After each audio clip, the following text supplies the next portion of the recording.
Hello my dear students, how are you all? Good afternoon. Harshvardhan, Redappa Reddy, till not came. Yes, I am here. Sorry, 5 minutes, 5 seconds I think is I am late. It takes some time to start the session once I am here.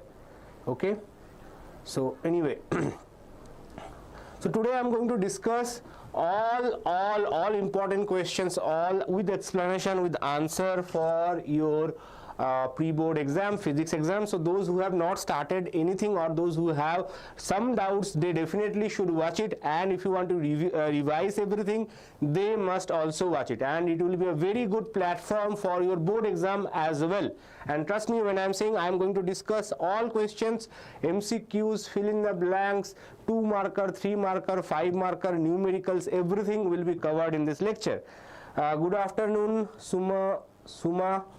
Okay, so let's start. First, as usual, we will start with MCQs. We will solve some very common type of MCQs. Exact MCQ questions may not come obviously, but conceptual questions related to same MCQs will come in your board exam as well as in your pre-board exam that is happening tomorrow. So don't go anywhere. It will be a long haul. So take your pen and paper, take the glass of water, a bottle of water, and let's start.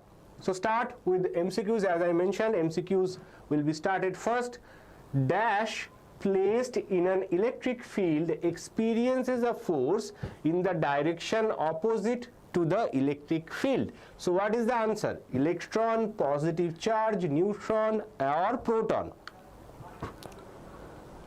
Harshvardhan, sorry, we missed the chemistry paper because of some issues, so we will not be doing chemistry paper discussion, but we will be doing physics paper discussion tomorrow. Okay, don't worry, chemistry paper discussion will not happen. If you want the answers, we will try to post it as a file so that you can check your answers, but otherwise recorded format, if you want, you have to mention that in the comment section below that we want chemistry paper discussion. Based on number of people saying that, we might consider it. Okay, but for now let's continue with physics. BB Sara is saying timings, it will be at least 3 hours lecture. Okay, so that's why we started early. Most of you have came back from your English paper. I hope that was well. So we will at least have a 3-hour session, and then you can prepare. You can take some half an hour, 1 hour break, and then you can continue with your own preparation at night, right? So we will try to complete as much as possible in this 3 hour. Okay, JE aspirant is saying an electron. Yes, even though let's start with the first question. An electron placed in an electric field experiences a force in the direction opposite to the electric field. That means only negative charge, if this is the electric field, only negative charge experiences a force in the direction opposite to that of the electric field. Among the given option, only electron is negative charge, so that's why electron will experience a force in the direction opposite to that of the electric field. Next question. When a free electric dipole placed in an non-uniform electric field, the dipole will experience both force and torque, only force but no torque, only torque but no force, neither torque nor force. Easy question. That is fine, Likit. Harshvardhan is saying option A, both force and torque. So it is a non-uniform electric field. If it is an uniform electric field, only torque acts, no force. But in case of non-uniform electric field, it will be both force and torque. So it will experience both force and torque. But when a free electron is placed in an uniform electric field, it will only torque but no force. Okay, so only in case of non-uniform it will be force and torque. Torque will always be there, but whether the force is uniform or not uniform, based on that force will be there. Okay, next question. The potential energy of an electric dipole placed in a uniform electric field minus P dot E minus P cross E half CV square half epsilon naught E square. So what is the correct answer? Potential energy of a dipole placed in a uniform electric field. Hello Gopal Krishna, hello Bhagashree.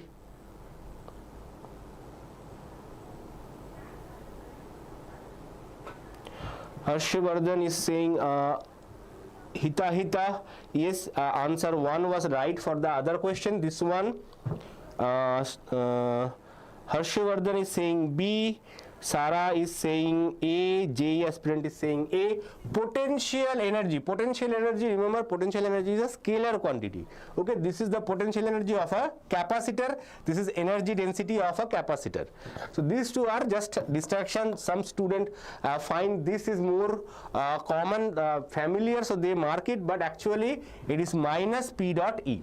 P cross E is torque, minus P cross E is negative of torque. Okay, so torque is a vector quantity, so cross product refers to a vector quantity, dot product refers to a scalar quantity. So potential energy of a dipole is minus PE cos theta, right? So you can write this as minus P dot E, because P and E both are vectors, so you can write them like minus P dot E. So it will be option A again. An electric dipole is placed in a uniform electric field. The dipole moment makes an angle theta with the electric field. For what angle theta the potential energy of the dipole is maximum? So you use the previous formula to answer this question. For what angle theta the potential energy is maximum? Theta equals to 0, theta equals to 45 degrees, theta equals to 90 degrees, theta equals to 180 degrees. Yes, I will cover 5 marker as well, Neeraj. All marker questions will be covered in this lecture. 2 marker, 3 marker, 5 marker, numericals, everything will be covered. Okay. JE aspirant is saying D, Hita is saying D, Suma is saying C, Pox is saying C, someone Stree is saying A. Sorry, if you have a very large name, it will take some time for me to read off your names, because obviously YouTube does not give the name properly. So I will just read your first name. Okay. So here you have to remember that potential. This is a very interesting and common question. Similar question came in board exam as well. Not exactly this question. So potential energy is given by minus PE cos theta. So there is a negative sign. So this negative sign complicates the answer. Okay. So if you put theta equals to 0 degree, cos theta is 1. So you get minus PE. Minus PE is not maximum potential energy. If you put 45 degree, anyway, this is just a distraction. It is neither 0 nor 1. So it will not be the answer. If you put 90 degrees, you get cos 90 as 0. So you get potential energy as 0, but that is also not maximum, even not minimum as well. Theta equals to 180 degree potential energy. If you put cos theta as 180, you get, what is cos 180? Cos 180 is minus 1. Cos 180 is minus 1. So you get PE. Now you see that because cos 180 is minus 1, it will give you a positive value, and positive values are always bigger than that of negative value. So that's why this is the maximum possible value. Minimum possible value is for theta equals to 0. Theta equals to 0, U is minimum, and theta equals to 180 degrees, theta is U is maximum. Remember, these two angles are important in terms of potential. When you are talking about potential only, you need to know at 0 U is minimum, at 180 U is maximum. So correct answer for this question is option D. 90 degree does not come in the picture in any of the maximum or minimum because of the negative sign, because minus PE is bigger than, minus PE is smaller than 0. Okay, so 0 is not minimum for this particular type of question. This is a very common misleading question. Be prepared. If such question comes, don't make the mistake. Now next, small n identical cells of each EMF small e and internal resistance small r are connected in series, and external resistance capital R is connected in series with the combination. The current through capital R is, you have to find the current through the capital R. Okay, so here we have n identical cells, EMF E and internal resistance small r are connected in series, not parallel but in series.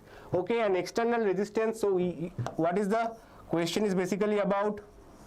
So here we have some n number of cells, and then we also have a external resistance. Okay, so each of them are E, E, E, and small r, small r, small r. There are total n number of cells. So what will be the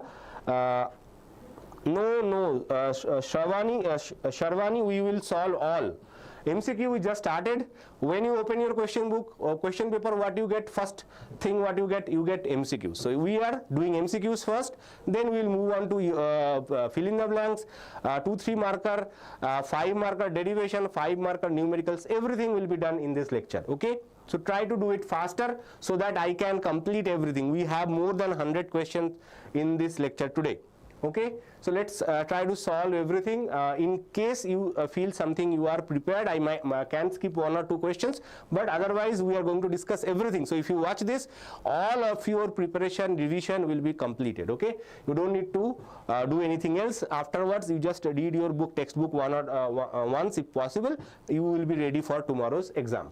Okay, small n identical cells of each EMF capital E and internal resistance small r are connected in series, and external resistance capital R connected in series. Okay, so what is the total EMF? Total EMF or equivalent EMF, because they are all connected in series, total EMF will be N into E. What is the equivalent resistance? Equivalent resistance will be N into R, but here also we have one external resistance capital R, so total equivalent resistance will be N into R plus capital R. So what is the current? Current is very simple, equivalent EMF divided by equivalent resistance, that is small NE divided by NR plus R. So correct answer is NE by R plus NR, that is option A is correct. Okay, yes.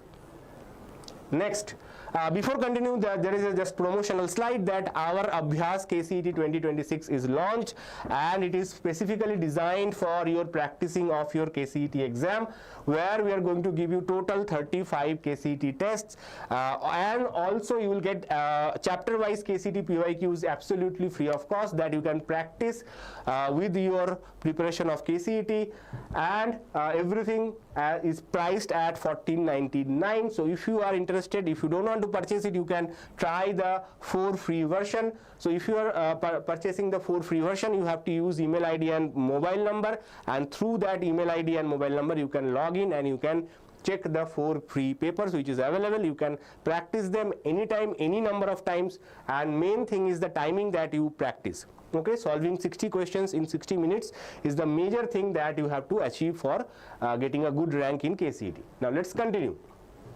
Kirchhoff's first law, that is delta I equals to 0 at a junction, or also called junction rule or KCL, deals with the conservation of energy, momentum, charge, angular momentum.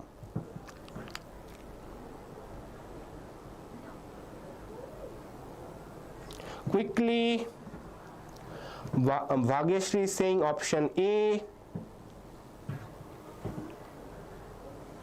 Are you saying for this particular question or any other question? Please quickly. Kirchhoff's first law, that is delta I equals to 0 at a junction, deals with the conservation of. Sometimes you might get the same question.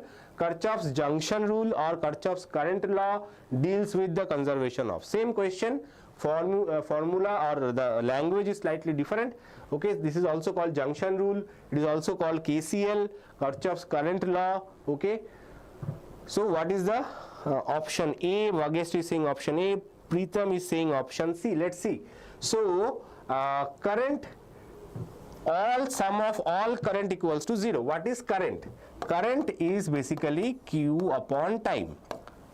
Okay, charge divided by time is current. Now if you add everything, obviously time is constant, so basically it says that this is constant means or this is 0 means the total charge that is coming in or coming out must be equals to 0. That is, charge is also conserved. Charge is also conserved. It basically says that charge is conserved, not energy. Energy is Kirchhoff's second law or Kirchhoff's voltage law. Kirchhoff's voltage law deals with energy. Kirchhoff's first law or junction rule deals with charge. Okay, remember that. In the experiment of Wheatstone Bridge, the positions of cell and galvanometer are interchanged, then balance point will be change will remain same, depend on the internal resistance of the cell and resistance of the galvanometer, none of this. So the question is, if the experiment of Wheatstone Bridge, so Wheatstone Bridge, those who know, we have a structure like this, Kaju Katli like structure, and we have one cell, one galvanometer. So if you interchange the galvanometer, if you fix the galvanometer here, if you fix the cell over there, then what will happen? The balance condition will change or not? Yes, Vaishnavi was correct. Pritam, Dhyang, Dhanush, Bhagyashree initially answered A, later on changed to C. Yes, correct.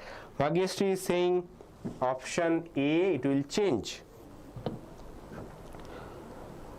No, she changed it, saying Vaishnavi, sir, is this enough for tomorrow's exams? Sir, please say yes, it is enough.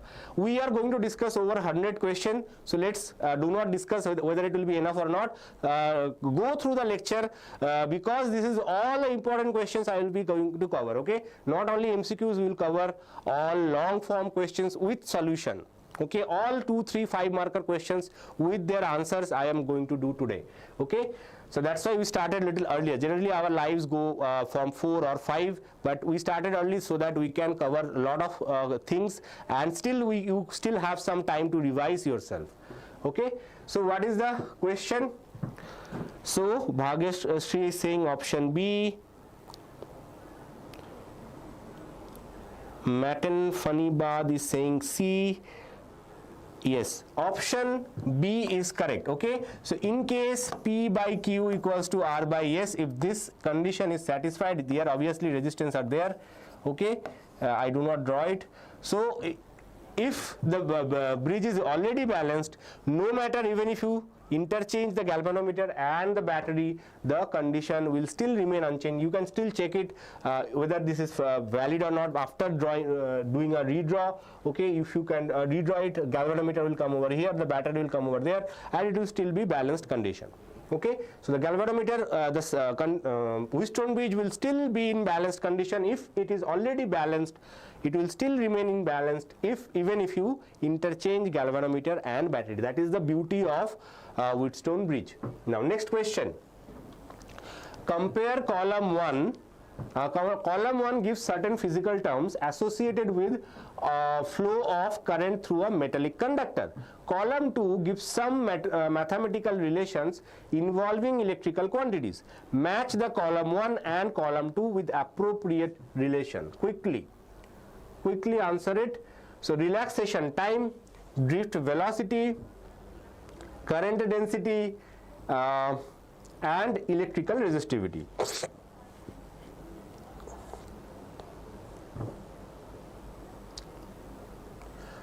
So as I can see, electrical resistivity is this one. Okay, electrical resistivity is this one. Okay, because J is equal to sigma E, so E by J is 1 by sigma, that is resistivity. Okay, not conductivity. So E by J is resistivity. Current density is this one. Okay, I is equal to NEA VD, so I by A is NEA. So two matches we have got. One of them is drift velocity, one of them is relaxation time. Definitely relaxation time cannot have relaxation time itself, so relaxation time must be this one and drift velocity must be this one. This is how you can, even if you don't know the exact values, you still can match. Okay, these two are easy, these two are slightly tricky, but how to find them? To find them, what you have to do, you have to say that okay, there is a tau here. Tau represents the relaxation time. So relaxation time cannot have a relaxation time itself, right? So relaxation time is tau equals to. That means E t tau by m should not be a relaxation time expression, so relaxation time must be this one. So drift velocity must be the other one. So let's see the matching. Okay, 1, this is not 17, 18 or 19, this is 1, 2, 3 and 4. Okay, so 1 is matching with C. Okay, only one match is like that. 1 is matching with C, 2 is matching with the D, 3 is matching with A, and 4 is matching with B. Okay, so all matches are done, so we get correct match as option B. Yes, Neeraj is correct, Bhagyashree is correct, Preetham is also correct. Sir, I got only 40 out of 17 first preparatory. Neeraj, you should watch this lecture. Here we are going to cover everything. So try to answer quickly so that we can cover all the questions. Statement number 1. All important fixed questions will be covered in this lecture. Statement number 1. A current carrying wire is placed parallel to magnetic field. The force on it due to the magnetic field is 0. Statement number 2. Net charge on a current carrying wire is 0. So current carrying wire is placed parallel to the magnetic field. Current carrying wire is placed parallel to the magnetic field. This is magnetic field, this is current carrying wire. They are kept parallel. The force on the magnetic field is 0. Okay, so force on the magnetic due to the magnetic field is 0. Now statement number 2, the net charge on the current wire is 0. So both statements are true, and statement 2 is correct explanation of the statement 1. Both statement 1 and 2 are true, but statement 2 is not correct explanation of the statement 1. Statement 1 is true, but statement 2 is false. Statement 1 and statement 2 both are false. Which one is it? Pratiksha, Uday, everyone is saying option B. Neeraj, I think, is saying option B. Dundappa is saying option B. Let's see. So current carrying wire, suppose we have one electron which is moving.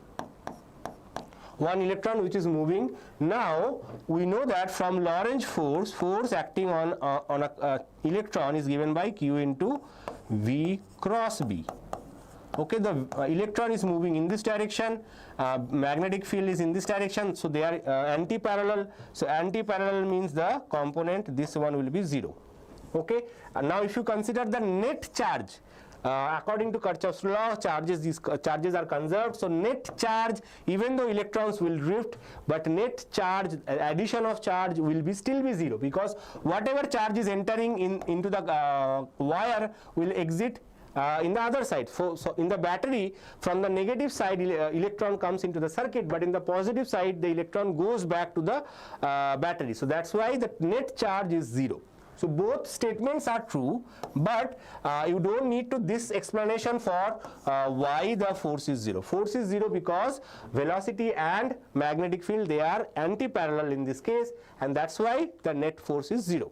Okay, so net force is 0, net charge is 0, but this is not exact explanation. So option B is correct for this question, not option A. It is not the correct explanation. Charge 0, even though there is you can see there is an expression for charge, but individually if you take one electron, the force on that electron is still 0. Okay, even if you are taking one electron that is moving in the wire, the force acting on this single electron still be 0, and that is because of the Lorentz force is 0. Okay, the force that can act on this is Lorentz force. Okay, that's why it is 0. Or you can say BIL sin theta. Here sin theta is 180 degree, which gives us a value of 0. So that is also possible. Okay, force acting on a current carrying wire is BIL sin theta. Okay, in this particular case sin theta is 0, theta equals to 0, so that is also one reason you can say the force is 0. So you do not need this explanation, net charge is 0, but both statements individually are correct, so option B is correct answer, not option A. Now another match the following. In the following table, column 1, column 2 lists magnetic substances, and column 2 lists some magnetic properties of the substances. Which of the following is correct? Okay, match the following basically. So diamagnetic substances, paramagnetic substances, ferromagnetic substances. So from there I can directly say that in ferromagnetic substances domain formation happens. Okay, in ferromagnetic substances domain formation happens.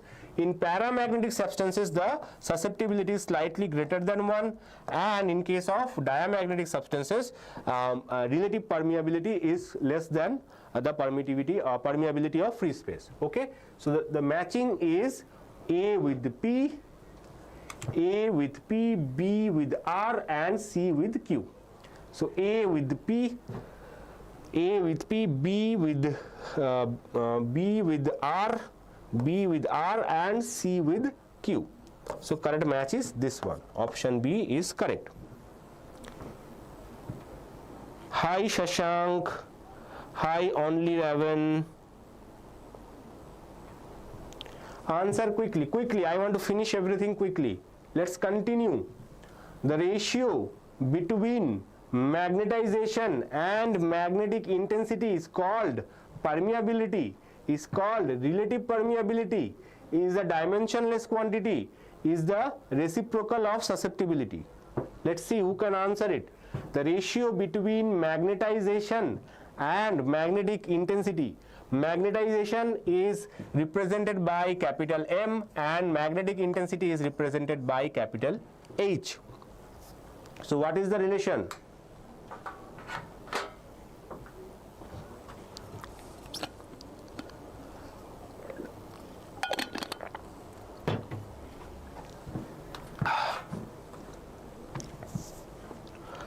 Uday is saying C.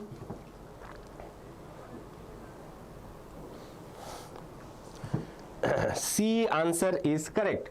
So magnetization divided by susceptibility is susceptibility, okay, and susceptibility is a dimensionless quantity. It is called chi, okay, X, like X, but it is called susceptibility, magnetic susceptibility, sometimes chi M, okay. So this is the magnetic susceptibility. So reciprocal of susceptibility is not correct.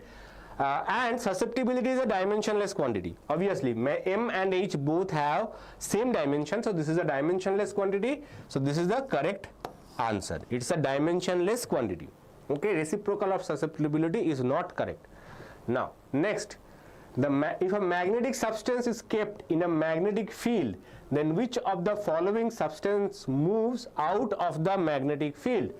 A magnetic substance is kept in a magnetic field, then which of the following substance moves out of the magnetic field? Semiconductors, paramagnetic substances, ferromagnetic substances, superconductors. Answer this question. C was correct in the last case. Bharat. Amaya is saying option D, superconductors. Anyone else? Uday is saying option A, Marudesh is saying C, Mohammad is saying option D. So remember, in case of when you keep something in the magnetic field, okay, then if it is getting repelled by the magnetic field, then it has to be a diamagnetic substance. Paramagnetic substances are weakly attracted. Ferromagnetic substances are strongly attracted. Okay, in any magnetic substance, ferromagnetic are considered to be magnetic, fully magnetic substances. They are strongly attracted. Semiconductors has nothing to do with this case. Superconductors are perfect diamagnets.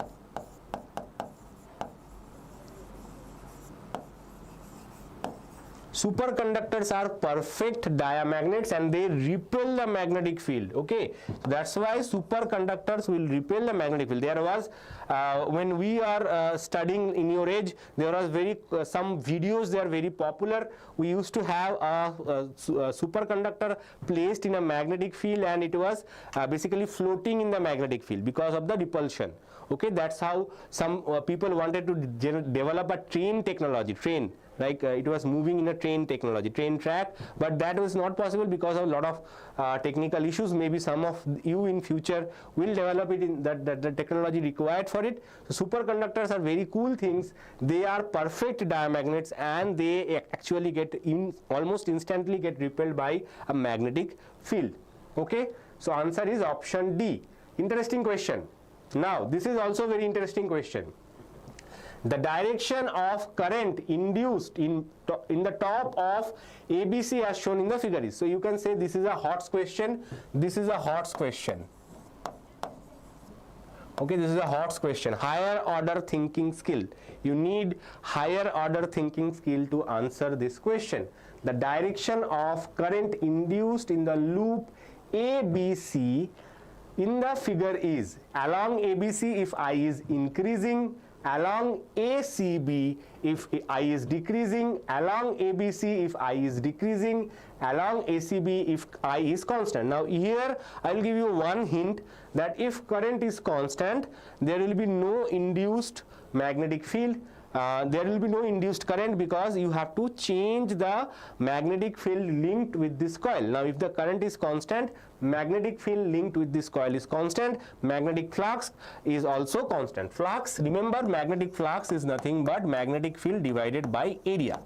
So if B is constant, then A is obviously constant because it's a shape is constant means A is constant. So if I is constant, there will be no induced current, so this option is wrong. Okay, and we know that induced EMF is given by minus d phi by dt, minus d phi by dt, rate of change of magnetic flux linked with the coil. Okay, sorry, I made one mistake. Flux is not B by A, it is B into A. Flux is B into A. Okay, so if B is constant, flux is constant, so d phi dt will be 0. So I cannot be constant, it has to change, right? Neeraj, option D is not correct. Option D is not correct. So flux is BA. Yes, flux is BA. Flux is BA. Okay. Yes. Now let's see. So what will happen? First of all, let us understand the nature of the magnetic field with this coil. Nature of the magnetic field with this coil. So here this is the direction of current. Always use your hand. God has given us two hands. You need to use your right hand for magnetic field related problems. So here you have to align your finger, thumb. Align your thumb in the direction of the current and curl your other fingers. Then this curl will give you the direction of magnetic field, or you can use the palm also. So if this is the direction of current, then your palm will point in the direction of magnetic field. Okay, so you can use either palm method or finger method. I am comfortable with finger method because that's how I have learned. Some of you are familiar with palm method, that is also fine. So if you curl your finger, then the fingers will point towards the magnetic field. So basically it is into the paper. The magnetic field due to this current carrying wire is into the paper. Okay, so into the paper means if current increases, in this wire that we will start with, if current I increases, then the induced EMF will try to oppose Lenz's law. It will try to oppose. Oppose means the magnetic field due to this small loop will be outward. Okay, so magnetic field due to small loop will be outward. Now for a loop, we use our finger for the magnetic field and we curl our all remaining fingers for the direction of current. So current is flowing in this direction, then it will be outward. So if current increases, then it will be in this direction. So ACB if current increases. So ACB if current is increasing. So obviously ACB current decreasing is not correct. Okay, so ACB is possible when current is increasing. So this one is not correct. Also, we also found that ACB's current is increasing. That means ABC for increasing is also not correct, because if current increases, then it will be in ACB direction. But current increasing, ABC is not possible, ACB is not possible if current is decreasing. So along ABC if current is decreasing. So this is the correct option. This is the correct option. This is how you can eliminate the wrong answers and answer. This is a hot question, as I mentioned.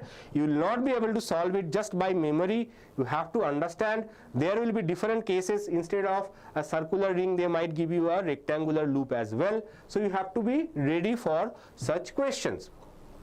Now, next question. The phenomenon of induction of an EMF in a coil due to change in current through the same coil is called. So phenomena of induction of EMF because of the changing of current in the same coil is called mutual induction, self-induction, motional EMF, induction of magnetic field.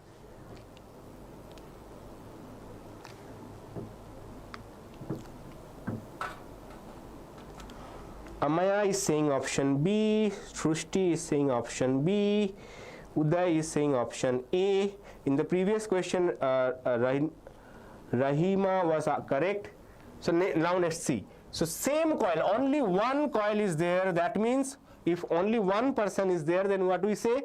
Self. So if one is there, that is self. Okay.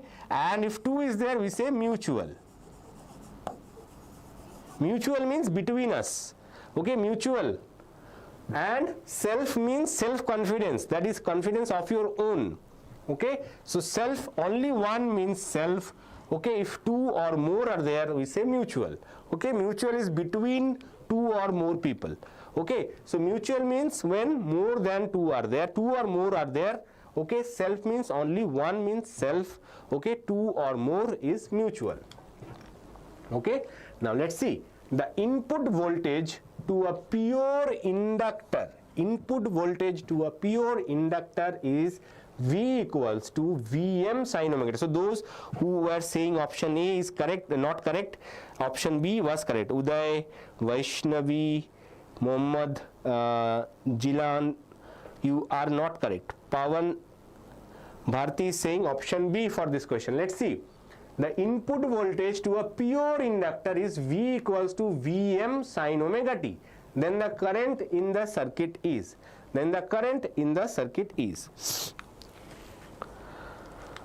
A lot of different answers we are getting. Hitahit saying C, Pritham is saying B, Uday is saying C, Pritham 16B. 16B, he is clear 16B. Now what about inductor? Try to recall that in case of resistor, the phase is 0. So if it was only a resistor, then current would have been same. So if there is a sin omega t, this will also be sin omega t. This is for resistor. Phase difference is 0. And for a pure inductor, phase difference is minus pi by 2 because it lags. Current lags the voltage by 90 degrees. Current lags by 90 degrees. For a capacitor,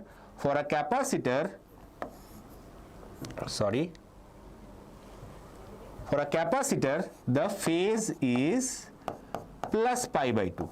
Remember this. Okay. So this one is resistor, this one is capacitor, and this one is inductor. This one is not correct.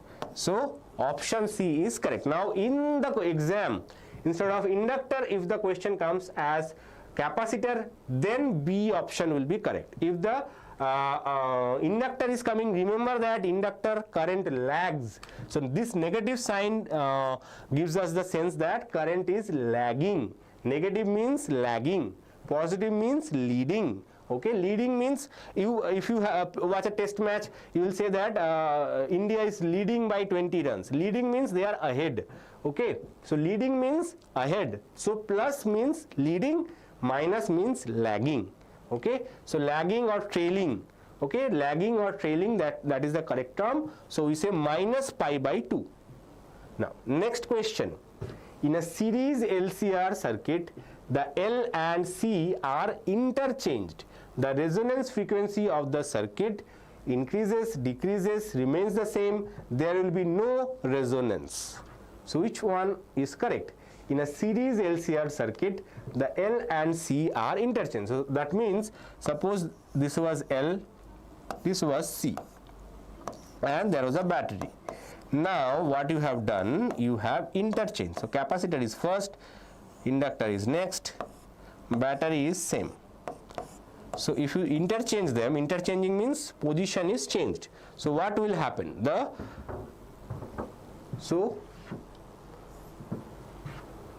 Amaya is saying 17C, Uday is saying D, man with Gowda is saying C, Amaya Hitahit is saying C, last question was 16 was C. Yes, 16C was correct.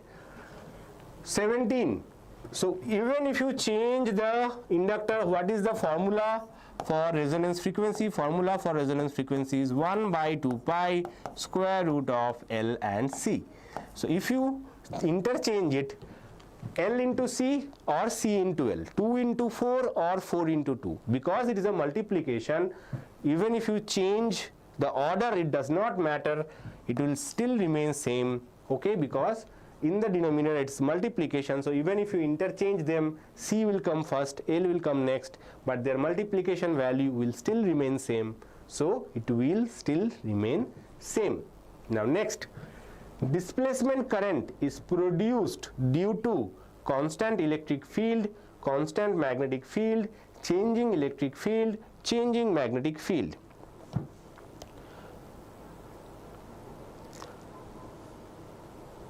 Yes, Sulochana, last question option C was correct.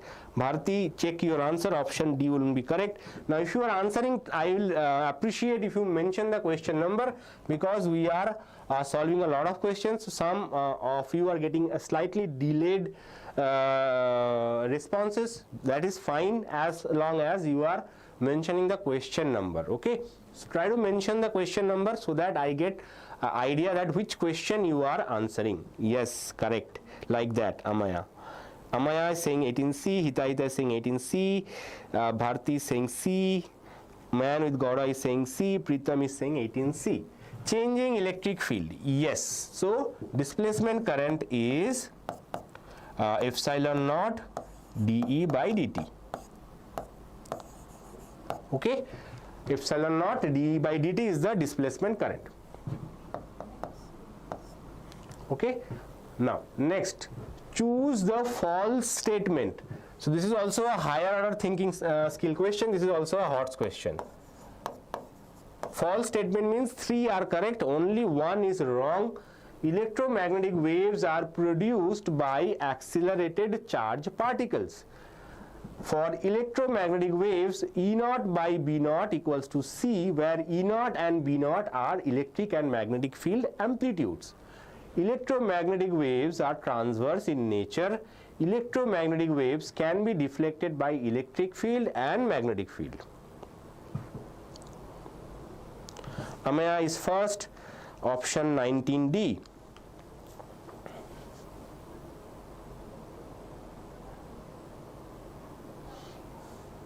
Quickly.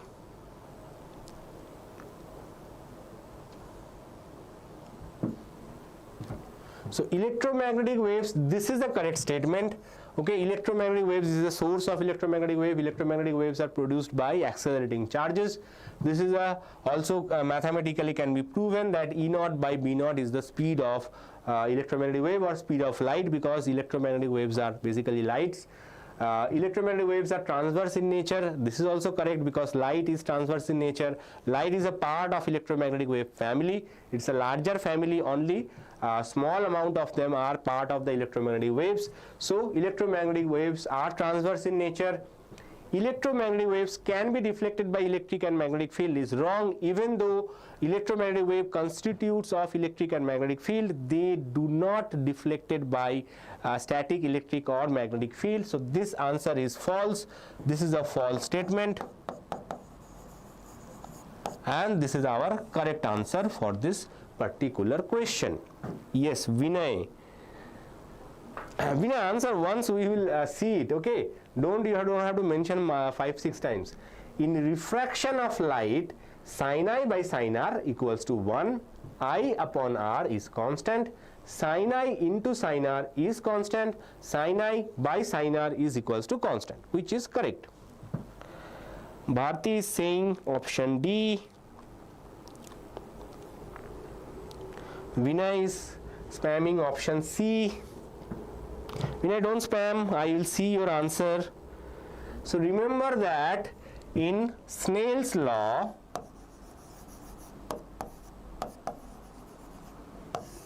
sin I by sin R equals to refractive index. Previously you used to denote this as mu. Now we do not use mu anymore because mu is permeability. So that's why we use a new symbol N. If you are following my lectures from the beginning, I generally use small n. Some books, some teachers, they use still mu, but mu is not appropriate in higher level classes.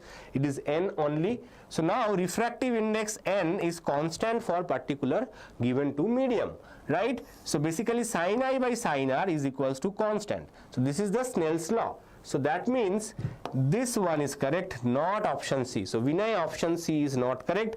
Even if you write something 5 times wrong, that is not correct, right? Uday is saying 21. 21 means you are saying this one. I think no. This is also not correct. Sin I by sin r is equals to constant. That is the correct answer. Now, next question. For total internal reflection of light, light should travel from rarer medium to denser medium. Light should travel from denser to rarer medium. Light should incident along the normal. The angle of incidence should be equals to 90 degrees. Which one of them is correct? Okay, light should travel from denser medium to rarer medium, rarer medium to denser medium to rarer medium, along the normal or at 90 degrees. Kraft Villa 20D was correct. Yes, Kraft Villa is correct. Bharti was also correct. Shrushti is saying 21B, Amaya is saying 21B, Vinay is saying D, Vaishnavi is saying B. So angle of incidence should be equals to 90 degree. No, angle of refraction is 90 degree for critical angle. So this is not correct. Angle of incidence has nothing to do. Only condition is that denser medium to rarer medium. Light should travel from denser medium to rarer medium and angle of incidence should be greater than critical angle. Angle of incidence should be greater than critical angle. These two are the condition of total internal reflection. So in this case, only option B is correct. While both light and sound show wave character, diffraction is much harder to observe in light. This is because speed of light is far greater, light does not require a medium, wavelength of light is far smaller, waves of light are transverse in nature, which is correct. So now people sometimes get confused with diffraction, how it is observable for sound. For example, you are standing behind a wall, okay, maybe your college wall or maybe your school wall, okay, someone played a shot, a ball went out of the wall and you are saying, "Arey, did you find it? You are standing from here. Did you find it?" He is saying, "No, I am looking for it." He is almost out of reach. Okay, you cannot see him, but still your voice is reaching to him. Why it is happening? Because it is because of the diffraction of light, diffraction of sound. Light, sound generally cannot pass through conductor like that. Okay, you have to speak directly towards the conductor and you have to hear from the conductor itself. So that is how solid medium, through solid medium sound can travel. It is not like sound is traveling in this direction, but sound is traveling like this.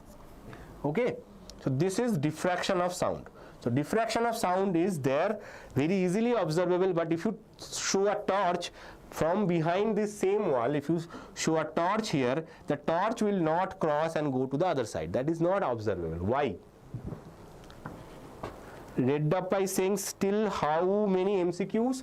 22. We still have 8 more MCQs. Okay, if I am not correct. 30 MCQs are there. Okay. So 15 MCQs will come in the exam. So you have to practice at least 30, right? So wavelength of light is far smaller, that is the reason. Okay, the sound wave has a very large wavelength, it can easily cross over any obstacles, but light waves are very small in wavelength, so it requires an obstacle which is compared to the size of the wavelength. So that's why we need very small edges, for example blades or thin wafers through which light can diffract. Okay, so we need wavelength of light is far smaller. Sir, say about conversion of energy concept, sir, and explain some problems, sir. conservation of energy. Vinay, conservation of energy is in your 10th grade. It is not there in physics in this class. I am not sure about which topic you are saying. 2 mark, 3 mark, when we will start? We will start in another 5 minutes. Answer these questions quickly, then we will start. Okay. Which of the statements are correct with reference to single slit diffraction pattern? Don't forget, you lose most of your marks are being lost in MCQ questions only, right? Sulochana is saying option C, light energy is not conserved. Which of the following statement is correct with reference to single slit diffraction pattern? They are talking about single slit diffraction pattern. Correct. Which of the statement are correct? You have to find the correct statement. Light energy is always conserved, so this is a wrong statement. This is a wrong statement, so this is not correct. Fringes are of unequal width. Fringes are of unequal width. This is also wrong. Fringes for single slit. No, sorry. For single slit, fringes are of unequal width is actually correct. Fringes are of equal width is wrong. Okay, for double slit, fringes are of equal width, but for single slit, that is diffraction. For diffraction, we get a very large and thick central brightness, then the brightness pattern slowly decreases and it fades off after some time. Okay, that's how diffraction works. Okay, so fringes are of unequal width is for single slit diffraction. For interference, fringes are of equal width. Intensities of all bright fringes are equal. This is again wrong. This is wrong. This is wrong. This is wrong. All three are wrong. Why? Because intensity is maximum at the center, width is maximum at the center, and as you progress, the intensity decreases. Now, question number 24. The source of alpha particle in Geiger-Marsden experiment. Now, Geiger-Marsden experiment is also sometimes known as Rutherford experiment.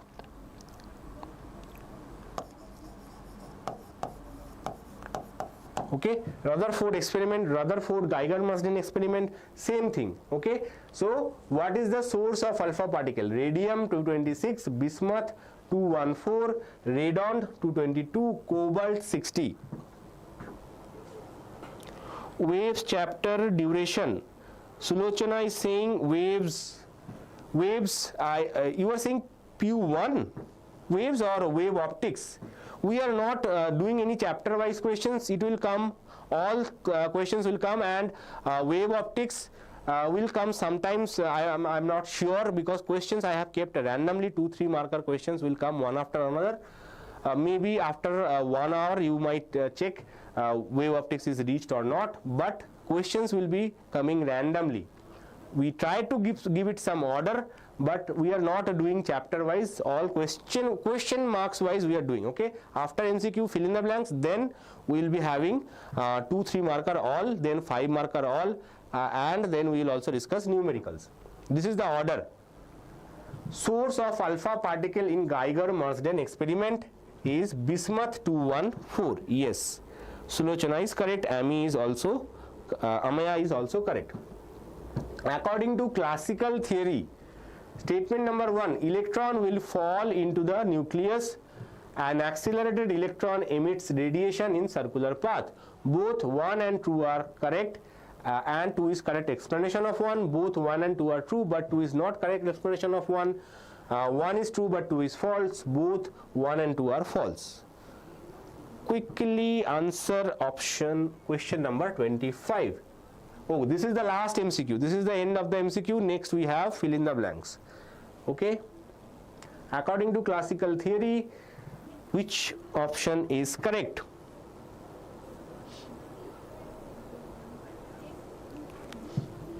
So according to classical theory, what is the meaning of that? So basically drawback of Rutherford model, which says that if there is a positive nucleus is there, and if electron is orbiting around this positive nucleus, okay, it will slowly it will spiral towards the nucleus, because electron is negatively charged, and there is a electric field exists in the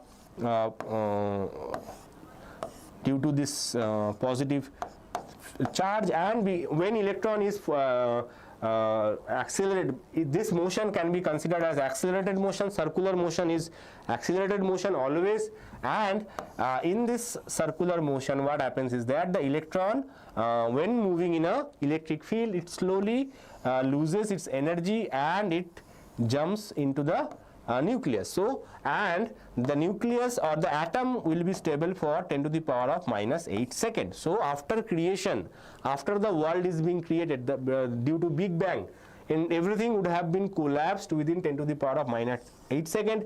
Neither you can exist nor me can exist, but still we are existing, planets are here. That means this theory is wrong, and electrons will fall into the nucleus is correct, and accelerated electron emits radiation in the circular path. That's why it will slowly lose its velocity and fall into the nucleus. So statement 1 and statement 2 both are correct, and it is correct explanation of 1 as well. So option A is correct. Tech Chetan is saying, sir, 5 marks. How to get out of out in 5 marks? Numericals. You are saying numericals. Yes. Amaya and Sulochana is correct. Yes, Neeraj, we will discuss all numerical questions. Don't worry, all important numerical questions. If you want, I can suggest some chapters to practice from, but for that you have to wait. Numericals are at the end of this, about end of this lecture. Okay. Last we will solving some 10 to 15. I have 18 numericals to practice, but I can suggest some chapters which you can skip. Okay. So now fill in the blanks quickly. Only 5 fill in the blanks.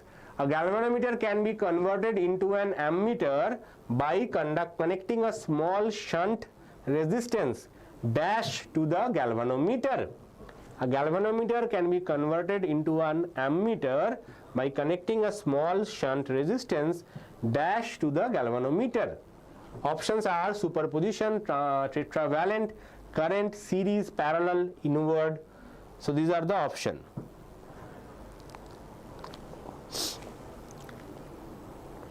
2 and 3 markers is starting just now. Amaya, after this fill in the blanks. After this 5 questions, we will start with 2-3 marker. Okay.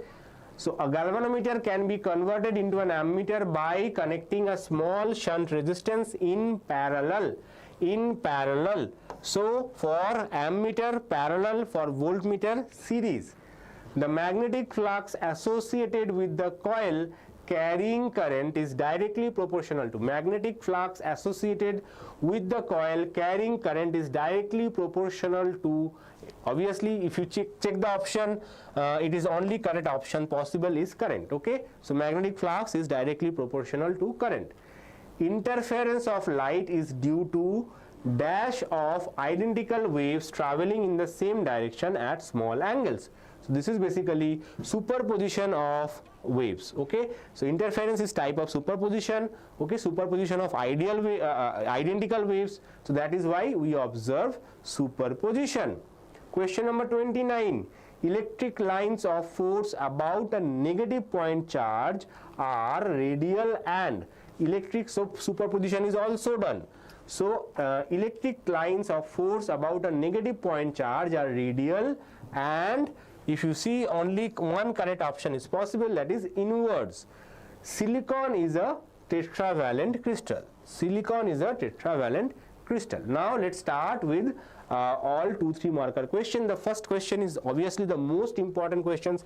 All questions that we are going to discuss here from now on, all are important for your pre-board as well as your board exam. Okay. Some colleges are conducting 3 pre-boards, 4 pre-boards, but these are not only important for your pre-board. Some are taking mock tests as well. Some colleges do take mock tests.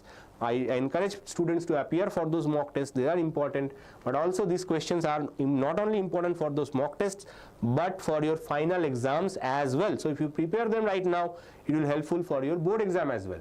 State and explain Coulomb's law in electrostatics, Coulomb's law in vector form. Both questions generally have same answer. Only in case of general law, you do not need to give the vector notation. but in case of vector form you have to give the vector notation as well as a diagram. Without the diagram you will not get any marks, remember that. So if they ask you Coulomb's law in vector form, you have to draw a vector diagram, okay, showing the direction of force, which force you are talking about, because if this is force F, this will be minus F, okay. So this is also you have to mention, if this is force F, then this will be minus F, okay. So Coulomb's law states that the electrostatic force between 2 point charge is directly proportional to the product of the magnitude of the charges and inversely proportional to the square of the distance between them. It acts along the line joining the charges. Mathematically, F is equal to 1 by 4 pi epsilon naught Q1 Q2 by R square into R cap, where Q1 and Q2 point charges, epsilon naught is permittivity of free space, small r is the distance between Q1 and Q2, okay. So remember this, vector form diagram is absolutely compulsory, and if you want to download the entire PDF of this lecture as soon as it is over, it will be available exclusively through our WhatsApp channel. So don't forget to join the WhatsApp channel if you have not done so. See, the charges are additive in nature. Explain. This is also not super common but common in your pre-board exam. The charges are additive in nature, only one property of electric charge. They are asking you to explain this.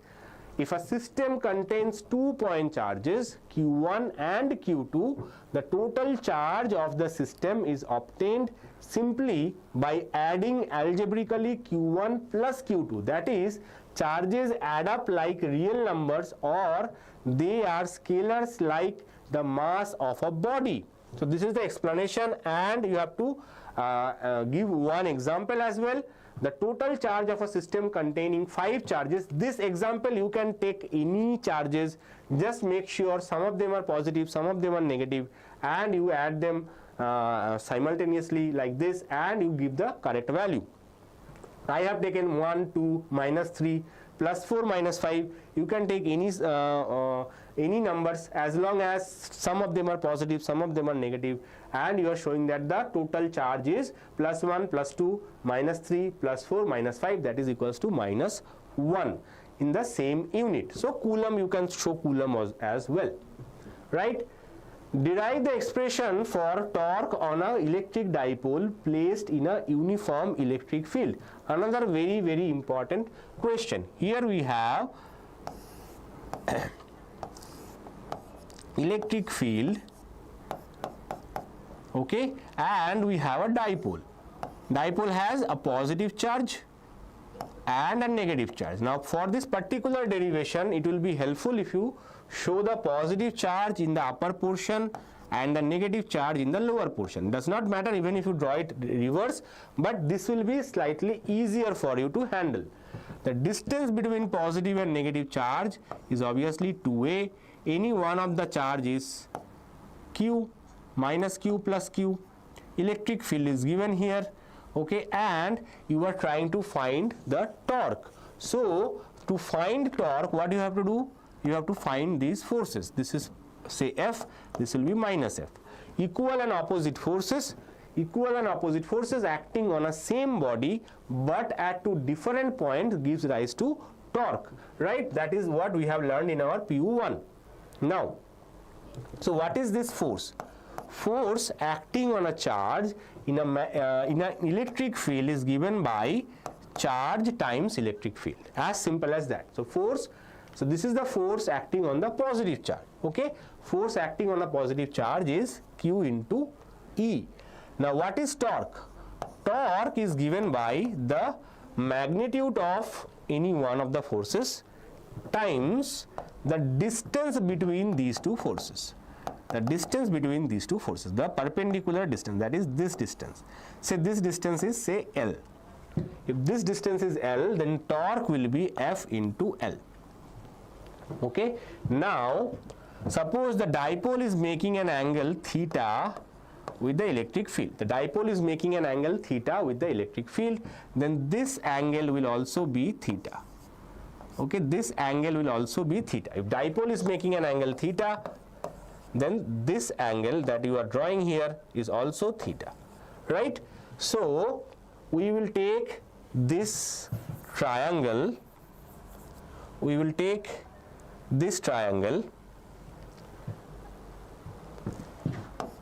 we'll take this triangle and we will try to find L in terms of 2A and this angle theta. Okay, so this angle was also theta. Now what? How to do that? So if you see that this is a right angle triangle, this is hypotenuse, this is perpendicular. Okay, so we know that sine theta equals to perpendicular divided by hypotenuse. So perpendicular will be hypotenuse sine theta. What is perpendicular? This is perpendicular, that is L. So L equals to hypotenuse is 2A, so 2A sine theta. So basically from the definition of sine theta we have calculated the L value. So once we have calculated L value, we just need to put it in this expression. So F is Q into E and L is 2A sine theta. Now slightly reorganize it, Q into 2A into E sine theta. Now Q into 2A is constant for a given dipole and that is called dipole moment, so it will be PE sine theta. So this is the expression for torque. Now one more line you have to write in vector notation. Torque is given by P cross E. This will complete your answer. Okay, 26 parallel, 26 current, 28 superposition, 29 inverse, 30 tetravalent. Yes, Amaya is correct. How much marks can we get by this lecture craft? If you watch it properly, you will score 60 plus, guaranteed 60 plus. Okay, for MCQs and numericals, exact MCQs, exact numericals will not come, but I have given you enough material to think how to think for difficult questions. Okay, so you have to think some difficult questions will be there, 2 to 3 difficult MCQs will be there. You have to think it properly and answer them. Some common standard MCQs also we have practiced. Also numerical questions, exact questions may not come, but if you understand how to solve, how to approach a question, then you will be able to solve numerical questions as well. Okay, I will tell you exact approach how to solve the numerical questions. Now let's see. Write any 3 properties of electric charge. Important question. Okay, 3 properties. Additivity of charges. Charges can be added algebraically. Charge is a scalar quantity. Quantization of charges. All charges are integral multiple or integer multiple of smallest charge, small e. Conservation of charges. Total charge in an isolated system is conserved. So 3 marks guaranteed if you write these 3 points. Write 3 properties of electric field lines. Electric field lines may start from positive charge and end at negative charge. 2 electric field lines are never intersect each other. Electrostatic field lines do not form any closed loops. Now these 3 points are not only important, but based on these 3 points we can get MCQ questions as well. This is also a very important question. Okay, this is a double star question, not single star but double star question. Next, what is an equipotential surface? What will be the shape of equipotential surfaces corresponding to single point charge? Any surface which has same electric potential at every point is called equipotential surface. The shape of the equipotential surface is spherical for a single point charge, and this has to be accompanied by a small diagram where you show a small charge and you say this is equipotential. These are equipotential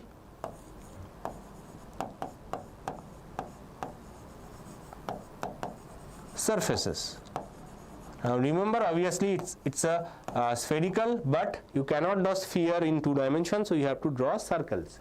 Next, on what factors does the capacitance of a parallel plate capacitor depends? So we know that capacitance of a parallel plate capacitor C equals to K A epsilon naught by D. You can multiply 1 K also. K is the dielectric constant.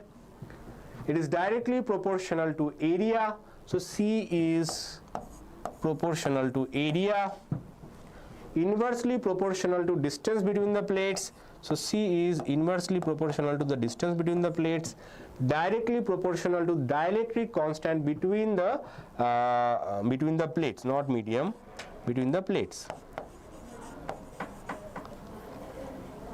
So it will be C is directly proportional to dielectric constant K. Okay. Now let's move on. Write two properties of equipotential surfaces. Now this can come as a 2 marker, this can come as a 3 marker as well. Okay, so that's why I am giving you 3 options here. 2 properties of equipotential surface, 3 properties of equipotential surface. This is also a very important question. Okay, no work is done in moving a test charge over an equipotential surface. Electric field is always normal to the equipotential surface at every point.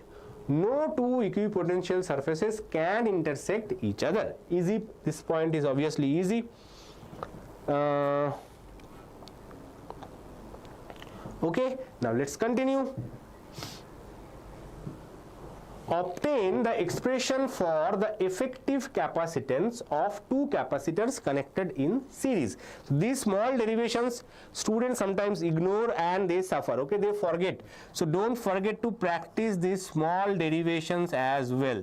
Okay, these are also very simple but still can be tricky. If you don't practice it in the exam hall, you will suffer. Okay, so two capacitors C1 and C2, they are connected in series. Now remember, in series the total charge that is flowing in the circuit is constant. So both capacitor will have same charge. This one will have charge Q, this one will also have charge Q, even though the potential across them will be different. Potential across them will be different. The source that you have applied, say V, then this V can be written as V1 plus V2. Also, what is a equivalent circuit? In equivalent circuit, all the capacitors will be replaced by only one capacitor, say C equivalent and V. And because it's only one capacitor, it will have only one whatever is voltage source that you have applied, the same voltage source will be there with the capacitor as well. Okay, so V equals to V1 plus V2, and that same V will be applied to the equivalent capacitor. Now what? Charge in this case will also be same. So previously Q was there for both capacitors, same Q will be there for the equivalent circuit as well. Now let's see. So we know that C1 or capacitance, for a capacitance C, we know C is equal to Q into V. Q into V, right? So what we can say, C1 is equals to Q V1 and C2 is equals to Q into V2. Okay, now we want to use this formula. This is the most important equation that we want to use. So basically what we have to do, we have to separate V1, that is C1 by Q. Sorry, I made a mistake. Q equals to CV, not C equals to QV. Okay, Q equals to C1 V1 and Q equals to C2 V2. So again, as I mentioned, I want to separate this V1 and V2. So V1 is equals to Q upon C1 and V2 equals to Q upon C2. Now we are going back to this equation. V is equal to V1 plus V2, that is Q upon C1 plus Q upon C2. Now we will use the same equation for this equivalent capacitor as well. For equivalent capacitor, we can say V is equal to Q divided by C equivalent. Now this V and this V must be same, so we can say that Q upon C equivalent equals to Q upon C1. So basically what we are doing, we are comparing equation 1 and equation 2. Okay, plus Q upon C2. So Q is common, so we get 1 by C equivalent equals to 1 by C1 plus 1 by C2. Okay, or C equivalent equals to C1 C2 by C1 plus C2. Okay, so this is the equivalent capacitance for two capacitors in series. Obtain the expression for effective capacitance of two connected in parallel. Parallel we will do quickly without much wastage of time. Okay, so here we have C1 another one is C2.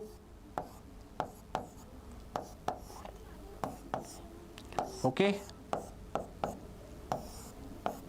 Now again same battery. Now in case of parallel combination, the voltage remains same, the charges are different now. So this is Q1, this is Q2. Okay, and the equivalent circuit will have total charge of Q1 plus Q2. The equivalent one will have same charge and same potential. Okay, so total charge is Q1 plus Q2. Remember that for series combination, charge is same, for parallel combination, voltage is same. Okay, again same formula, Q1 equals to C1 into V, Q2 equals to C2 into V, and capital Q is equal to C equivalent into V. Okay, so these three equations now add back to this formula, we get Q equals to C equivalent V, so C equivalent V equals to C1 V plus C2 V, V gets common, C1 plus C2 into V, so V cancels and we get C equivalent equals to C1 plus C2. This is easier slightly, so that's why we have done it little quickly. Now next question, give three results of electrostatics of conductors. This is also a trendy question nowadays. Some colleges, some districts do prefer this question. Inside a conductor, electrostatic field is 0. At the surface of a charged conductor, electrostatic field must be normal. Electrostatic field must be normal to the surface at every point. The interior of conductor can have no excess charge in the static situation. Okay, so these are all the important part. Derive the relationship between electric field and electric potential due to a point charge. This is also very common and very important question. This is a triple star question. Okay, so first you have to draw this diagram. First step is to draw this diagram. These two are equipotential surfaces. Okay, the distance between them is delta L. Okay, one potential is kept at potential V, another kept at another potential V minus delta V. The distance between them is very small. Electric field is almost constant between these two equipotentials, and that is given by E. Now if you want to move a test charge of small q from this point A to the point P, then what is the work done that you have to do? That is how you calculate the relationship. So first, what is the force that is acting on this charge? The force that is acting on this charge is given by Q into E. Okay, the force that is acting on this charge is Q into E. Now what you can say that the work done to move the charge from A to P is given by F into displacement, force into displacement, Fx cos theta. Here theta is obviously 0 degree, so cos theta is 1. So this is the work done in terms of mechanics. Okay, force into displacement. But there is a work done formula there for electrostatic work done as well. So if potential is known, if potential difference is known, if we know the potential difference, then we can say that the work done is potential difference into charge. Okay, so potential difference between A and P. Remember that potential difference we always calculate final minus initial. Final location minus initial location. So in this case, final location has a potential V minus delta V. So V minus delta V, and initial potential was V, so minus V. So this is the delta V, this is delta V. Now we have to multiply with charge. So this is our work done, and that is given by F into delta L, right? So left hand side is sorted, right hand side is sorted. Now we have to put the value of this force. The force is given by Q into E into delta L. Force is Q into E. So Q cancels, and we get, if you simplify here, you get minus delta V equals to E into delta L, or E equals to minus delta V by delta L. Okay, this is the expression. Remember, do not forget this negative sign. That's why I am doing it now. Remember, electric field points from higher potential to the lower potential. That's why this one will be V minus delta V, this one will be V. Okay. Hi Umia. Sir, I didn't read your comment. Anmol Chopra, sir, hi, I am Sagar. Hi Sagar, welcome. Kartikeya Singh, which lesson, sir? We are not doing any lesson, we are doing everything. Okay, we are discussing all important questions from all chapters, okay, for your pre-boards. Write the expression for drift velocity in terms of current and explain the terms used. Okay, so drift velocity in terms of current is given by I equals to NEA Vd, where drift velocity Vd equals to I upon NEA. Drift velocity, now when this question comes, you have to explain the terms. Obviously, Vd represents drift velocity, I is current in the conductor, N is number density of electrons, small e is the charge of an electron, and A is area of conductors. Define drift velocity and mobility of free electrons in conductors. Define mobility, mention its SI unit. Okay, now this is the answer. That is small formatting error over here. Now I will take 2 minutes break and I will be back. I need some water and I will be back. Okay.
Okay, I am back. Now let's continue. Anyone is PE sin theta or PE cos theta? Unauthorized bypass, it depends on what you are talking about. If it is you are talking about torque, it is PE sin theta. If you are talking about electric potential, potential into a dipole, it will be minus PE cos theta. Okay. P sin theta is for torque, minus P sin theta is for potential energy.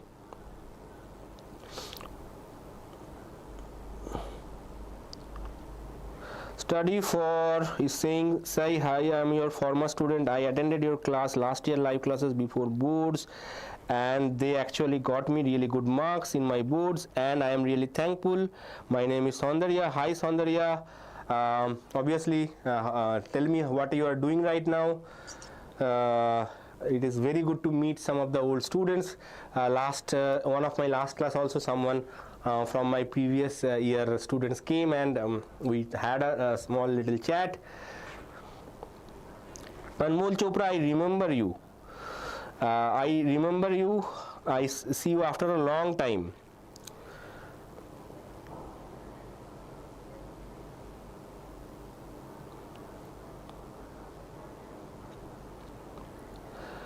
Umeya Salma is saying, sir, I am Simran.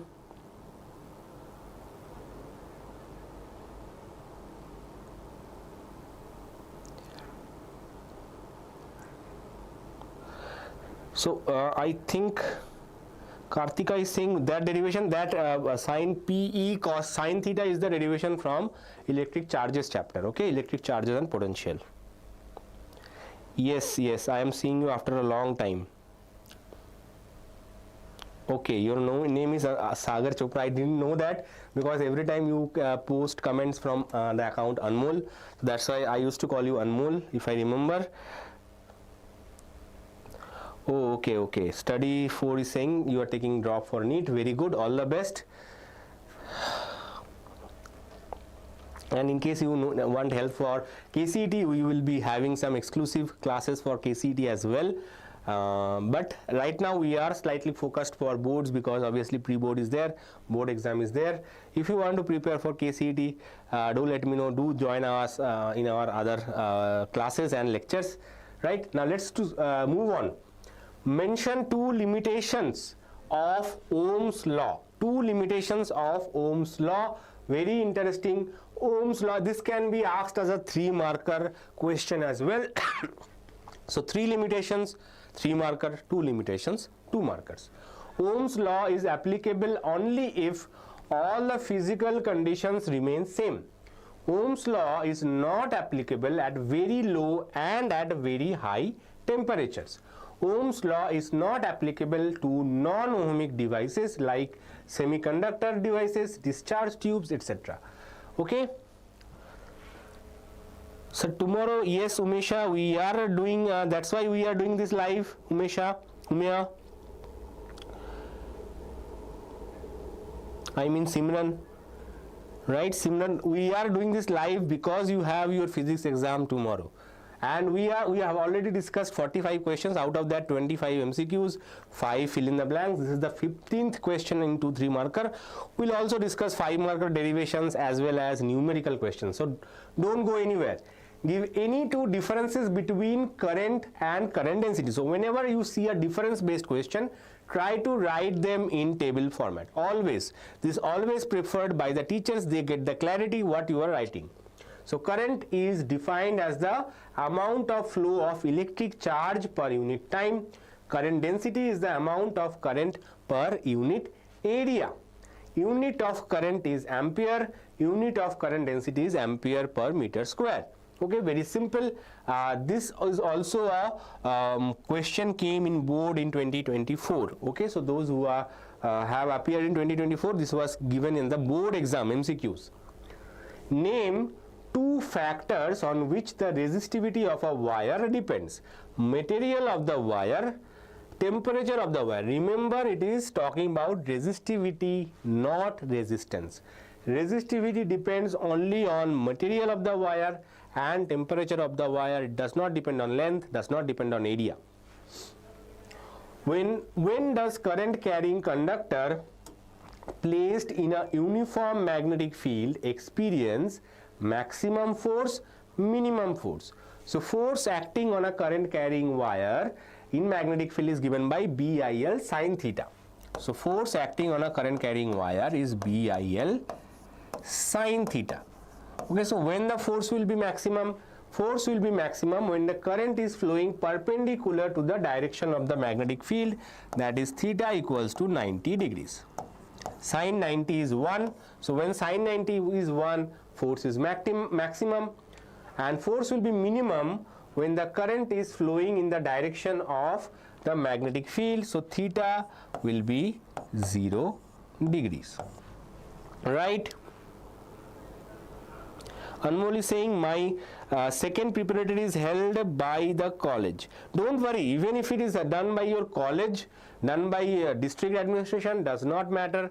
All questions are important. Okay, they will not go beyond this question. Yes, some questions will be obviously outside to scare you, to frighten you, but all these questions are important, and one form or another it will be there, okay, in your paper. So if you practice these questions, also very, very good. Derive an expression for angular frequency of revolution dash radius of circular path for a charged particle moving in a perpendicular to uniform magnetic field. Now this is a very common, min is when theta is 0, yes, min is when theta is 0, maximum is when theta is 90 degree, but do not write in terms of angle. If you are writing in terms of angle, then you have to write this formula, explain what is everything, okay, then only you can use theta equals to 90, theta equals to 0 degree. Otherwise it is easier for you to write it in terms of when current and magnetic field are mutually perpendicular, force is maximum.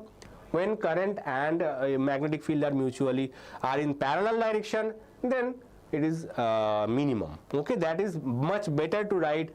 Otherwise you have to write this formula, okay, explain what is B, what is I, what is L, what is theta, then you can use theta 0, theta 90. If you just write theta equals to 90, theta equals to 0, you may not get marks. Okay, so be careful. Derive an expression for angular frequency of revolution of or radius of circular path. So both question actually comes from the single starting point, which is your Lorentz force. Okay, Lorentz force says that the force acting on a charged particle, okay, in a magnetic field, okay, when the magnetic field, the velocity vector and the magnetic field are perpendicular to each other, okay, in that case the force is given by QVB. Okay, QVB sin theta 90 degrees, theta is 90 degree over here, so QVB. Now this same force, when it is in a uniform magnetic field, it starts rotating in a circular path. So circular path means what else will be there, what force will be there else. The force that required for it to maintain its circular motion is called centripetal force. Now centripetal force is not a fundamental force, it has to be supplied by some other form of force. So here this QVB, Lorentz force, actually supply the required centripetal force. Okay, centripetal force will be equals to Lorentz force as long as it is rotating in a uniform magnetic field. Now centripetal force is very special because we know that centripetal force is given by mv square divided by r. Okay, so mv square by r equals to QVB. Okay, now so we will start with radius of the circular path. First we will start with radius. This small r is called radius. So radius is given by mv square divided by QVB. One of the v will cancel and we get r equals to mv upon QB. So this is the radius of the circular path. Okay, now so this is the second answer, radius. Now what about angular frequency? Angular frequency means omega, and relationship between angular frequency and linear frequency, linear velocity and angular velocity is given by v equals to r omega. It is also called angular velocity. Angular frequency, angular velocity, both are same. So you have to calculate this omega. For that you have to go back to the same equation and you have to write mv square upon r equals to QVB, or one of the v will cancel and you get m into, instead of v you write this, r omega divided by r equals to q into b. R cancels and you get omega equals to QV by m. So as you can see, angular frequency is independent of velocity, independent of radius. Okay, so these two derivations, one of the derivation might come. These are very common and important for pre-board as well as board. Now what is a Lorentz force? Write its expression.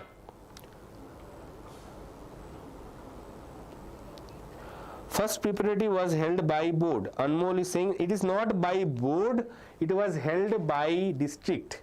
Okay, district is different than boards. Each district has their own educational departments. Now in Bangalore, Bangalore North district is there, Bangalore South district is there.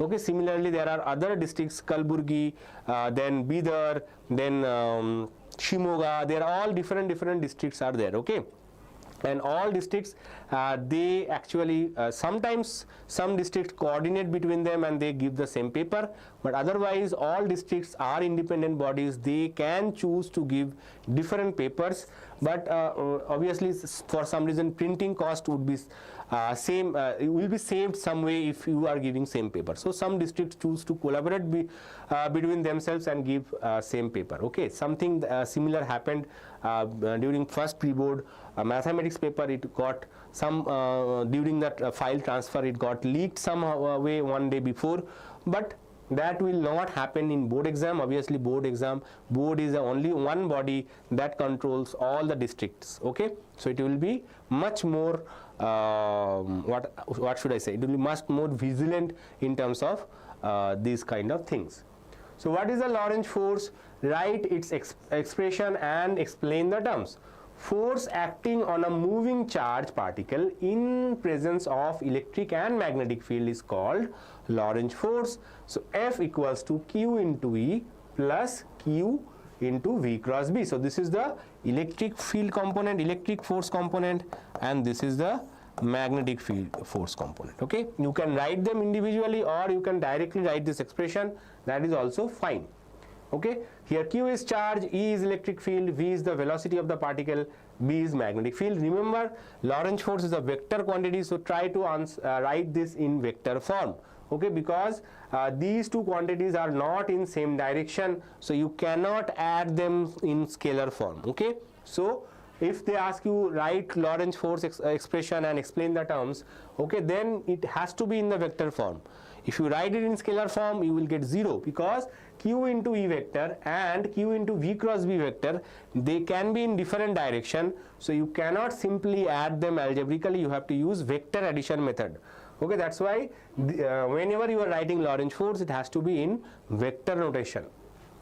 Next, how can a galvanometer be converted into a voltmeter? Explain with the diagram. A voltmeter should have a very high resistance as it is connected in parallel in the circuit. Galvanometer is converted into a voltmeter by connecting a suitable high resistance in series with it. This way the overall resistance of the voltmeter remains high. So this is the associated diagram. Okay, and when you are showing this, you also have to show what is the current. Suppose current in this galvanometer is Ig, then voltage it is measuring is given by V equals to Ig into R plus G. Okay, so this is the voltage that is being measured by the voltmeter. Voltmeter is measuring voltage. This Ig is generally constant for a given galvanometer. Maximum current that can be allowed through the galvanometer. Sir, not able to update previous year data, please help. Madhu MD Salm, I think you are talking about KCET. Okay, I will talk to our expected teacher. Jasmine ma'am handles that KCET admission process, so I will ask her to make a video on how you can update the data. Okay. Sir, this question came today. So your physics paper is already done. Oh wow. Yes, Mohammed Samin, I will ask Jasmine ma'am, she is expert in this field.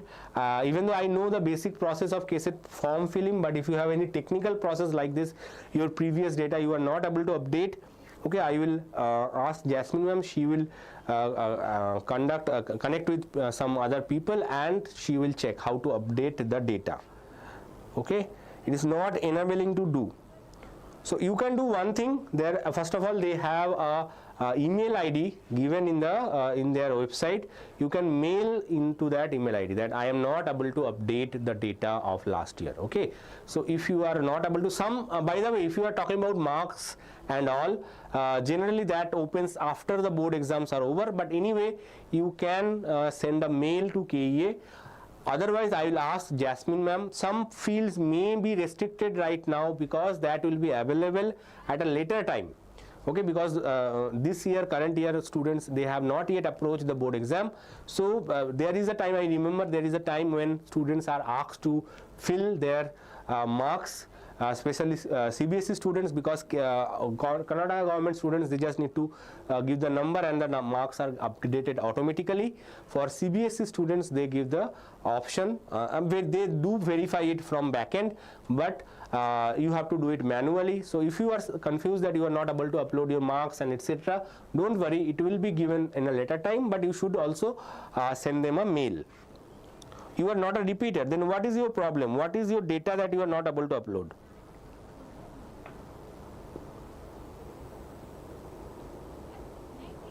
You are repeater, right? Yes, Preetham. Continuing. So this is the galvanometer to voltmeter. Now next, how can a galvanometer be converted into an ammeter? Another very common answer, common question out of these two. Okay, in all board exams, generally one of these two questions is coming almost every year. So this is also very, very super important. How can a galvanometer be converted into an ammeter? Ammeter should have a very low resistance as it is connected in series. So this first line is very, very important. This is achieved by connecting a suitable low resistance S in parallel. This is also called shunt with a galvanometer. This way the overall resistance of the ammeter remains low and the galvanometer is converted into an ammeter. Now when you are drawing this diagram, you can first of all you can show this RG, or you can use this G as well, does not matter. I generally do not show this G, I use this as the resistance itself. Now here it's very important what you are measuring. You are measuring the current, so you have to show what the current that you are measuring. Okay, in galvanometer to voltmeter you have to show the voltage, in galvanometer to ammeter you have to show the current. Now the current through the galvanometer is constant. Galvanometer can have only a particular limit of maximum current. If the maximum current reaches its limit, then galvanometer will break down. It will no longer be able to function. So this is very important. So that's why each galvanometer and voltmeter, they have a limit. Okay. Now if Ig current is passing through the galvanometer, then remaining I minus Ig will pass through this shunt resistance. This is shunt. This one is shunt. Okay. Now you have to remember that these two are in parallel. That means the voltage across these two will be same. So Ig into G equals to I minus Ig is into Rs. Okay. Now you have to simplify and find this I. Okay. So it will be if you calculate it, I will be equals to Ig into G plus Rs divided by Rs. Okay, so this is the expression for current that you are measuring. Do not find the value of Rs, you don't need to find the value of Rs, you need to show the current that you are measuring. Okay, you are measuring current, so Rs is there. Okay, you are measuring the current, so the current that is passing through the galvanometer will be given by this formula. Okay, this is the maximum current, maximum allowed current through a galvanometer. So this equation is, if you give, it gives it is not compulsory, okay, unless it is mentioned, but if you give this expression, teachers get impressed. And in some cases I always tend to say that if you know the answer, tend to write little extra if you know this answer, that if you how to do this. Okay, do not write anything wrong you don't know, but if you know something extra, try to write that point. In some cases what happens, that builds up a reputation of you in front of the examiner who is examining the paper. He does not know you. Okay, so you will get an impression that okay, this is a good student and I have to give them marks little extra in case they make small mistakes. So that's how you build up reputation. I will give those more tips in future anyway, because right now your college teachers will only check your paper, so most of them know you. State and explain Biot-Savart Law, write its vector form. So first of all, Biot-Savart Law, you have to draw this diagram, show the point, okay, show this arrow, show the angle.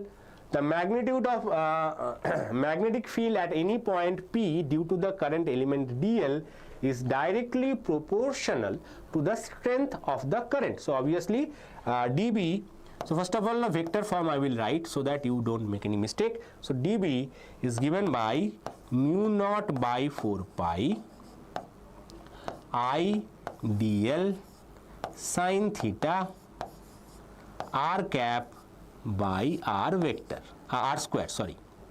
Okay, so this is the very simple vector form of Biot-Savart Law. Some books they give r vector over here, so if you give r vector over here, it will be r cube, remember that. Okay, r cap is nothing but r vector divided by r. So if you are writing r vector over here, you have to write r cube, but in my opinion you don't need to do that. Simply use a unit vector and you can escape everything else. Okay, so it is dB is directly proportional to I, dB is directly proportional to dl, dB is directly proportional to sin theta, dB is inversely proportional to 1 upon r square. So if you remember this equation, you can write the formula and you can write the statement as well. So magnitude of the magnetic field dB is directly proportional to the current I, directly proportional to the length of the current element dl, directly proportional to the sine of the angle between the current element and the line joining the given point and the midpoint of the current element. So this is slightly tricky. Sometimes you can just mention sine of the angle between the current element and the line vector, position vector, that is also fine. Inversely proportional to the square of the distance between the current element and the point. Okay, you can write dl proportional to I, dl proportional to dB is proportional to I, dB is proportional to dl, dB is proportional to sin theta, dB is proportional to 1 upon r square. That is also fine. Okay, now next, give the principle of AC generator. Why is current induced in an AC generator called alternating current?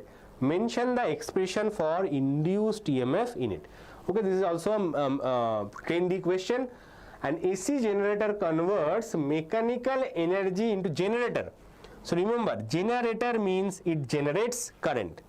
AC generator means it generates alternating current. Okay, and motor is something which uses current. Motor uses current.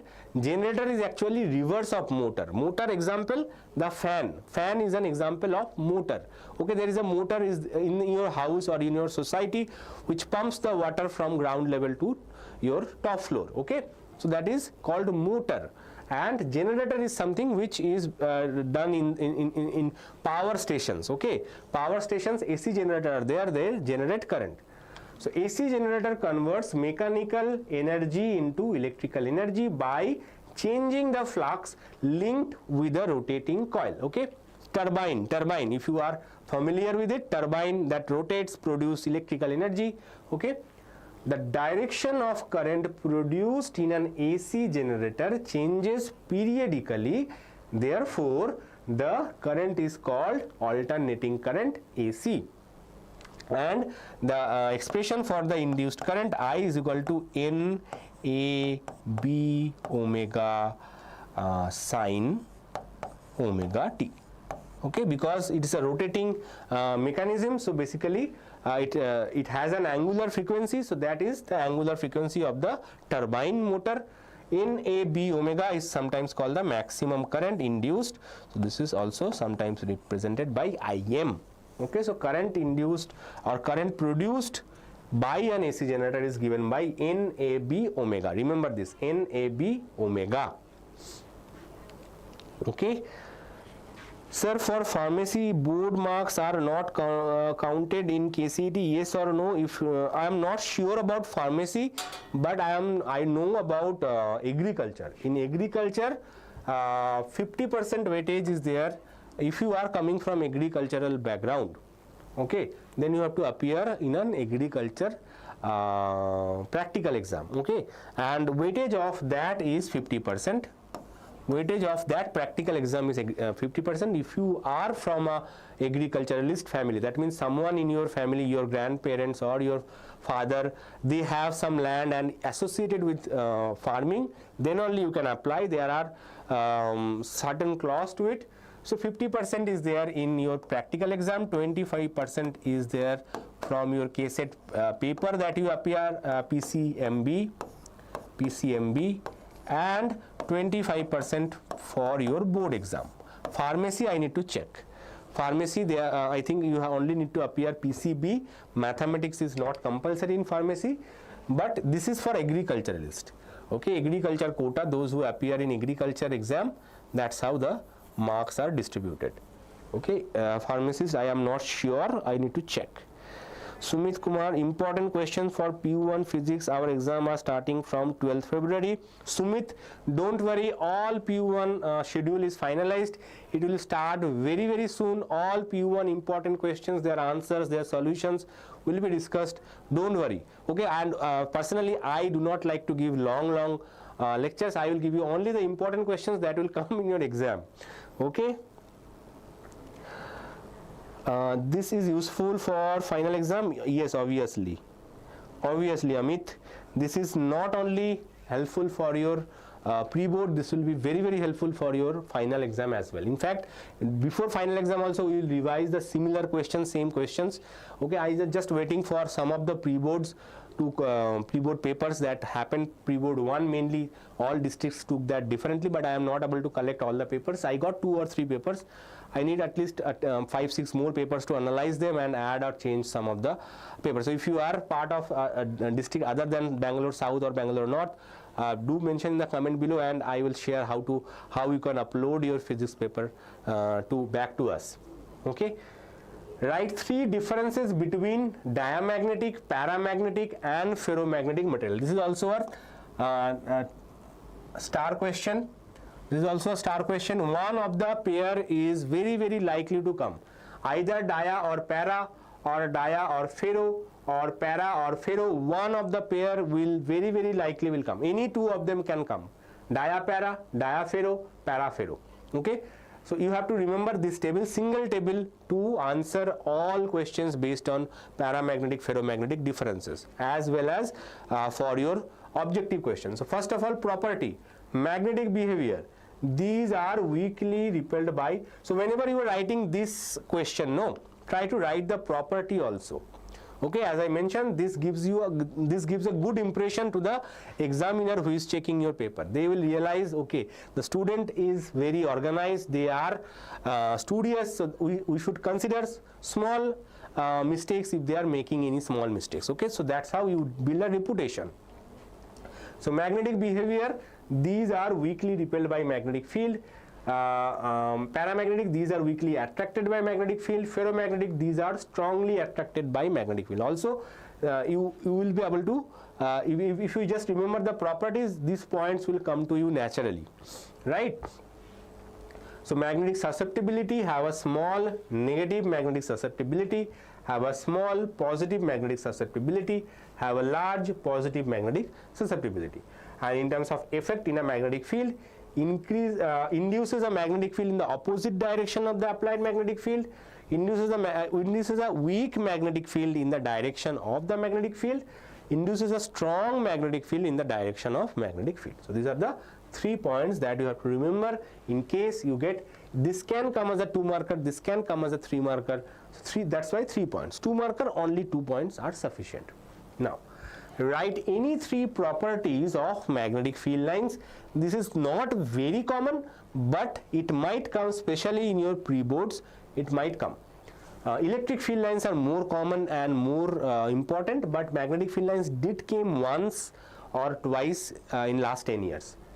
The magnetic field lines form continuous closed loops. The tangent to the field line at a given point represents the direction of the net magnetic field at that point.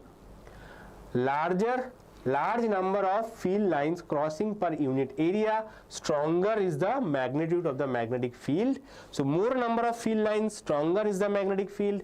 The magnetic field lines do not intersect. This is easier. I just give you 4 points. You can write any 3 based on marks. Okay. Now next, state and explain Gauss law of magnetism. This is another superstar question. This is one of the most common question that is being asked in board exams. So Gauss's law of magnetism, even though it appears very simple, but this is important. The net magnetic flux through any closed surface is 0, that is B dot ds equals to 0. Physical significance, magnetic monopoles do not exist, that is, magnetic field lines always form closed loops. Define magnetization of a sample. How is it related to magnetic intensity? Okay, magnetization M of a sample is measured of the net magnetic moment per unit volume, that is net magnetic moment M is net magnetic moment divided by volume. Relations with magnetic intensity, M is equal to chi h. Chi is called magnetic susceptibility, it's a dimensionless quantity. Next, state Faraday's law and Lenz's law of electromagnetic induction. Faraday's law is more, Lenz's law is more important, but sometimes they might ask Faraday's law as well. So the time rate of change of magnetic flux through a circuit induces EMF in it. The polarity of induced EMF is such that it tends to produce a current which opposes the change in the magnetic flux that produces it, and here you have to write epsilon equals to minus d phi by dt. Okay, so this is the expression for induced EMF. Yes, Umia,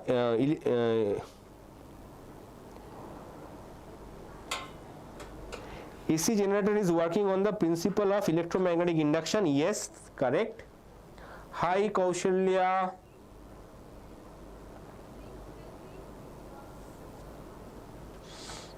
The definition, yes, that is the principle of AC generator, not the definition. Definition of AC generator is something which induces a alternating current when magnetic flux changes. Okay, so obviously electromagnetic induction, the principle of electromagnetic induction, if some current is being produced in a circuit, then it is called the AC generator, right?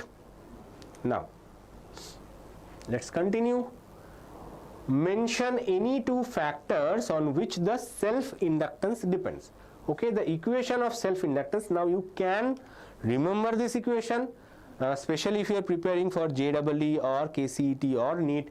This expression is important, otherwise you have to remember the points. Okay, now two factors or three factors can be asked, 2 marker or 3 marker, both is possible, but generally in what I have seen, it is a 2 marker question. So equation of self-inductance, L equals to mu naught n square A into L. Self-inductance is directly proportional to the square of the number of turns per unit length. Here small n is number of turns per unit length, that's why small n. Capital M means total number of turns.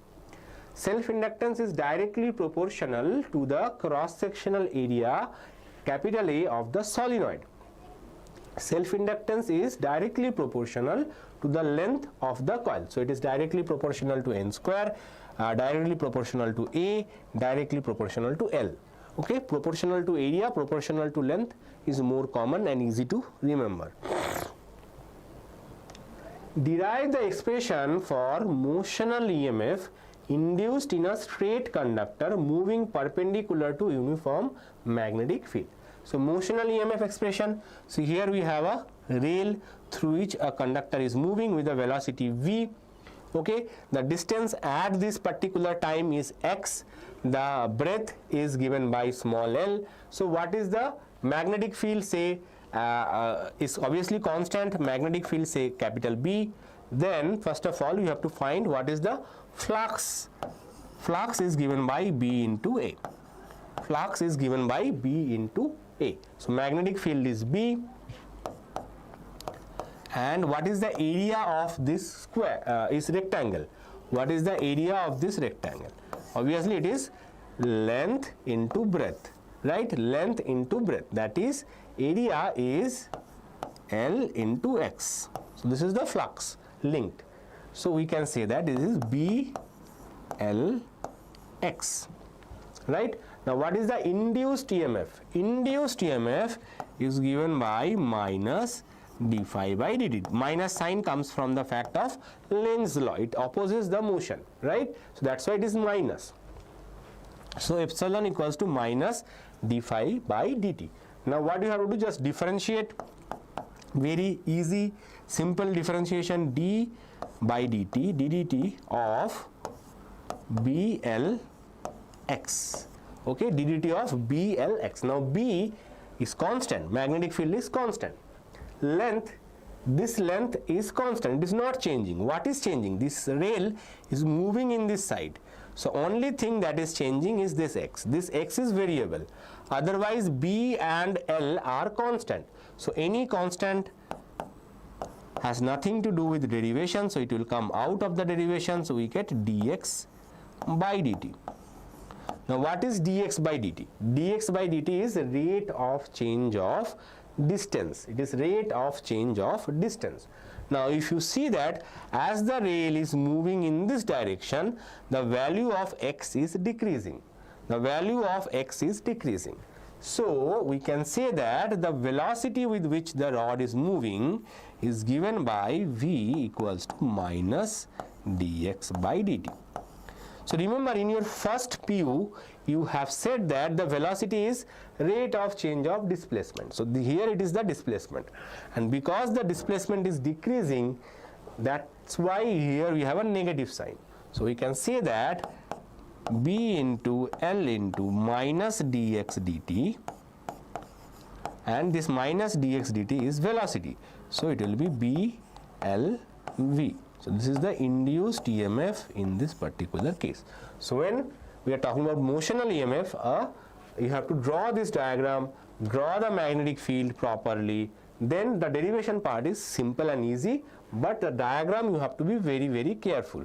Also do not ignore the negative sign, otherwise a teacher can deduct 1 mark. Next, explain briefly the coil magnet experiment to demonstrate the phenomenon of electromagnetic induction. NPN gamer, derive the expression for energy stored in a current carrying inductor. Which lesson does the question comes from? This is from your electromagnetic induction chapter. This is not from AC chapter. This is electromagnetic induction chapter. Derivation is not super common, but you have to do in energy stored in an inductor is half Li square. That thing you have to do. It did came in some of the college exams, college papers, but in board I have not seen this derivation. Formula is important for KCET. Formula is important for MCQ questions as well. Sometimes they might give you what is L, what is I. They will give the values and they will ask what is the energy stored in the inductor. So this is from electromagnetic induction chapter, self-inductance. Okay, in the part self-inductance it is discussed. You can check, the derivation is there in your NCERT textbook. Anyway, let's continue. When magnet approaches the coil, so here we basically have this coil, here we have a magnet, it approaches the coil and goes away. Okay, when the magnet approaches the coil, the galvanometer needle deflects, indicating a current is induced. When the magnet is pulled away, the needle deflects in the opposite direction, showing that the current reverses. No current is induced when the magnet is in stationary relative to the coil. Conclusion. So this is the observation. First of all, you have to draw this diagram and write the observation. When it is moving in this direction, galvanometer deflects. When it is moving away, galvanometer still deflects, but in the opposite direction. So this is the observation. Conclusion, a current is induced in the coil when the magnetic flux through the coil changes.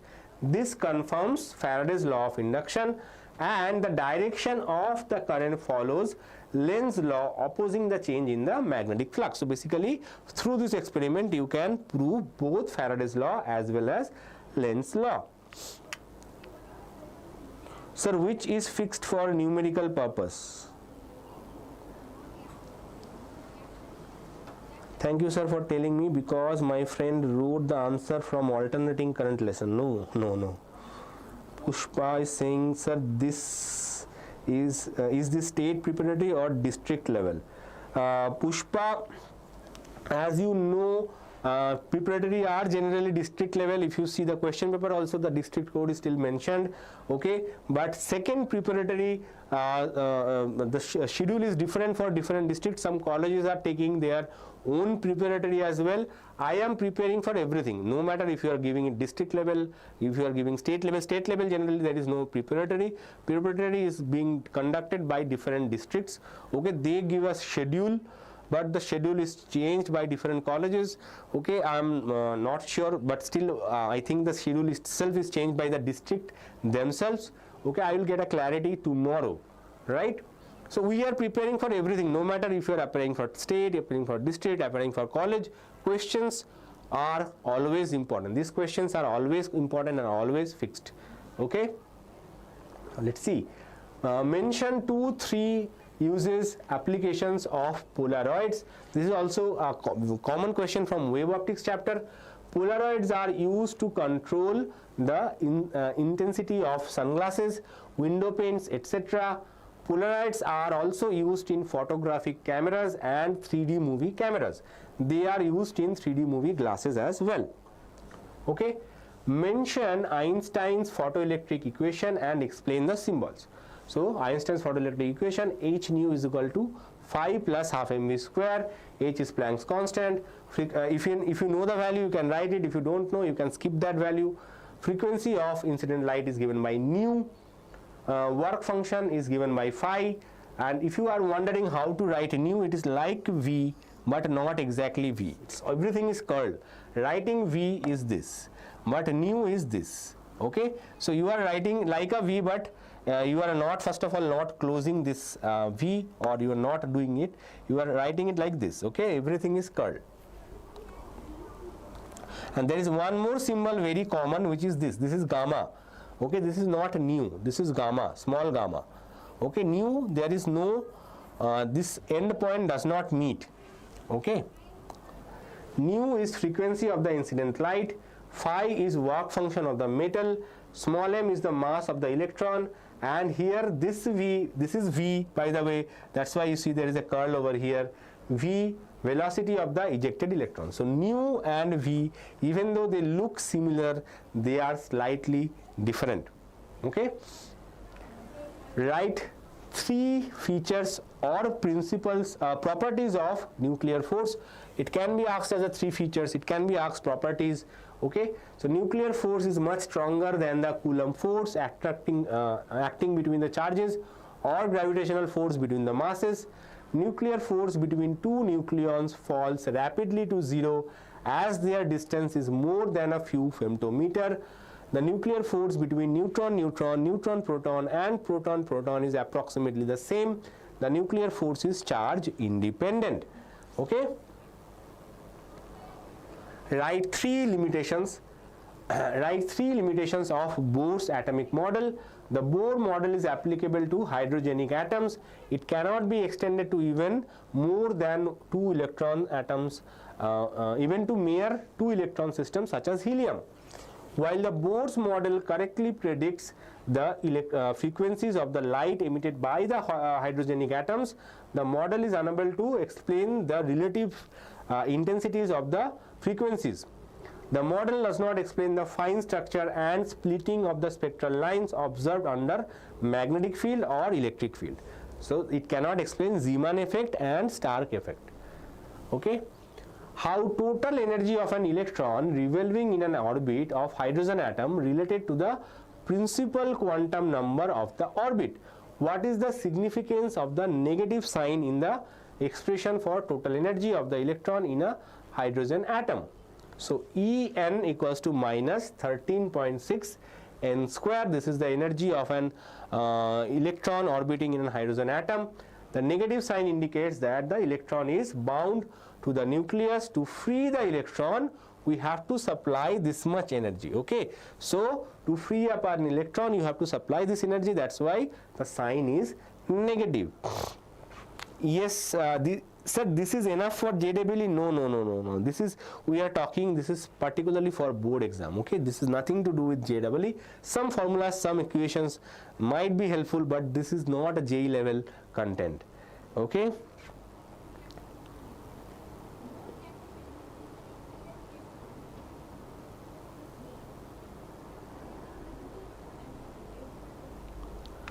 Anmol is saying, sir, I saw there is not video of biology molecular basis of inheritance, but it was not there in timetable. I am not sure which you are talking about.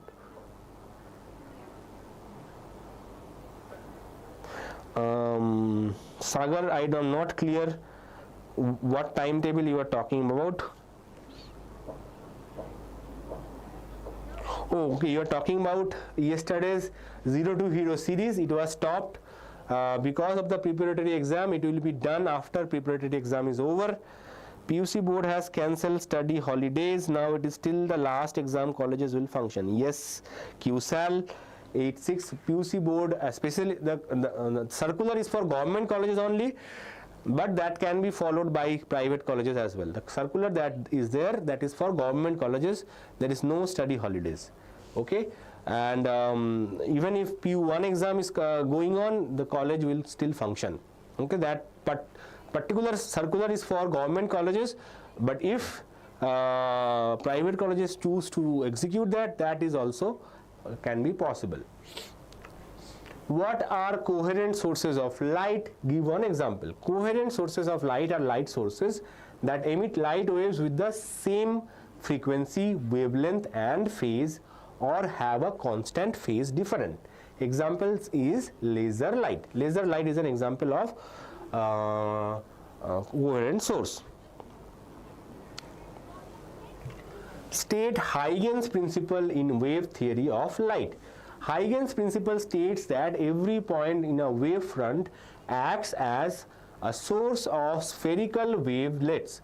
The sum of these wavelets form the new wavefront. Okay, so this is how Huygens theory works. So here we have one source and light is passing through this. So this is the secondary source of light. Light can process in all direction. There is small error in the Huygens principle. If you study in future classes about optics, then you will realize that there is a correction that is done by Fresnel that is not there in your syllabus. Give Einstein's explanation of photoelectric effect and write Einstein's photoelectric equation. Photoelectric equation part I have done once. Okay, so that is not being done in here. Einstein suggested that each photon of light has energy proportional to its frequency nu, given by E is equal to h nu, where h is Planck's constant. When light shines on a metal surface, photons transfer their energy to electrons in the metal. Any energy from the photon exceeding the work function becomes the kinetic energy of the ejected electron. How can a semiconductor diode be forward biased? What happens to the width of the depletion region when the forward bias voltage is increased? A semiconductor diode is a forward biased when you connect the positive terminal of a power source like a battery to the p-type side of the diode and the negative terminal of the battery to the n side.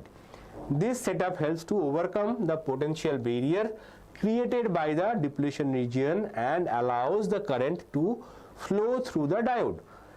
As you increase the forward bias voltage, the depletion region becomes narrower and slowly disappear. So this is how you can bias a diode. Next, state Gauss's law in electrostatics. Now we are moving into 5 marker territory. State Gauss's law in electrostatics. Derive an expression for electric field at a point due to an infinitely long, thin, uniformly charged straight wire using Gauss's law. Statement: the total electric flux through a closed surface in air is equal to 1 by epsilon naught times the total charge enclosed by that surface. So close integral E dot ds equals to q by epsilon naught. This is very common, everyone knows it. Now second part is the electric field due to a uniformly long thin wire. So here we have uniformly long thin wire and it's charged. So it is charged plus plus. This derivation can come in your board exam as well as pre-board exam. Okay, so here you have a charged wire. Say charge per unit length is lambda. It's infinite, so it goes in both side very long way. Okay, and we are trying to find electric field at say at a point P. Now how to do that? First of all, you have to construct an imaginary cylinder. So this is same as a straight line, and a straight line has a cylindrical symmetry. Okay, a straight line has a cylindrical symmetry, so you have to draw the cylinder.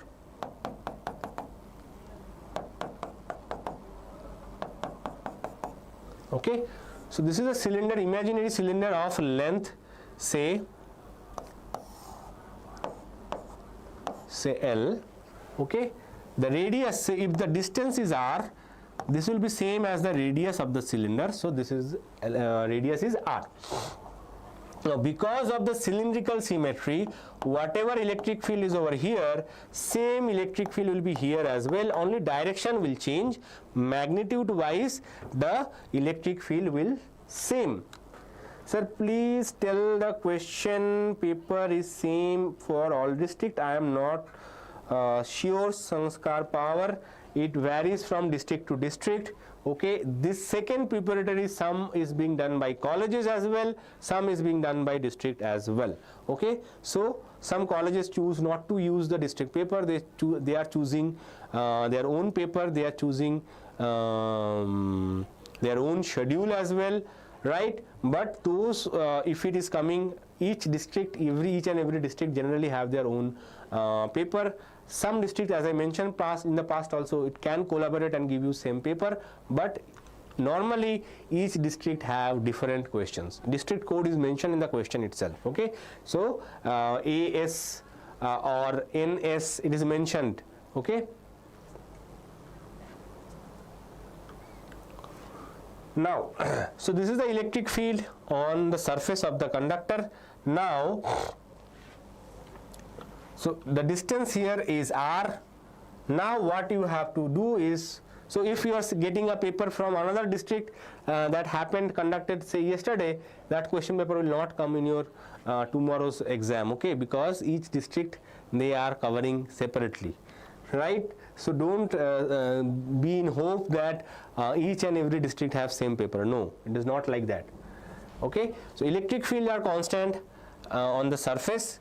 Now you have to apply the Gauss's law. So first of all, the line charge density is given lambda. So line charge density given means what is the charge enclosed in this region. Charge enclosed in this region is line charge density into length. That is the charge enclosed in particular this region. So charge enclosed is given by the length times the charge density. Okay, now from Gauss law we can say E dot ds equals to Q enclosed by epsilon naught, that is lambda L divided by epsilon naught. Now as I mentioned, electric field is constant, magnitude wise, direction wise it will vary. So E dot ds, so if you take a small ds over here or a small ds over here, okay, E dot ds will be basically E ds cos theta. Cos theta is 0 degree over here.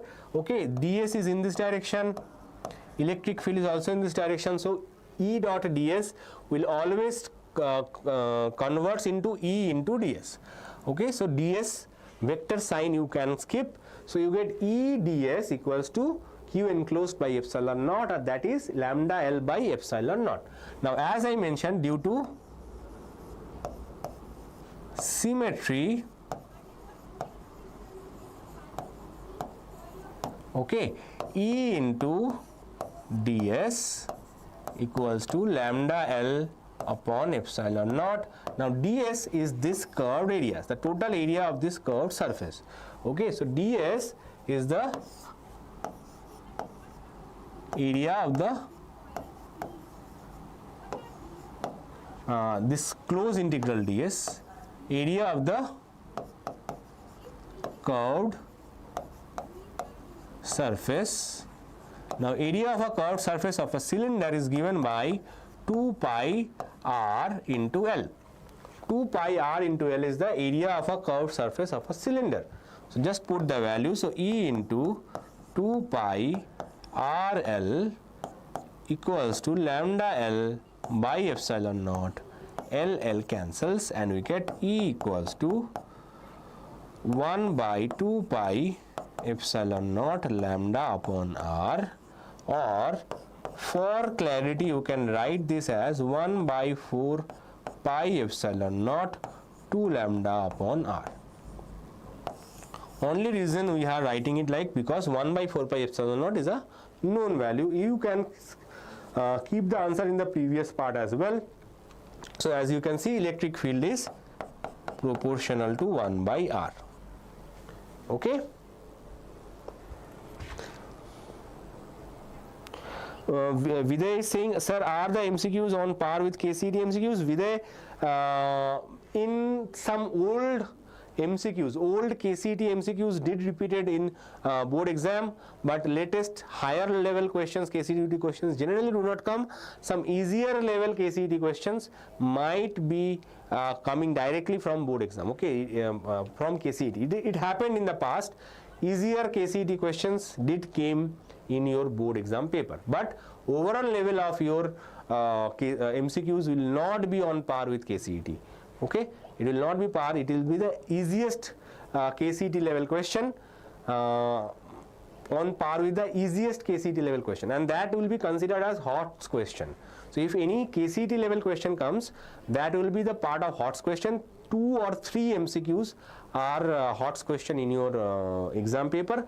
Otherwise 10 to 12 questions will be easier than KCET. Okay. These MCQs are also not KCET level. Amazing question paper will go on in state level preparatory in Chikmagalur district. Okay, even if it is Chikmagalur district, the paper code will be Chikmagalur, whatever your district code is there, that district code will be mentioned in the paper. Okay, you will see that PUE 2AS or AA, GG. Okay, I remember I used to work in Chitradurga. The code for Chitradurga state is GG. Okay, so different states have their own codes, and that code will be mentioned in the question paper. Okay, so state level, as I mentioned, state level there is no uniform question paper, even though the schedule is same, even if the dates are same. Okay, the different district combine their paper separately. It will be from your district board, district education board, but that sometimes they might coordinate with another district, but there is nothing called a state level paper. Your board exam is a state level paper. In that paper there is no district code mentioned. It is same for all the students appearing across Karnataka, right? But there is a code so that if you are copying the paper, so that they can trace you, they generally give a QR code particularly for from where the question paper is printed, from where it is stored, from where it is carried to the schools or colleges. Okay, so that is mentioned in that particular QR code, but otherwise it will not be mentioned which district, which area you are appearing from. KLE, GIB, Nippani College, you know. KLE College, I know. KLE Technology, right? KLE College of Technology, KB, GIB, Nippani, I don't know. There are 2 or 3 KLE colleges. Okay. This is pure scam, guys. This guy are making fool of us. Last time he made a video from this only, you will get 60 plus, but it did not came pure scam. Sri Skanda R Bharadwaja, which district you have given your paper, please mention, because I can tell you that out of the students with whom I have interacted, all of them get the questions that I have discussed in my lecture. So if you are thinking, if you are feeling this is a scam, either you are from some other person, or you have not even looked into a single question. I can guarantee, give me the question paper, I will show you my previous video, all the questions that is there in your exam. If you are not studying, that is not my responsibility. If you are not studying, that is not my responsibility. Those who are watching this video, they will come tomorrow and they will say that I have got all the questions. So if you are saying this is a scam, that means you are a scam. By the way, I am very sorry to say that if you are coming here thinking that sir will give me the tablet that I will eat and I will score, that is not going to happen. You have to study it yourself. Okay, I am not going to give you any tablet that if you eat you will get the marks. Okay, so if you are saying this is a scam, mention the district from where you have given the paper. I will check the district paper myself and I will verify whether your comment is correct or not, right? Ambika Vidyalaya Puttur, no, I am sorry.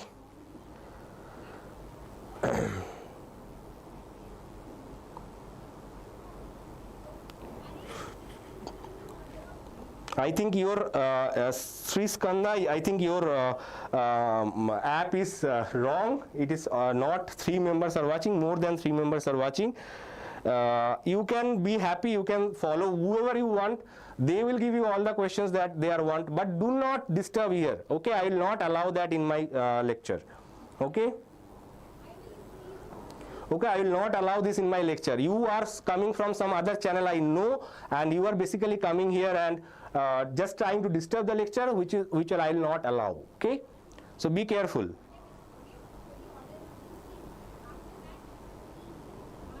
Yes, Ullas Yadgir is here. He is saying that he studied from my lecture and he scored 64, right?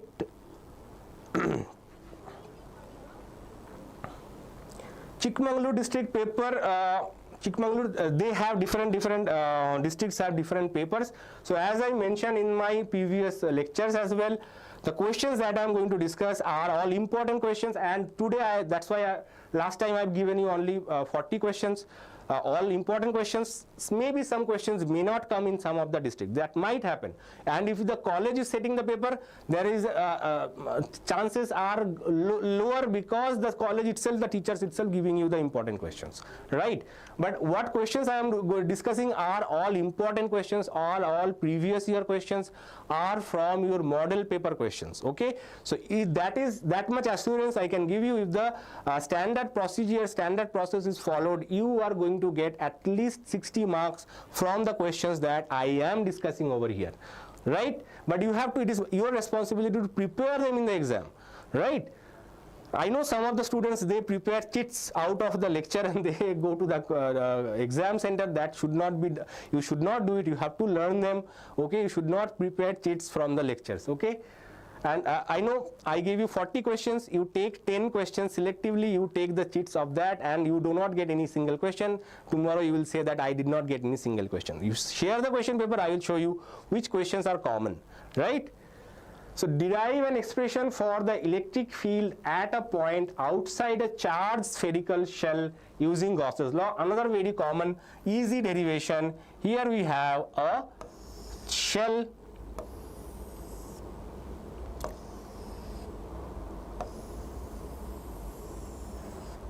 okay, and we have a radius. So here, first of all, remember that electric field inside a shell is 0. Electric field inside the electric shell is 0. Sometimes they might ask you find the electric field inside and outside the shell. So remember that if you are finding the electric field inside, according to Gauss's law, the charge enclosed here will be 0 because all the charges will be staying on the surface of the shell. So net electric field inside the shell is always 0. So inside the electric field will be 0, and when you are talking about some point outside the shell where the radius is greater than capital R, this will be capital R. So if the radius is greater than capital R, you have to construct a Gaussian surface which is bigger than this radius. Now everything is easy, you know the total charge. So the charge enclosed here will be the total charge on the surface of this sphere. Okay, charge enclosed is total charge on the sphere. Now what? So this is small r. Again we will be using Gauss's law, that is E dot ds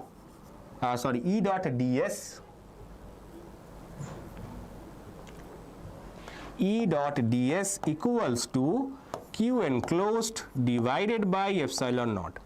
Okay, E dot ds equals to Q enclosed by epsilon naught. Now E is obviously constant due to spherical symmetry. So due to symmetry, E is constant, so E will come out of the integration. If it is constant, there is no point in doing integration, obviously. Also, as I mentioned, electric field will be in the same direction of ds, so E dot ds will give you E into ds only, scalar multiplication. So you get E ds equals to Q enclosed divided by epsilon naught. Now what is ds? ds basically closed integration ds always gives you the surface area. It always gives you the surface area. E delta now what is the surface area in this case? Surface area is 4 pi r square. Okay, 4 pi r square is the surface area. Volume is 4/3 pi r cube. Surface area is 4 pi r square. So E into 4 pi r square equals to, now Q enclosed is the total charge on the surface. So Q by epsilon naught. So from here you get E equals to 1 by 4 pi epsilon naught Q upon r square. Easy derivation, not difficult. Only thing they might ask you, what is the electric field inside also? Electric field inside is 0. Okay, remember this. Now last year this derivation did not came, but a numerical question based on this formula came, but they have given you the surface charge density. So if surface charge density is given, then remember that total charge is actually the surface area into surface charge density. Okay, total charge is area into surface charge density. So if you just substitute this into this equation, you will directly get the formula and you can even answer that question exactly. 4 pi r square will be cancelled. You get sigma by epsilon naught. Okay, so in terms of surface charge density, you can even write the equation and you can solve it. Sorry, there is one more mistake. It will be capital R square because this is capital R. Okay, so you will get E equals to R square sigma by small r square. This is a formula for particularly for numerical. Last year this came. This year there is less chance this same formula they will repeat.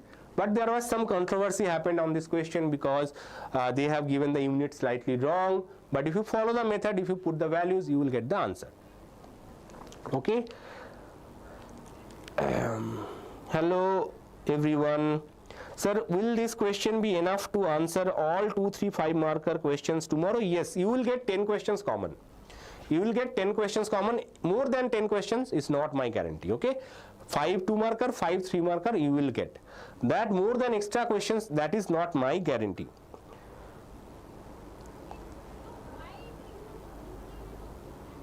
Yes, go to cherries, got no cherries. This is sufficient for your, if you have prepared your PU first preparatory, and I have selectively kept some questions different than preparatory 1, because preparatory 1 obviously I have covered some questions. Now I am covering some other questions which should be sufficient. Okay, I am purposefully skipping some of the chapters. Okay, I am for example ray optics I have not covered in today's lecture. Why? Because I think that even if you don't cover the ray optics, because tomorrow is your exam, you will not get the time to study all questions, all important formulas, right? So that's why I'm just doing all the important questions, very basic core questions which will be which we can expect in tomorrow's exam, right? So you will get questions common, not all 18 out of 18 or 20 out of 20, but yes, I am giving you all the important questions. Sometimes they change the language, they reframe the questions. For that you have to be aware of. Okay, and all questions are important, and I have discussed, and across district if you consider, okay, on an average all questions will be coming in one or other district. Okay.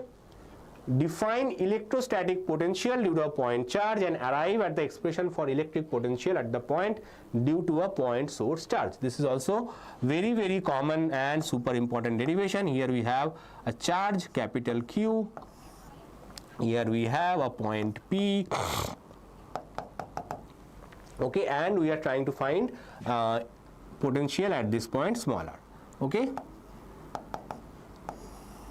Now what we have to do, we have to consider 2 points A and B between this and infinity.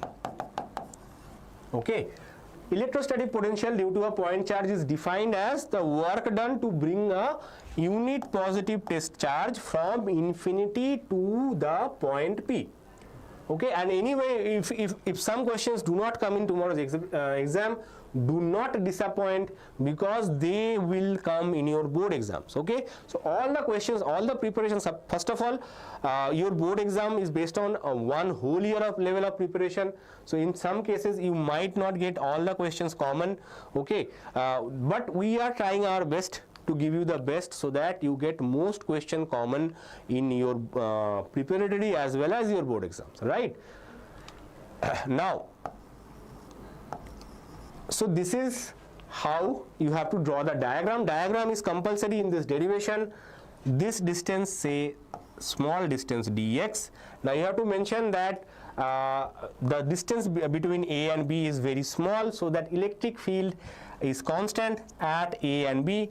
Now if you keep a unit positive charge at point A, what will be the electrostatic force?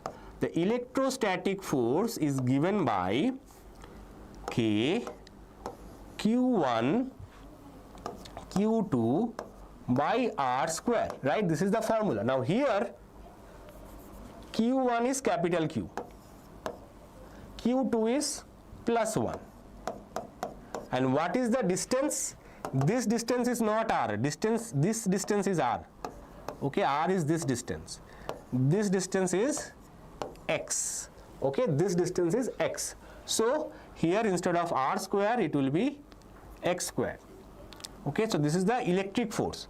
Now if you want to move this charge from A to B, you are trying to move the charge from A to B. So how much force you have to apply? You have to apply an external force which is equal but opposite to the internal electric force. You have to apply an external force which is equal but opposite to the internal force. So the force that you have to apply is given by minus kq by x square. Okay, this is plus 1, so 1 is multiplied, so you get kq by x square with the minus sign. So this much force you have to apply to move it from A to the point B. These 2 points are very close. Now electric force varies with distance, that is why we cannot take any 2 points, we have to take 2 very close points. The distance between them is dx. So how much work you have to do to move the charge from A to B? The work that you have to do to move the charge from A to B is given by the external force that you are applying times the displacement. Force times displacement is the work done. So F external is minus kq by x square into dx. Okay, kq by x square into dx. Now what you have to do? Minus kq dx by x square. Okay, now what we will be doing, we have to find the total work done. Total work done to bring the charge from infinity to our point P. We have started at infinity, we have to reach at our point P. So what is the total work done? Total work done is integration infinity till P dWAB. So if you take this small work done and if we extrapolate it from infinity to this point P, you cannot simply change the value, you have to integrate. Integration means taking such small pieces and adding them. Integration is like addition, taking small pieces and adding them to calculate the total work done. Okay, so now what we will be doing, infinity till where is the point P? Point P is a distance R. So infinity till point R. Now put this value minus kq dx by x square. Now minus kq is constant. So integration infinity to R dx by x square. Now dx by x square is very common integration. We will get minus kq minus 1 by x.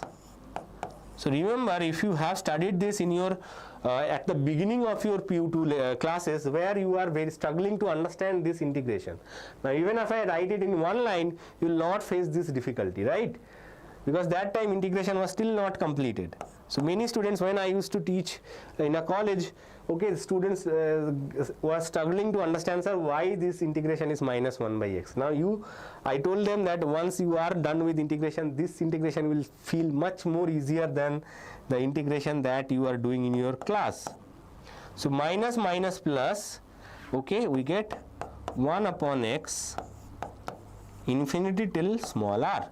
So now it is equal to kq 1 by r minus 1 by infinity. Okay, so it will be kq upon r. Okay, so this is the expression for work done. Now from the definition of electric potential, this work done is actually the electric potential, that is equals to 1 by 4 pi epsilon naught q upon r. Okay, this k is 1 by 4 pi epsilon naught. So this is the derivation. If you do the derivation step by step, you should get full marks. Hi Pidappa. Sir, how much time this live class?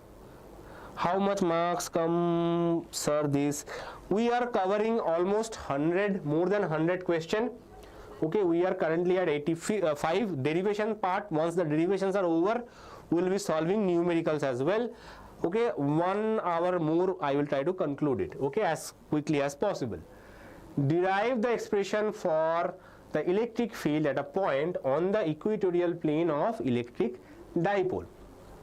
Okay, so expression for the electric dipole at a point on the axial position I am skipping. If you get time, do revise that. Students generally get difficulty in the axial one. Equatorial one. That's why I am doing the equatorial one derivation. Okay, if you find axial one difficult, you should practice that one as well. Process should be same. Okay, axial one slightly easier because they are on the same line, so one is minus than another. Equatorial plane student gets difficulty because you have to add them vectorially. So that's why I am doing the equatorial plane one.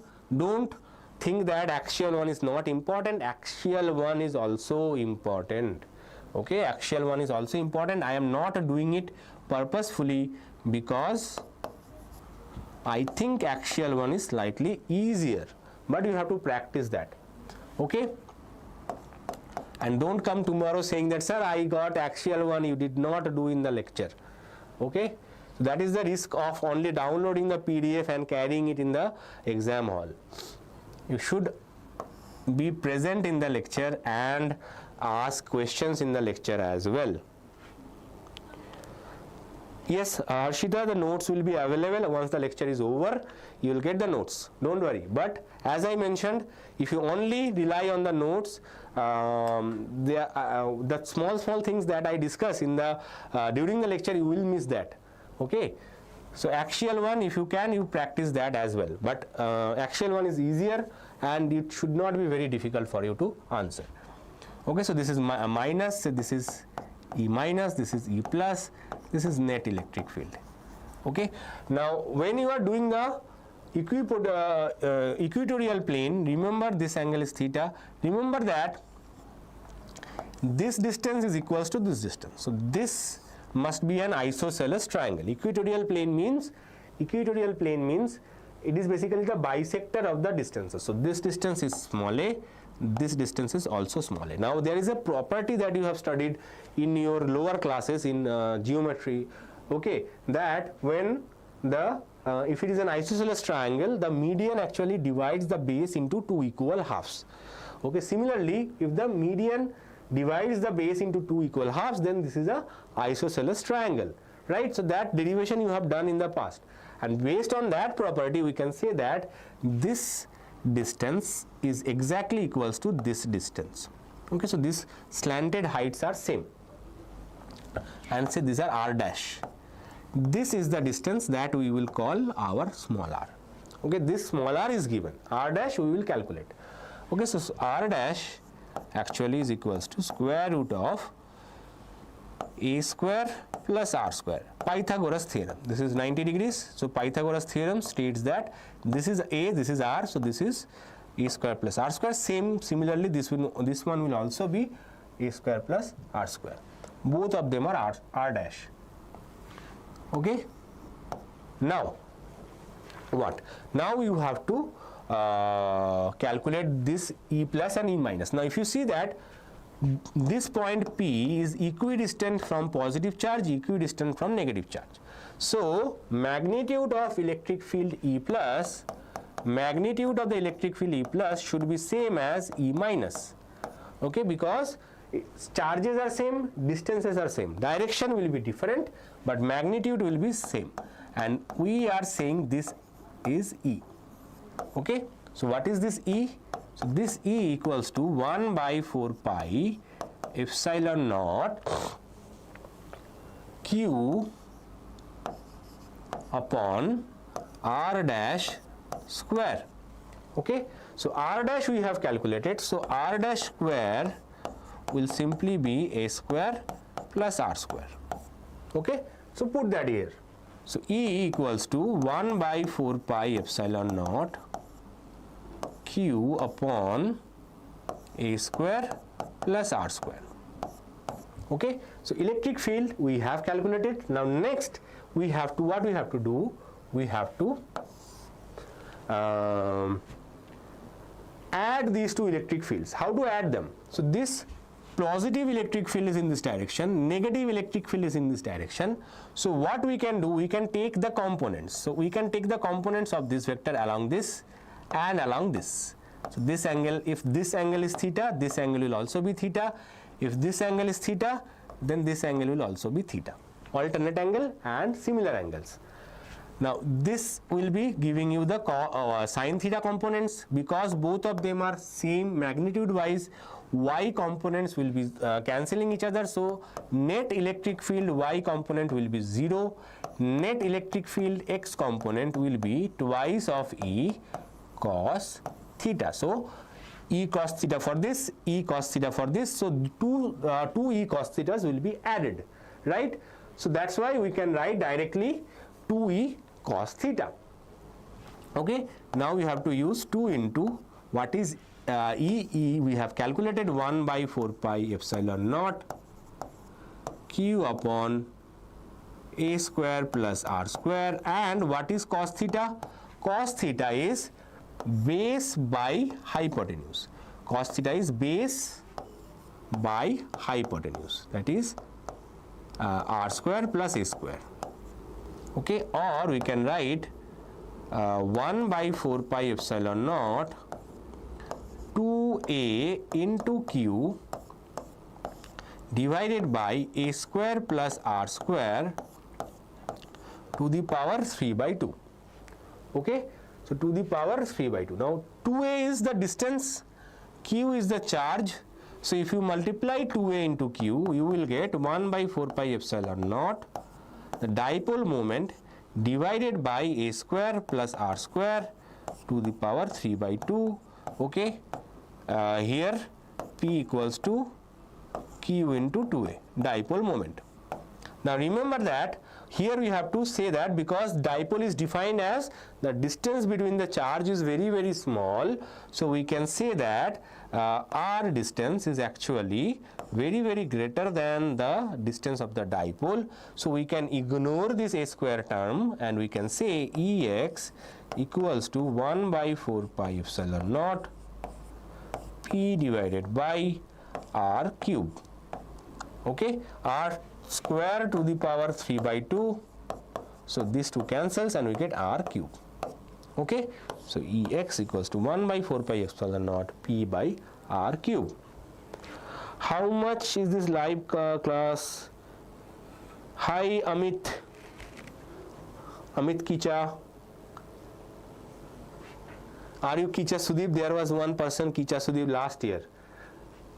He already qualified, I know. so I am not sure. He was regular in our lecture.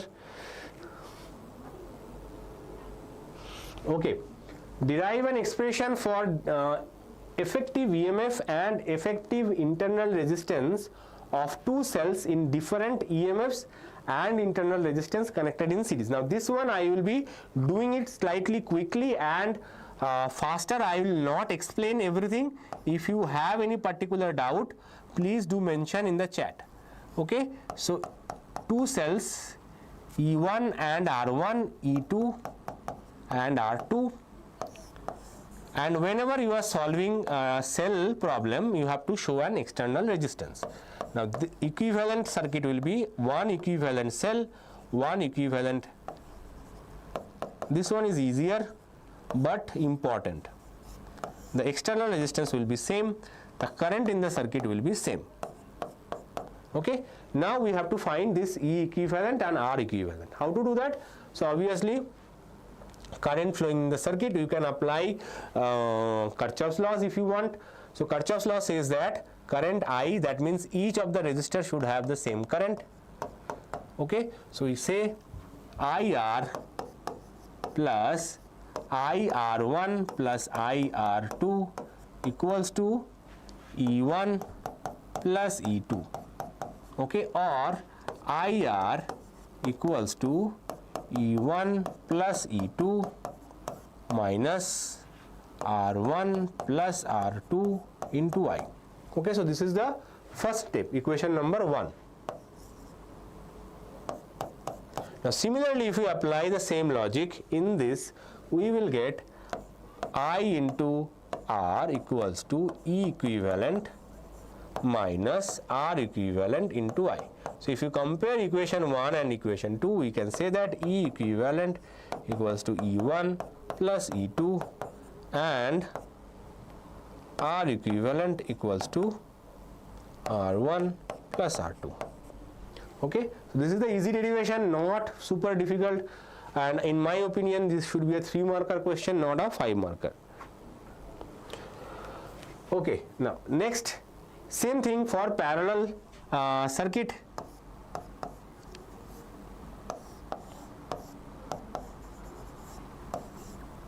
Parallel one is slightly tricky.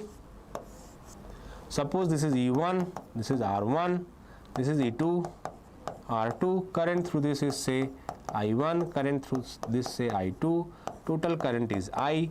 Now this is external resistance R. So equivalent circuit will have equivalent, R equivalent and external resistance R. Okay, now what? So first of all we can take this, start with this loop, start with this loop. So we say that IR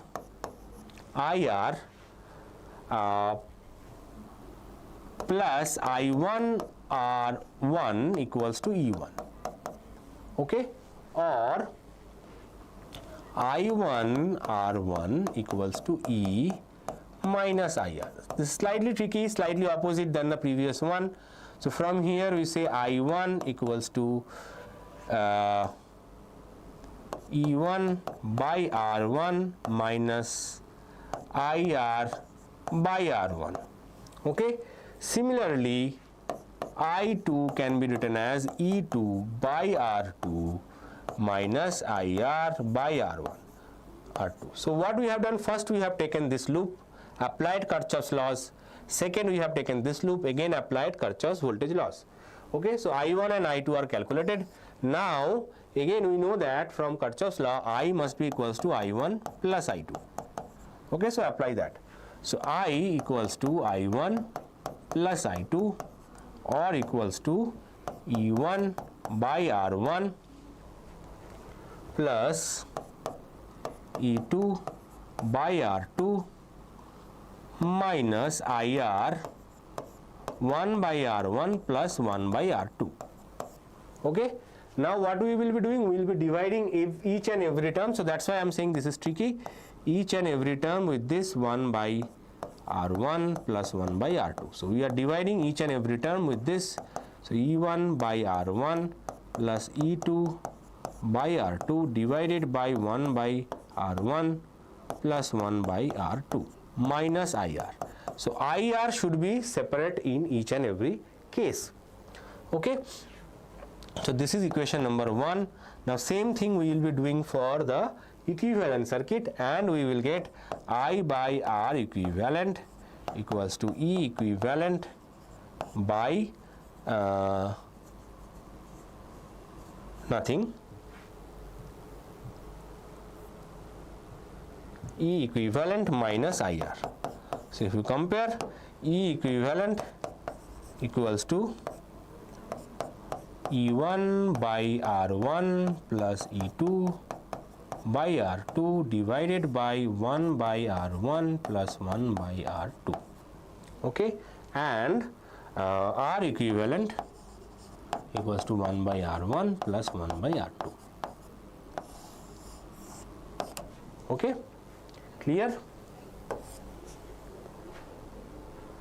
So practice this derivation. This derivation is more important than say series 1, but series 1 did came in the past as well. Which one, javelin thrower?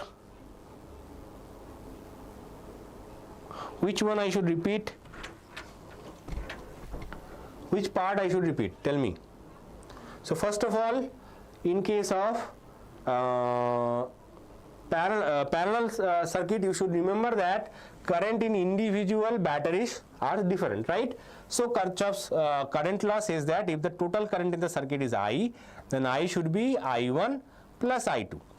Now in the equivalent circuit, current should be I. That is the equivalent circuit. Equivalent circuit means everything else should remain same if you remove this two cell with a single cell, right? So what we have done, we have applied Kirchhoff's voltage law in individual loops. First we applied in this loop, second we have applied this loop. So this R, capital R, is common in both cases. So I1 into R1 plus I into R. Okay, this current I is passing through this resistance. So I into R plus I1 R1 equals to E1. That is Kirchhoff's voltage law for first loop. So from here we are calculating I1. From here we are calculating I1. Okay. And similarly, once you calculate I1, you can write similarly. Only what you have to do, you have to change all ones with twos. So I2 equals to E2 by R2 minus IR by R2. Now next, again Kirchhoff's current law says that I equals to I1 plus I2. So just add these two equations. Okay, add these two equations. So E1 by R1. Now while writing, I am just organizing it straight away. So I am writing these two terms one by one. So E1 by R1 plus E2 by R2, okay, minus, if you see IR is common. So IR I am taking common, and we are getting 1 by R1 plus 1 by R2. Now there is a trick. If you remember the final expression, you need to take out this, or you have to remember IR should be single. IR should be single. It does not want anything with this. So you have to take this term and divide individually each of them. So when it comes on this side, it divides I by this, and when it is coming to this term, it is dividing, this entire term is getting divided. Okay, so what we have done, we have divided each and every term. This was I, right? So we have divided each and every term by 1 upon R1 plus 1 upon R2. That's why it is coming like this. Okay. Now if you write the same equation for equivalent circuit, you will see that IR plus IR equivalent equals to E equivalent, or you can write,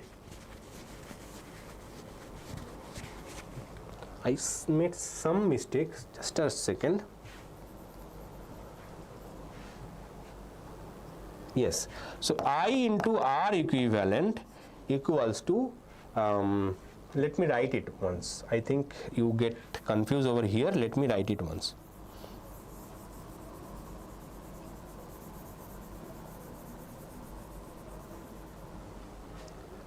So I into R plus I into small r equivalent equals to equivalent EMF, or I divided by 1 by R equivalent. I can write it like, write this term as like this. So AB can be written as A divided by 1 by B, right? So division of division. So that's why I am written it like this, equals to E equivalent minus IR. Or what you can say, now you compare. So this, here we have I term, okay, I term should be same coefficient because IR is individual, right? So I term and I term should have same coefficient. So from there we can say 1 by R equivalent equals to 1 by R1 plus 1 by R2, and this E equivalent should be same as this. So we can say E equivalent should be E1 by R1 plus E2 by R2 divided by 1 by R1 plus 1 by R2. Okay, so this formula, why I write it like this? Okay, instead of simplifying this, no, if you keep remember this way, mathematics wise this will be easier for you to derive. Okay, otherwise you have to do the cross multiplication, E2 E1 divided by R1 R2, so that might be complicated. If you remember the derivation this way, this will be much more easier, right? Javelin thrower, I hope your doubt is cleared. What are the steps you have to remember? First, calculate I1, calculate I2, add them, and then simplify. Okay, remember the resistance formula is same as parallel resistance. Remember this, resistance formula is same as parallel. This one is E1 R1 plus E2 R2 divided by 1 by R1 plus 1 by R2. Okay, now let's move on. Derive the expression for force per unit length between two parallel current carrying wire. So here we have two parallel current carrying wires. Okay, this one is carrying current I1, this one is carrying current I2. Now magnetic field due to any current carrying wire, the distance between them is obviously small d. So magnetic field due to a current carrying wire is given by from Biot-Savart Law. It can be derived from Ampere's law. It also can be derived that magnetic field due to a current carrying wire. Suppose we are trying to find the magnetic field due to wire 1 at this location, say B1. Okay, magnetic field due to the current carrying wire 1 is given by 1 by 2 pi epsilon naught, sorry, not 2 pi epsilon naught, sorry,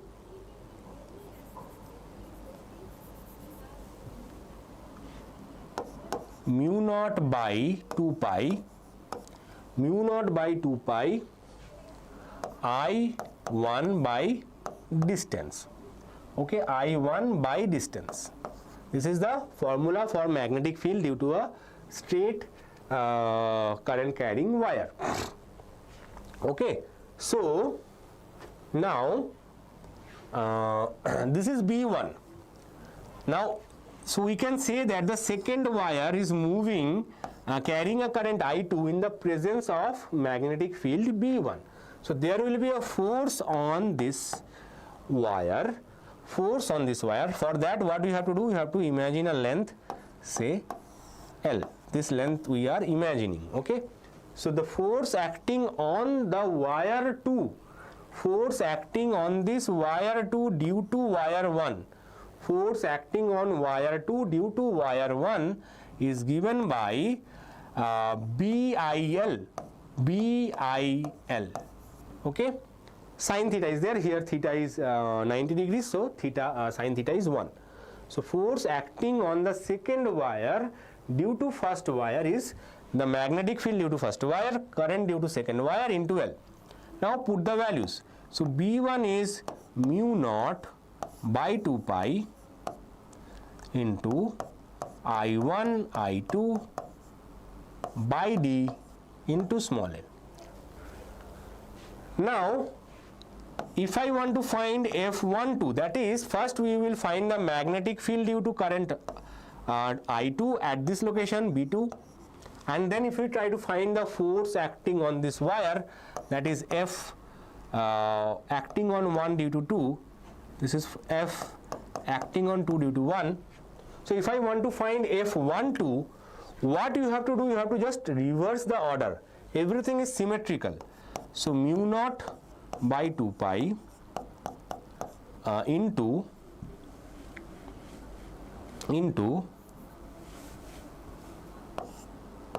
I2 I1 by d into L. Okay, so this is the force acting on this wire. Now if you see that both forces are same, magnitude wise both forces are same. It can be in the opposite direction, but magnitude wise same. That is Newton's third law actually. Okay, magnitude wise same.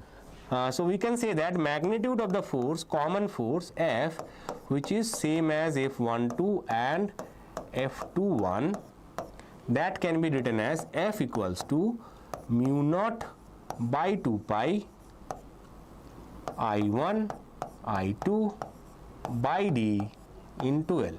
Okay, magnitude wise both of them are same. Now this is done, this is the force, total force. But total force is immaterial because the wire is very long. Okay, how can we calculate the total force?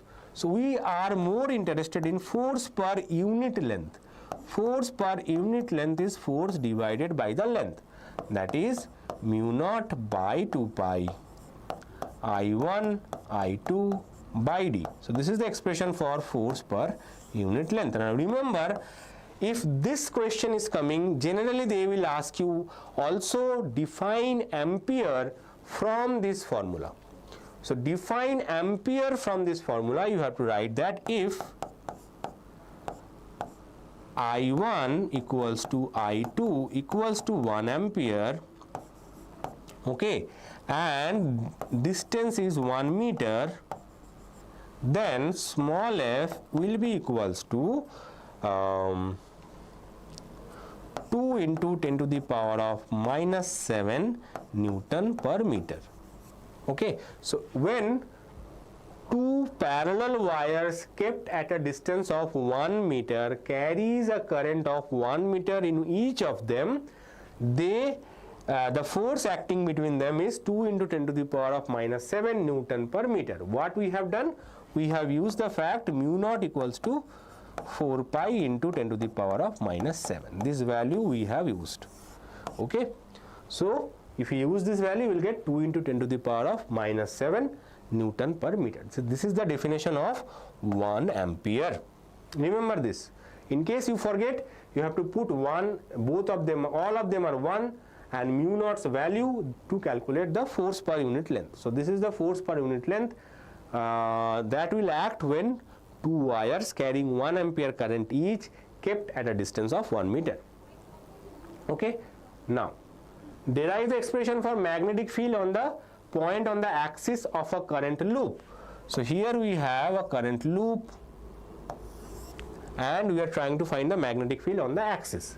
So the radius of the loop, say r, and we are trying to find magnetic field at some point P. We consider a small element over here. So this distance is r, this distance is x. So r is equals to square root of capital R square plus x square. Capital R is the radius of the loop. Give me a second.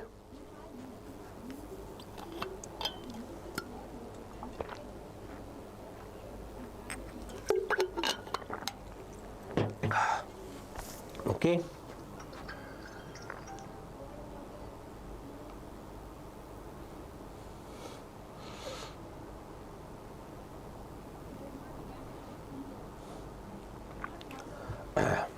Now, so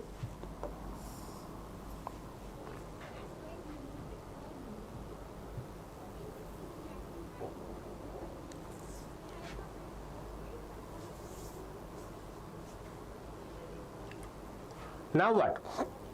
So derive the expression of a magnetic field at a point on the axis of a circular current loop. Now, so R is equals to R plus X square. We have to find the magnetic field at this point. Now remember that the direction of the loop is like this. So this angle is 90 degrees. Okay, so this angle is 90 degrees. So what is the magnetic field at this point? Magnetic field at this point, dBx from Biot-Savart Law is given by dBx equals to mu naught by 4 pi I dl. Sin theta is 90, so sin 90 will be 1 divided by R square, just Biot-Savart Law.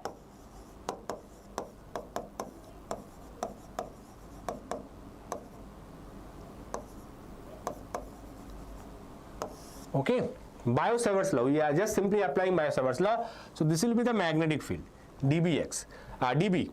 Now, this magnetic field can be taken, if I take the element, instead of taking over here, if I take the element over here, exactly diametric opposite point, then the magnetic field will be this direction. Okay, and again the y component will cancel. Y component will cancel because of the symmetry. So only x component will be here. So if this angle is phi, then this angle will also be phi. Okay, this angle will also be phi. Okay, now, but we will just write it that y component will cancel, only x component will remain. So x component is given by x component dBx is given by dB cos phi. Okay, now cos phi value we will calculate from this triangle. Okay, so dB equals to mu naught by 4 pi, okay, I dl. Dl is this element, okay, length of this element, I dl by R square, this is R, cos theta. Cos theta is, remember cos theta, cos phi or cos theta generally, cos is base by hypotenuse. So base is this one, hypotenuse is this one. So base by hypotenuse, for this angle phi, this is base, this is hypotenuse, so R by small r. So mu naught by 4 pi I R by R cube into dl. So this is the expression for total magnetic flux. Now total magnetic field, so total magnetic field Bx will be integration of dBx. Okay, Bx is integration of dBx. So this will be mu naught by 4 pi, okay, IR by R cube integration dl. So everything is constant. Mu naught by 4 pi is constant, current I is constant, this distance is constant, x is constant here in fact. So only thing that is there is dl. So you need to take small dls along the curved line and add them. So basically integration dl here is close integration, and that will give you the perimeter. That will give you the perimeter of the circular loop.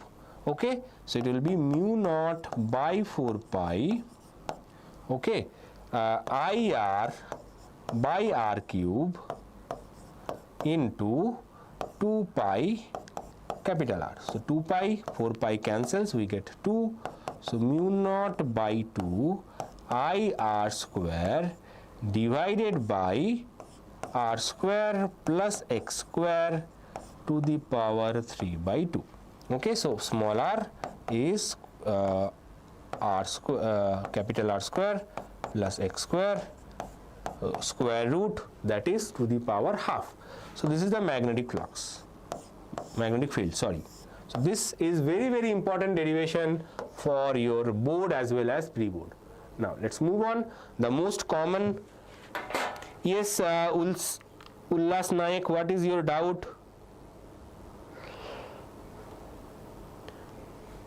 Yes, numericals after this. Two more full wave, half wave rectifier, then we will do numericals.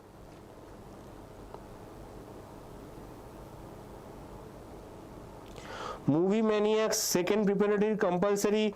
Second preparatory is according to your board, second preparatory is compulsory according to the board, because and Ullas Nayak, what is your doubt? Don't say that sir I have doubt, just ask the this is my doubt. You will pass more, you will more than score passing marks. Philomena Kank, or sorry, Philomena Perida. By the way, good to see some people are watching some things which are very curious. Anyway, let's see. So this is another double star question. What is a rectifier? Explain the working of a full wave rectifier using neat circuit diagram. Draw its input output waveforms. Okay, so by the way, when I am discussing an answer, please wait till the answer is delivered, then you ask your question. Okay, so when I am discussing this answer, I will not take any question between the answer is done. Once the answer is done, I will definitely take all of your questions. Okay, so during the discussion, don't come and randomly ask question. Wait patiently. Once the answer is completed, I will take in between two answers, I will take your questions.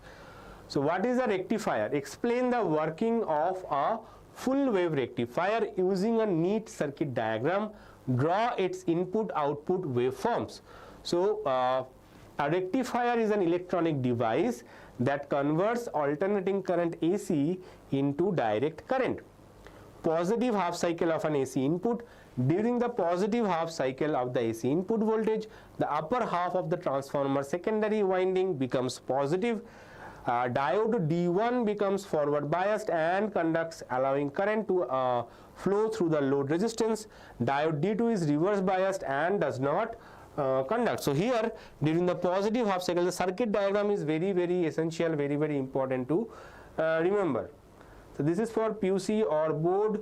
It is both PUC and pre-board. Everything is covered here. Okay, but right now we are doing it for pre-board, but these all questions are important for your PUC exam as well. Okay, so diode D1 and diode D2 both are forward biased. In the first half cycle, this diode is forward biased, current passes in this direction. In the second half, this diode is forward biased, so current passes in this direction, again the same direction. Okay, so during the negative half cycle of the AC input voltage, the lower half of the transformer secondary winding becomes positive. Diode D2 becomes forward biased and conducts, while diode D1 is reverse biased and does not conduct. Current again flows through the load resistor RL in the same direction as during the positive half cycle.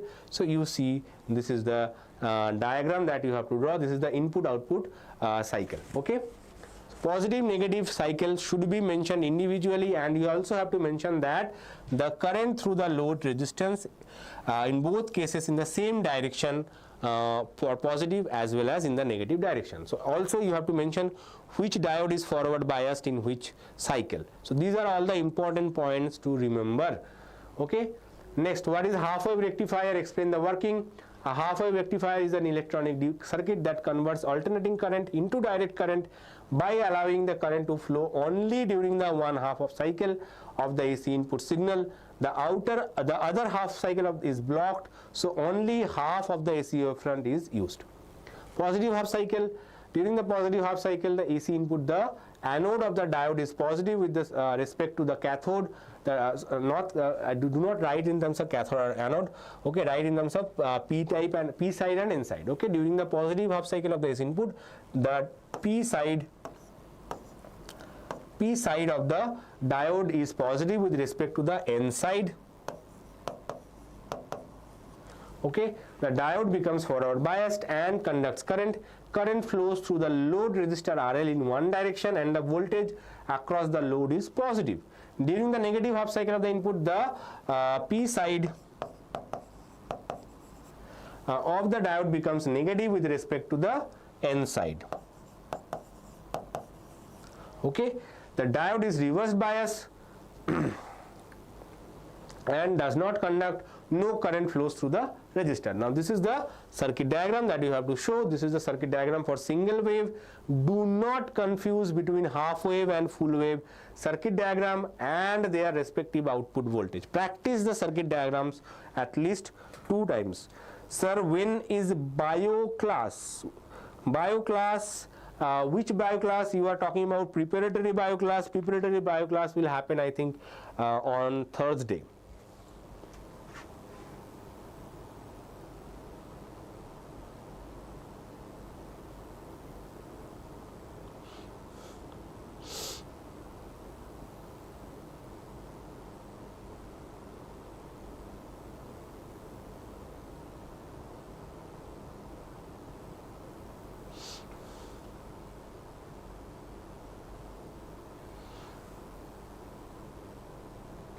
Ullas Nayak, don't spam bio class.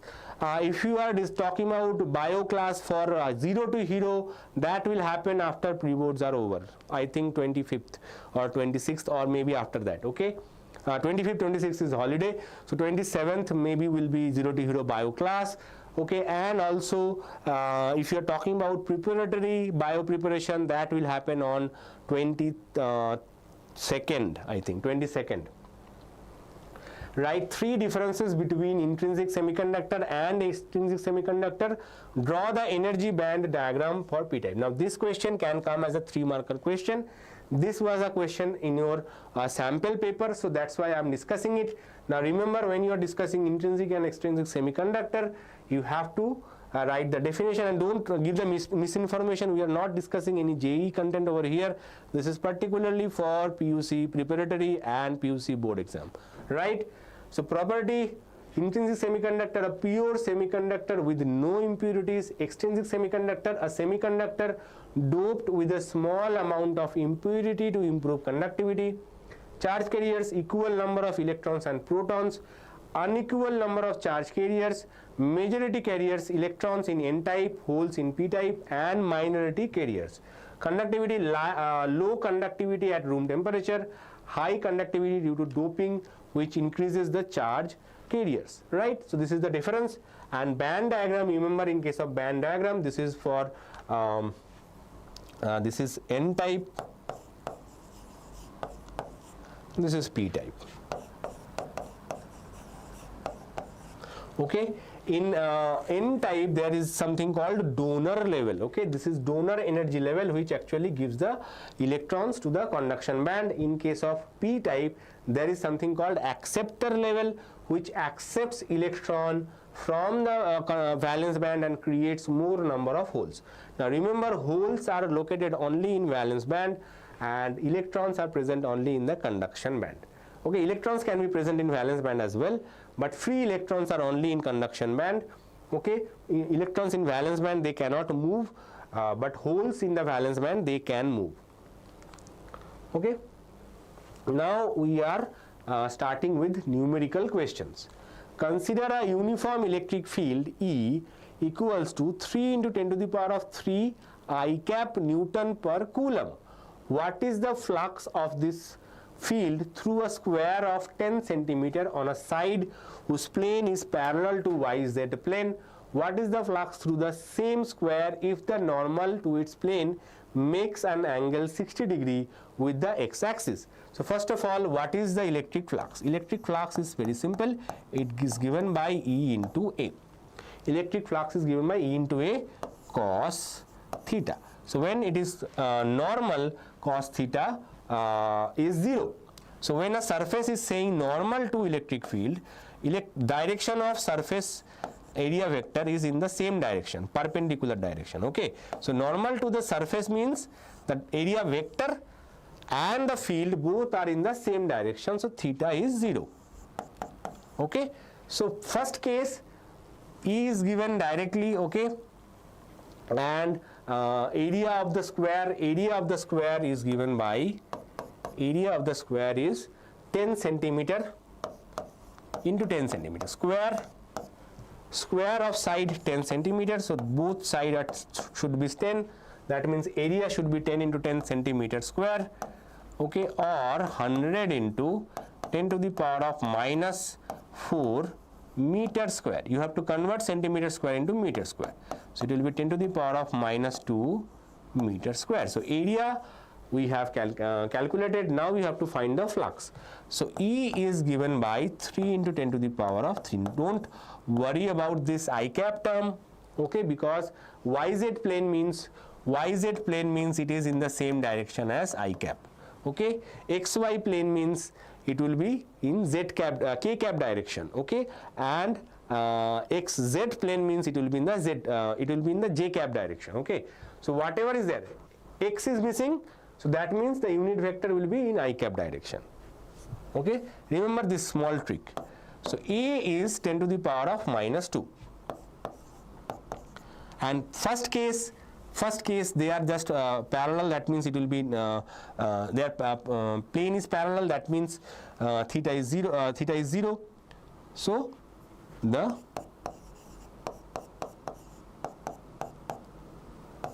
phi is 30 Newton meter square per coulomb. The unit of flux is Newton meter square per coulomb. Now this is case number A. Case number B, okay, it will be EA cos theta. Now theta here is given 60 degrees, so same value 30 cos 60. Now cos 60 is given by half, so 30 into half, so it will be 15 Newton meter square per coulomb. Okay, so 30 Newton meters per square per coulomb, 15 Newton meter square per coulomb. Next question, 2 point charges 5 microcoulomb and minus 5 microcoulomb are located at A and B separated by 20 centimeter in vacuum. What is the electric field at the midpoint O of the line joining the charges? Hello Samrat.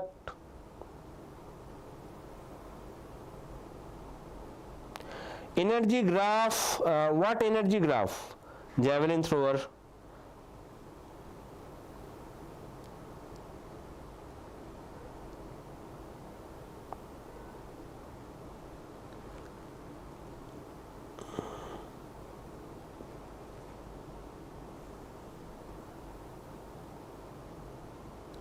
Saba Fatima, we are trying to include as much as possible from the model paper. Yes.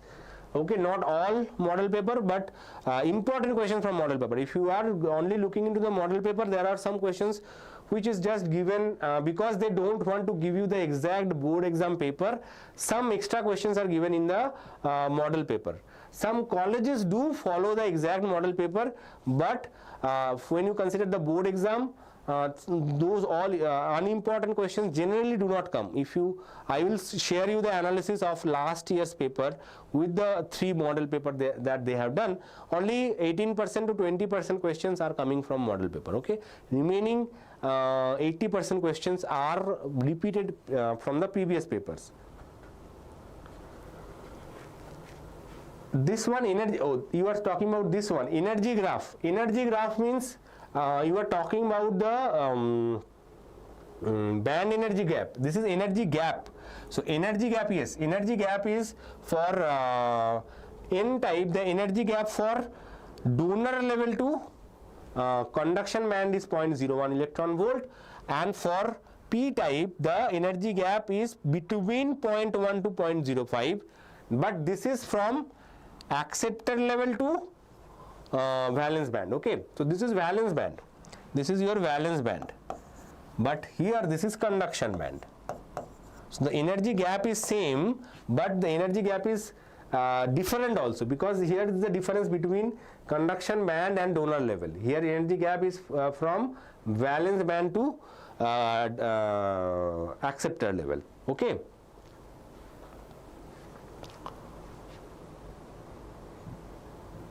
Now let's look into this question. 2 point charges QA. Now this question I will not solve. I have solved this question in my Brahmastra electric charges and field chapter. If you want to check the exact solution, you can go check this out. I will give you the hint, by the way. Okay, so this is 5 microcoulomb, this is minus 5 microcoulomb. This is one of the previous, 3 years back I think this question came. Are located at point A and B separated by 20 centimeter. Okay, in vacuum. What is the electric field at the midpoint of the line joining the two charges? So what you have to do? So here we have plus 5, minus 5. So electric field due to the plus charge will be in this direction. Electric field due to the negative charge will also be in the same direction.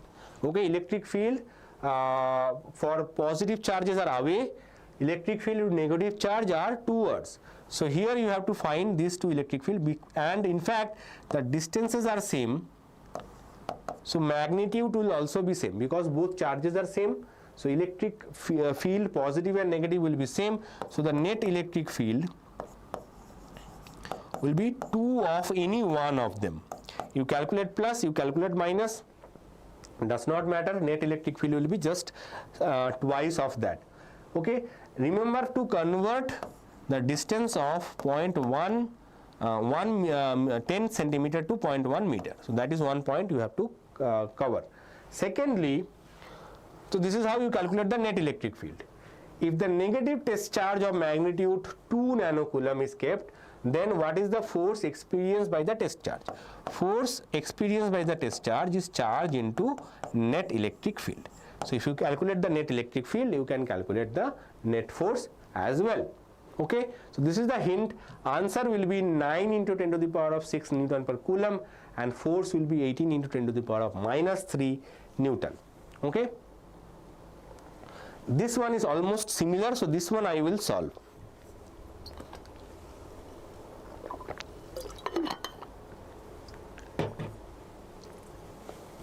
And this one is slightly tricky as well. 2 point charges plus 2 nanocoulomb and plus 6 nanocoulomb are placed at the points A and B.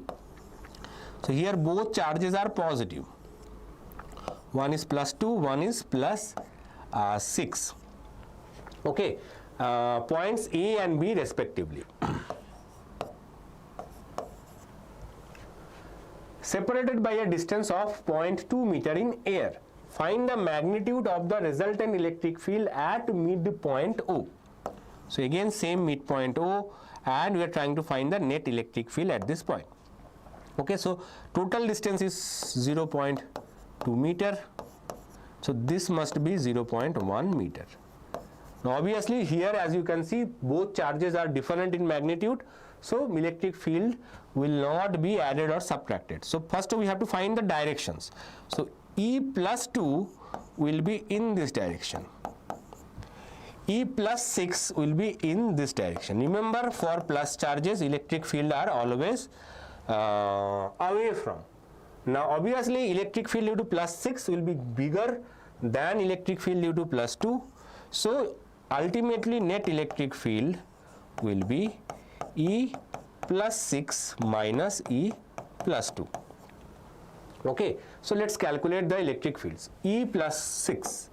E plus 6 is formula K Q by R square. This is the formula, same formula, not rocket science. So K is 9 into 10 to the power of 9. Q1 is plus 6 nanocoulomb. So 6 into 10 to the power of minus 9, and distance is 0.1 meter. Okay, so 9 minus 9 cancels, we get 54 divided by 0.01 or 5400 Newton per coulomb. Don't forget the units. Okay, so E plus 6 is 5400 Newton per coulomb, and E plus 2 will be similarly almost same formula, everything will be same. 9 into 10 to the power of 9 into 2 into 10 to the power of minus 9 divided by 0.1 whole square. So it will be 1800 Newton per coulomb. So the net electric field,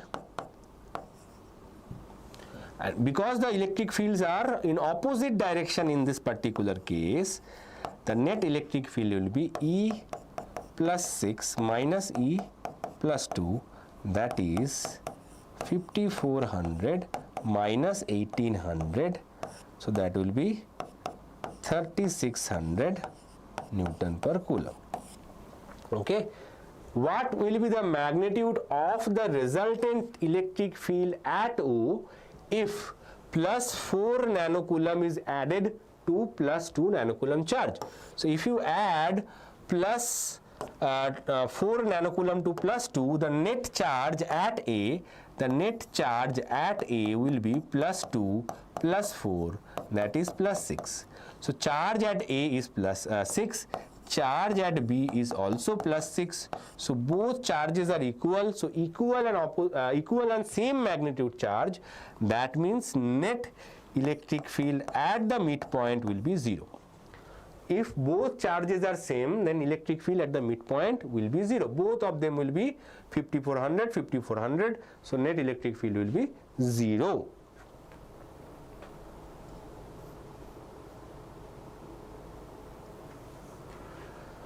Vidya is saying I have took something wrong. Let's see. Cos 60 is half. Cos 60 is half. Sin 60 is root 3 by 2. Sin 30 is half. The formula has cos 60, not sin 60. Okay. So remember, sin 30 is half. Sin 60 is root 3 by 2. Cos 30 is root 3 by 2. Cos 60 is half. Okay. So you can here it is mentioned that the flux to the same square if the normal to the plane. So normal to the plane means this one. Normal to the plane makes an angle 60 degree with the electric field. So if it was said that plane makes an angle, then it could have been complicated. Normal to the plane means this angle theta itself is given 60 degrees. So you don't need to take 30 degree angle. Okay, you just need to put in the same formula, you put theta equals to 60 degrees and you get the answer. Okay. Yes, value in B only with A. Value in B only. Cos 60. Cos 60 is what? Cos 60 is half, not sin 60. Cos 60 is half, sin 60 is root 3 by 2. Sin 30 is half, sin 60 is root 3 by 2. Here we have cos theta, not sin theta. You are confusing between sin 60 and cos 60. Sin 60 is root 3 by 2, but cos 60 is half. Right? Samarth. Okay. If you still have any doubt, mention it immediately. Okay. So it is very common. Flux is a scalar quantity. Flux is a scalar quantity. So scalar quantity means there will always be cos theta, not sin theta. And here the angle between the normal to the electric field is given. Okay. Normal to the electric field means itself theta. Okay. So if this is the plane having the normal like this, and this is the electric field, the angle theta is given. Normally, if it says that the electric field is normal to the plane, means you have to consider the normal vector. So normal vector and the electric field vector both are in the same direction. So here theta becomes 0. Here theta becomes 0. So theta 0 means cos 0 is 1.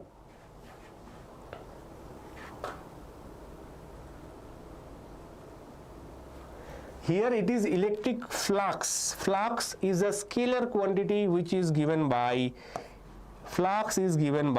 E dot A. E dot A, that is EA cos theta. It is not about dipole moment. We are not discussing dipole moment. This is electric flux. Electric flux is cos theta, not sin theta. Okay, electric flux is cos theta, not sin theta. Okay, you might be confusing with PE sin theta formula, which is for dipole. PE sin theta is the torque acting on a dipole, nothing to do with electric flux. Okay.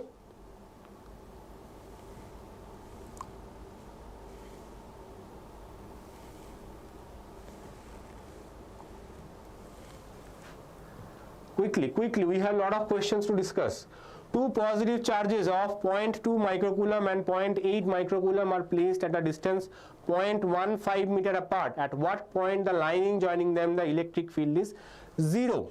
So here we have two charges. One is 0.2,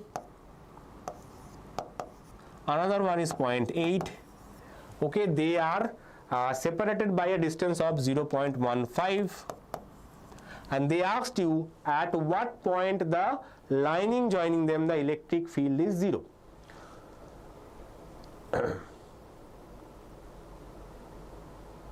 Let me see. So one is, both of them are positive. Both of them are positive. So the null point or the electric field 0 point must be between the charges. If the opposite charge is opposite, then it will be outside that line joining the charges. Here both charges are positive, so electric field will be 0 between the charges. Remember this. So this is plus, this is plus. So electric field can only be 0 between the two charges. Okay, where the electric field due to this point charge is same but in opposite direction due to this charge. Okay, now let's see. So electric field due to 0.2. Electric field due to 0.2 is given by, suppose this distance is say x. This distance will be 0.15 minus x. Okay, so now put the value. So 0.2 will be k q by x square. Okay, so that is 9 into 10 to the power of 9 into 0.2 microcoulomb. Micro means 10 to the power of minus 6 divided by x square. This is the electric field. Now simplify. We get 1 point, or we don't even need to simplify right now. We will do it later on. Okay, let's keep it. So this is Q1 and E 0.6, 0.8. Don't do it right now because net electric field is 0. Net electric field 0 means these two should be equal. So most of the constants will be cancelled. So K Q2 by 0.15 minus x whole square. Right? So if the net electric field is 0, that means E 0.2 minus E 0.8 must be equals to 0. That is E 0.2 must be equals to E 0.8, or K Q1 by x square equals to K Q2 by 0.15 minus x whole square. So K cancels. K cancels. Now put the value of Q1. Q1 is 0.2 microcoulomb. Does not matter, micro will cancel as well. So that's why I told you do not put the values at the beginning. This will save some time. Okay, micro will cancel, even decimal will cancel. 2 1s are 2, 2 4s are 8. Now do the cross multiplication. 0.15 minus x whole square equals to 4x square. Right, cross multiplication. Now 4x square can be written as 2x whole square. Now if you take square root on both sides, you get 0.15 minus x equals to 2x. Okay, or 0.15 equals to 2x plus x, or 3x equals to 0.15, or x equals to 0.15 divided by 3, that is 0.05. So this distance is 0.05 meter. So the electric field will be 0 at a distance 0.05 meter from 0.2 microcoulomb charge. So answer is 0.05 meter from 0.2 microcoulomb charge. in this type of question, it is very, very important to mention from where you are finding the distance, because distance from this charge and from this charge both will be different. So distance from this one is 0.1, distance from this one is 0.05. So be careful, and when you are answering the such questions, you have to mention the from where you are taking from 0.2 microcoulomb charge.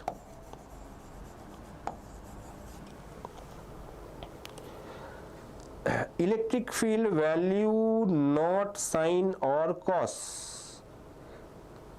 Yes, EA cos theta, that's what I am using. You wrote E 30 into 10 to the power minus 1, it is misleading.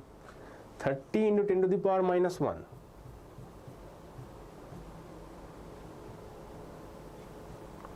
Okay, sorry. Yes, this is incorrect. 10 to the power of 3 minus 2, it will be 10 to the power of 1. It will be plus 1, not minus 1. Yes. It is correct, no? 30. I may have by, when I was doing in flow, I have written minus 1. It is not minus 1, it is plus 1 only, okay? So 10 to the power of 3 minus 2. So cos theta is 1 for the first case. So this case cos theta is 1. Okay, E I have calculated, E value is actually given, A I have calculated. Okay, once I put this value, what happens? It will be 10 to the power of 3 minus 2, so it will be 10 to the power plus 1, not minus 1, yes. Now, a conducting sphere of radius 10 centimeter has unknown charge. If the electric field 20 centimeter from the center of the sphere is 1.5 into 10 to the power of minus 3 Newton per coulomb and it points radially inward, what is the net charge on the sphere? So, electric flux is given by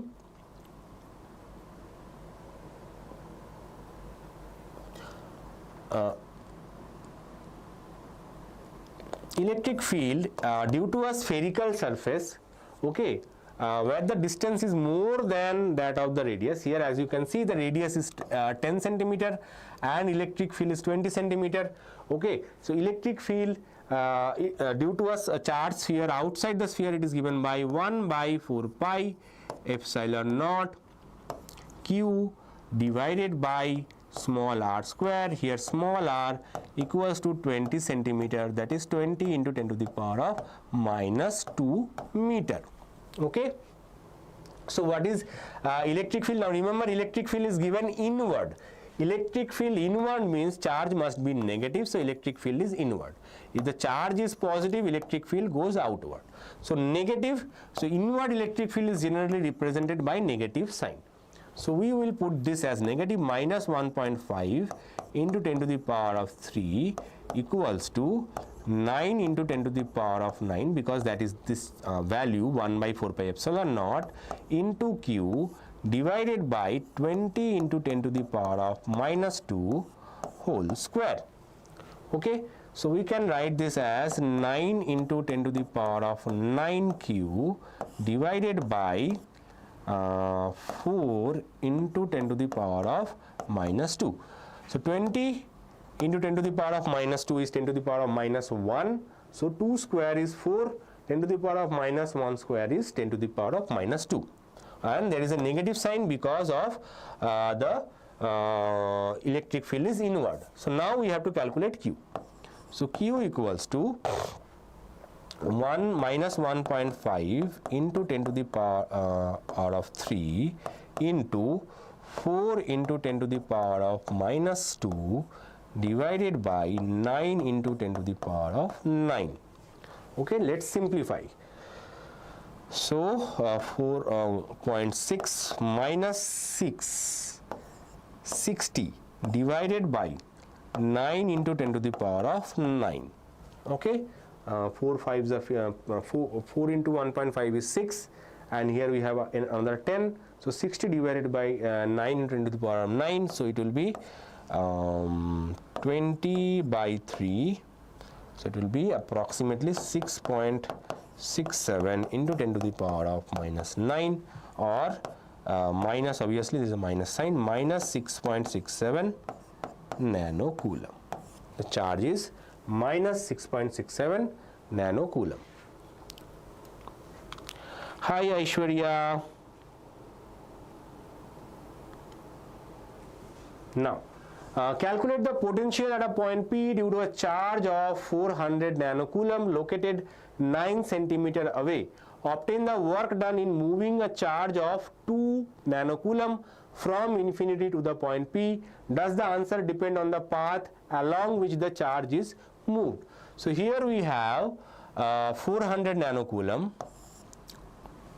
okay, located 9 centimeter away.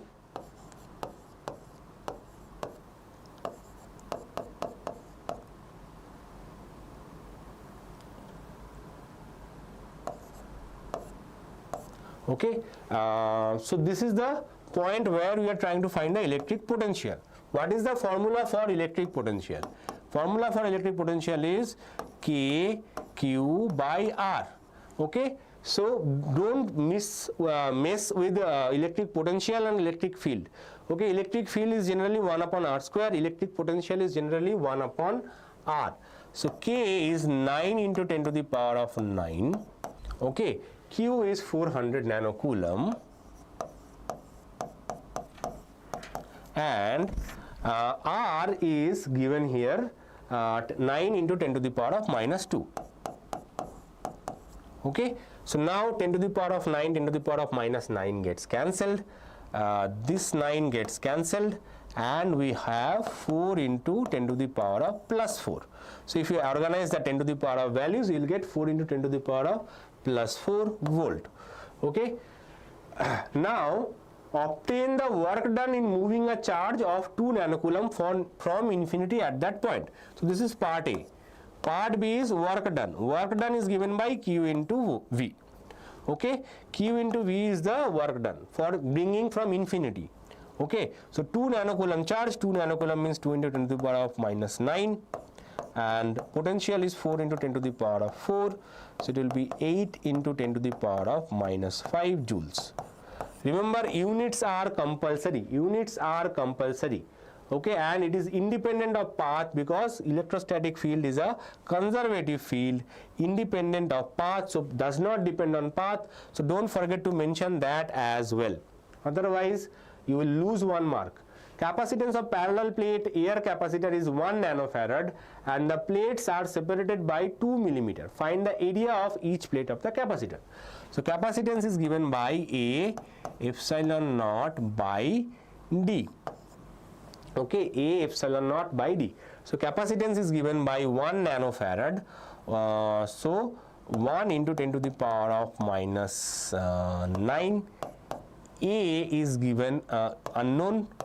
Epsilon naught is about 8.854 into 10 to the power of minus 12, and distance is 2 millimeter. 2 millimeter means 2 into 10 to the power of minus 3. So it will be 4.4, approximately 4.4 into A into 10 to the power of minus 9. So 1 into 10 to the power of minus 9. So area 10 to the power of minus 9 cancels. Area is 1 by 4.4, which will be approximately 0.226. So if you calculate using a calculator, you will get 0.226 meter square. Okay, next question. 2 charges 10 microcoulomb and 5 microcoulomb are 12 centimeter apart. Find the work done bringing the charges 2 centimeter closer. I will not solve it, I will give you the hint. So U1 is when these charges are kept by a distance 12 centimeter. U1, initial potential energy, is given by KQ1 Q2 by 12 into 10 to the power of minus 2. U1 is when they are kept at a distance of 12 centimeter. Final potential, that is U2. Final potential energy of the system is given by K Q1 Q2 divided by the final distance, that is 10 into 10 to the power of minus 2. Initial distance was 12 centimeter, and when you bring them closer by 2 centimeter, the final distance becomes 12 minus 2, that is 10 centimeter. Okay, now you have to calculate these two potential energies and then find the change in potential energy, that is given by final minus initial. If you calculate it, you will get the answer. So the answer will be 0.7075 joules.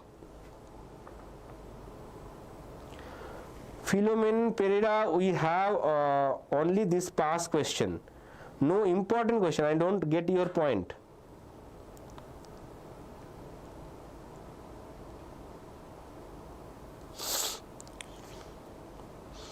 Philomena, if you are saying that time pass question, we have discussed almost how many questions? 89, and this is 9th question.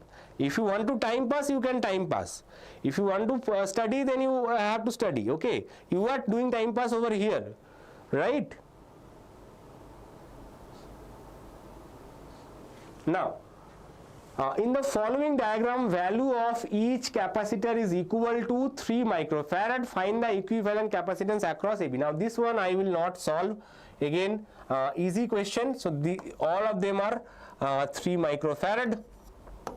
So these 3 capacitors are connected in series, and then we have these two are as parallel. Okay, so you have to calculate the series capacitor. It will come out 1 microfarad, and then it will be in parallel, it will be 4 microfarad. Correct answer is 4 microfarad. Okay, now next, the number density. If you think this is a time pass question, you should solve one of them and then we can discuss. Solve this question before me, tell me the answer, then I can say, okay, you are a very good student and we are doing time pass over here, right? So if you want to do, want to prove that you are better, solve it, tell me the answer, then I will accept that we are doing time pass. The number density of free electrons in copper is estimated to be 2 into 10 to the power of 28. This is a model paper question, by the way. I have changed the values slightly so that the answer is slightly better, but this question is there in your model paper. The number density of free electrons in copper is estimated to be 2 into 10 to the power of 28 meter to the power of minus 3. A copper wire of length 3 meter and area of cross section 2.0 millimeter square is carrying a current of 6.4 ampere. Calculate the drift velocity of electrons. How long does an electron take to drift from one end of the wire to other end? Okay, so first of all, Lakshmi Nayak 5 mark 5 mark questions are already covered. 5 marks questions I have already discussed. Okay, you can go back in the live. This is live. Okay, 5 mark all important derivation questions are already discussed over here. Okay, you can go and check that out. Also, after the lecture is over, you will get the PDF to download, right? So once you download the PDF, you can go and check that out as well. But numericals also, students do struggle. Most of you are losing marks in numericals, okay, because questions, sometimes you feel the question is slightly tricky, slightly difficult. Okay, so that's why I am now discussing the numericals. Basavaraj, we have discussed the 5 marker questions. That's what I'm saying. 30-40 minutes back, we have discussed all the important 5 marker questions as well. Let me complete the lecture, okay? The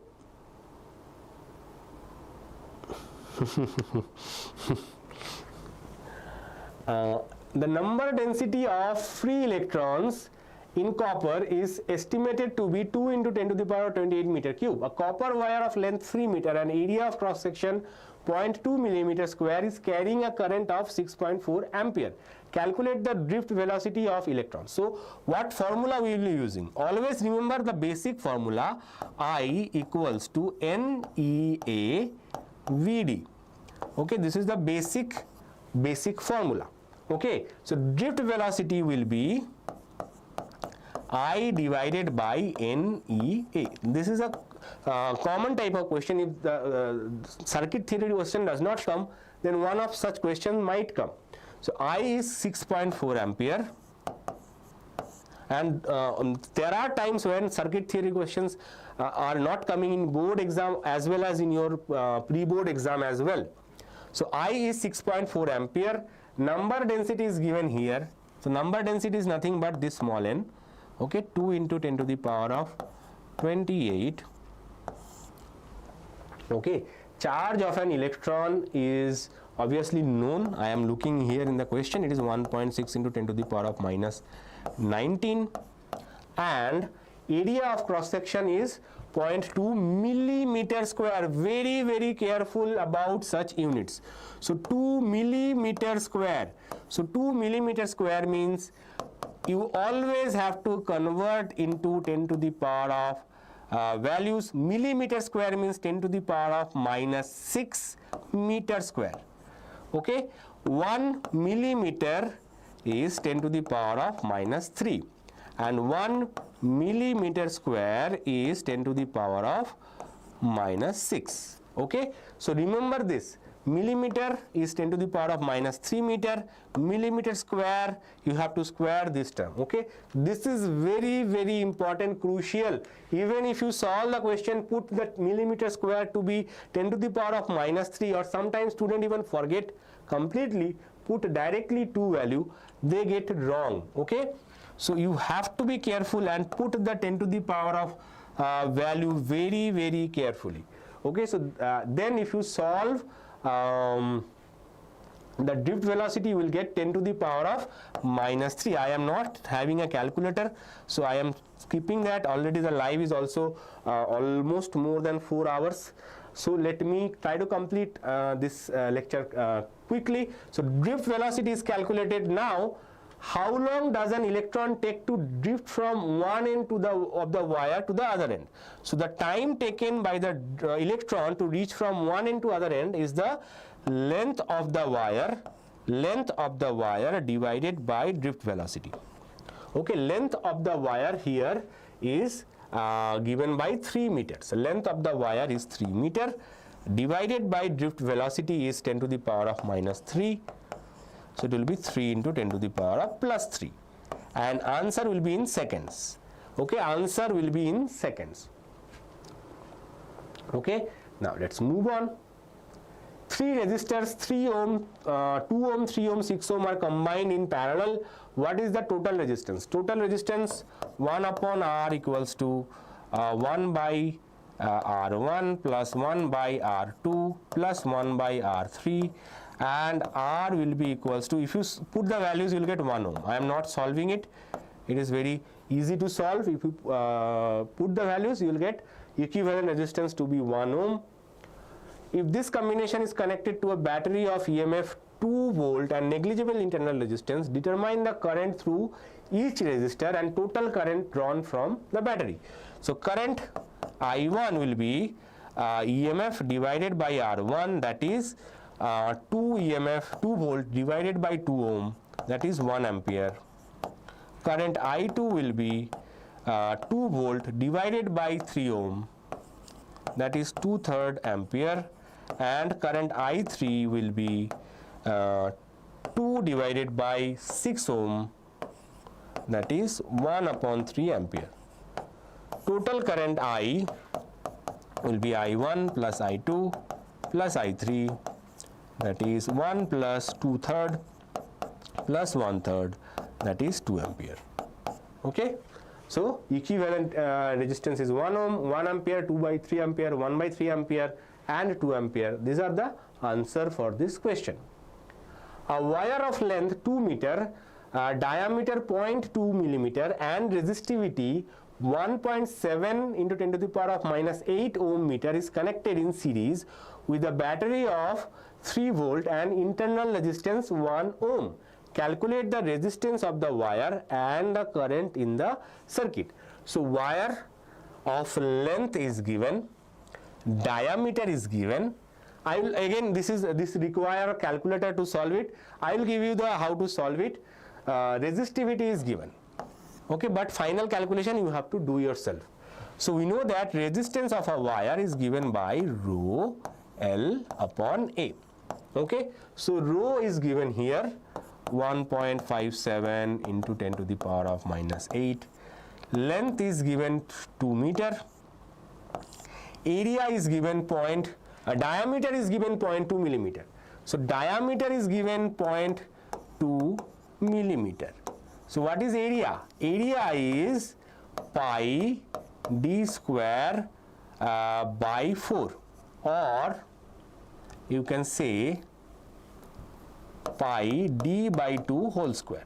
Why this is? Because area of a circular cross section is pi r square.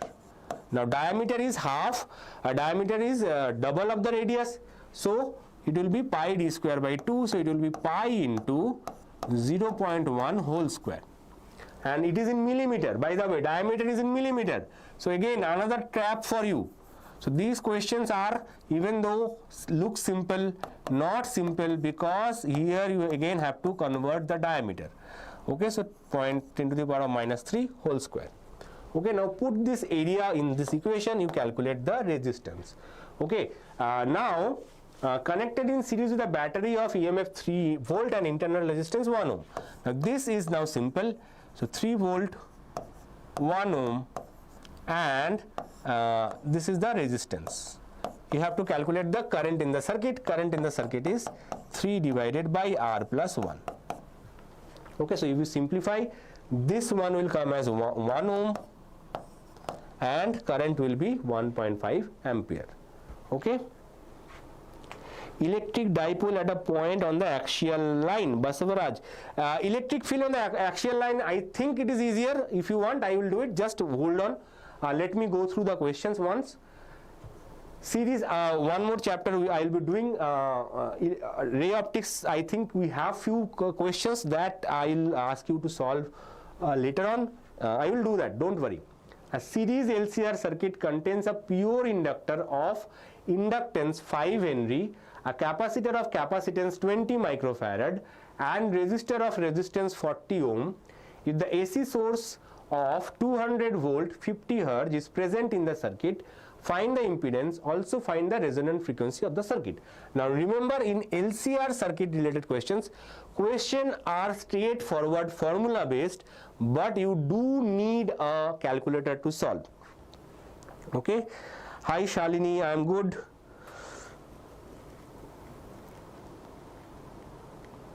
Basavaraj, fixed question, I have done a short this time. I did not get the time to make a whole list of questions. Shorts I have made, you can go check that out. All the questions I am doing here are all important questions, so you can go and check that out. This is a you can consider as an out practice paper. Okay. A series LCR circuit contains a pure inductor of inductance 5 Henry, a capacitor of capacitance 20 microfarad, and resistor of resistance 40 ohm. So again, as I mentioned, questions will be straightforward, direct, but you require a calculator to solve. You have to find the impedance. What is the formula for impedance? Formula for impedance is square root of R square plus XL minus XC whole square. So you have to calculate XL and XC first. So XL will be 2 pi F into L. 2 pi F into L. So 2 pi 50 Hz into L is here 5 Henry. So it will be 10 500 pi. 500 pi. This is XL. What about XC? So XC will be 1 by 2 pi F into L. 1 by 2 pi F into L. So it will be 1 by 2 pi into 50. 50 is Hertz, frequency Hertz. Okay, 50 Hertz. It is given. Sorry, not L. What I am doing? It is C. It will be C. C is 20 microfarad. 20 into 10 to the power of plus 6. Okay, microfarad means 10 to the power of minus 6 over here. It will go up and it will become plus 6. So it will be 10 to the power of 6 divided by 100, 2000 pi. Okay, 2000 pi. So it will be 10 to the power of 3 divided by 2 pi. Okay. So you can calculate XL and XC, then you can calculate the impedance of the circuit as well. Okay. Again, as I mentioned, you need a calculator to calculate the exact values. Okay. It will be 1500. I think this will be, I am not sure. Okay. You can calculate it. I think it will come out to be Z will be around 50 ohm, I think. Anyway, next part is find the resonant frequency. Resonant frequency formula is given by 1 by 2 pi square root of LC. Put the value of L, put the value of C, and don't forget this microfarad value, and you can calculate the resonance frequency as well. So the answer will be 1412 ohm, and resonant frequency will be 16 hertz. So as I mentioned, you require a calculator to calculate. Kiran Desai is saying, sir, I just want to pass, please tell sir. Kiran Desai, you can go and check my fixed question. Fixed question I have done a short this time around, or you can check the pre-board 1 fixed question. There I have discussed only the important questions from where you can score easily 40 marks. Okay, you study all those questions, 40 marks should be guaranteed. Top 5 chapter you should practice. Okay, top 5 chapter means what are the 5 chapters? Electric charges and field, charges and fields. Next will be electric potential. Next is electric current. Fourth is moving charges and magnetism. Okay, and fifth, in my opinion, because you just want to pass, you don't want to score any numerical questions, so fifth chapter you should study is semiconductor.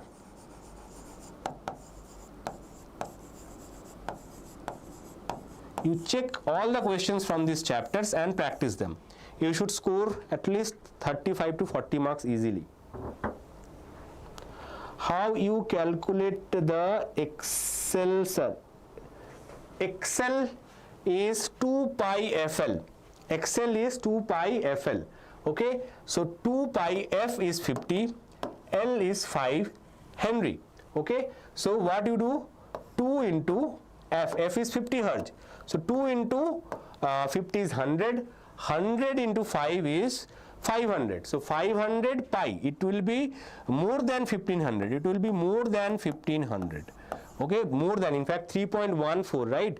So you calculate 314 into 5. It will be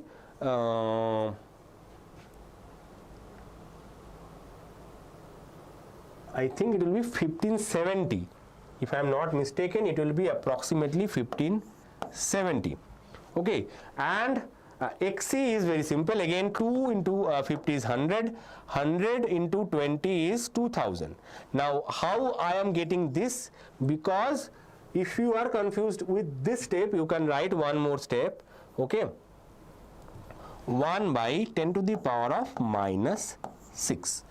Because microfarad is there, microfarad means 10 to the power of minus 6. So next step, it will go up, and we have 2000 pi. So 2000 means 1, 2, 3 zeros. 3 zeros means 10 to the power of plus 6. 3 zeros will be cancelled, and you can write it divide by 2 pi. Okay. Kiran, I gave you the hint, right? Check my fixed question video. Okay, and study these 5 chapters only. These 5 chapters will easily will score 35 to 40 marks. If you study all the questions seriously, you will score 35 to 40 marks, right? Now, so that is the passing package. That is the passing package. I will do an extended passing package for board exam, not now.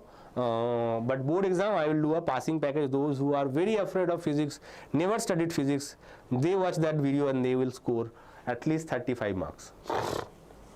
An AC source of frequency 50 Hz is connected in series with an inductor of 1 Henry, capacitor of 90 microfarad and resistor of 100 ohm. Does the current leads or lags the voltage? calculate the phase difference between the current and the voltage. So what are the process? So first step is current leads or lags. That depends on who is greater, XL greater or XC greater. So XL is 2 pi F into C. All formulas are same, XL, XC. Every time you solve XL, every time you solve XC, okay, every time you have to use the same formula, okay. Methods are same, only thing values will change. So 2 pi into 50, remember most of the cases frequency will be 50 Hz only. 2 pi into 50, and the inductance here is 1 Henry. So it will be 100 pi. 100 pi means 314. Pi is 3.14, so 100 pi is 314. What about XC? XC is 1 by 2 pi into 50 into 50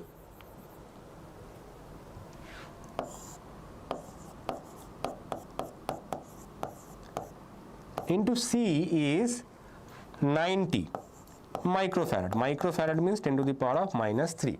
Okay, 10 to the power of minus 3. Sorry, minus 6. What I am doing? My brain is slowly starting to stop working. So please excuse me. So this will be 10 to the power of minus 6. Now again we have to simplify this. 10 to the power of plus 6 divided by 9000 pi. 9000 pi. How I get 9000? 2 into 50 is 100. 100 into 90 is 9000. So it will be 10 to the power of 3 divided by 9 pi, which will be approximately 100. I am not sure, it should be approximately around 10 ohm. Unit is ohm for inductance and capacitive reactance and inductive reactance.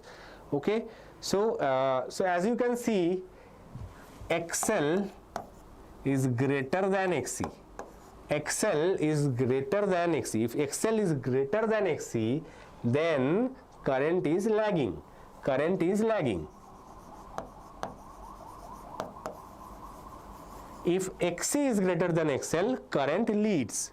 Okay, if XL is greater than XC, current lags. XL means inductor, right? In case of inductor, current is lagging. So if XL is greater, then XL will say I am greater, I will lag the current. So current lags. If XC is greater, XC will say I am the leader, I leads the current, so current will lead. So based on whoever is greater, current leads or lags. Phase difference formula, tan inverse XL minus XC divided by R. So you will get this as 2.79, approximately 7. So tan inverse 2.79. Now remember that if you don't know how to use tangent table, you will not be able to find this answer using your normal simple calculator. So you can leave your answer at this stage and you will get full marks. Okay, don't worry. If you can use the tangent calculator, calculate the exact angle. If you don't, that is fine. Sir, how to contact you for KCET preparation? Our college is only focused on boards. They don't even take JEE exam seriously as well as KCET also. How to prepare? It's me extreme. It's me extreme. Our channel is only focused on KCET. PU board is part of the preparation for KCET. Obviously, KCET results do matter. PU marks do matter in KCET. So you can watch our channel from the beginning. We are doing a lot of series. Just don't forget to subscribe and click on the bell icon so that you don't miss out on any update. You can interact with us. This is a live lecture video, so I generally do not take too many common questions, but during our general live sessions, we do take a lot of questions from all of you, and we will help you. You can follow our channel. We have done one video in January, how to start preparing for your KCET. You can check that out. Next week, once your pre-boards exams are over, we will be doing videos on how to prepare for KCET strategy wise, Content wise, our channel is full with a lot of content. You can go and check that out definitely. And if you want to contact me, you can mention in the comment section below. We can have a conversation in the chat. Okay, so don't worry. So I am always available as long as you want to communicate with me, right? A sinusoidal voltage of RMS value 200 volt, frequency 50 Hz. This is the last question, by the way. I will be doing, if the student who asked electric dipole at the axial line, Basavaraj, if you are here, please say hi. I will do it only if you are present. Sinusoidal voltage of RMS value 200 volt and frequency 50 Hz is applied to a series RC circuit in which R is equals to 3 ohm, C is equals to 800 ohm. Calculate impedance of the circuit, the current through the circuit. So here, as you can see, only RC circuit is there. Okay, sometimes only RC, sometimes only RL circuit can be given. So what you have to do? So what you need to do is calculate, only R is given, R is 3 ohm. Only thing that you need to calculate is XC. What is XC? XC is 1 by 2 pi F into C. Same formula. Formula for XL and XC is same no matter RL circuit, no matter RC circuit. LC circuit is out of syllabus. 2 pi into 50 into C is 800 microfarad. Microfarad means, as I mentioned, 10 to the power of 6. You can write it like this. So it will be 10 to the power of 6 divided by 800 into 2 zeros into pi. And if you calculate this, you will get this as 4 ohm. Okay, if you simplify everything, you will get 4 ohm. So impedance, what is impedance? Normally impedance is R square plus XL minus XC square, but here XC is 0, XL is 0, so it will be simply R square plus XC square. Don't forget, don't just add them simply.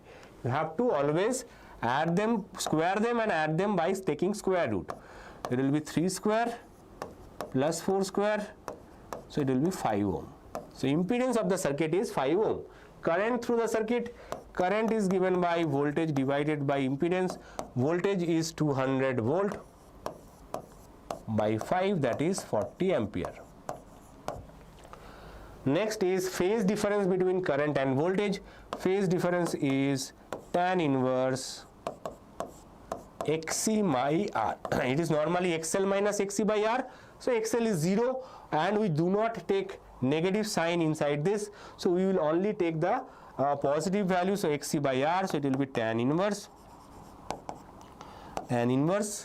4 by 3, which is equals to 53 degrees. This is a standard angle.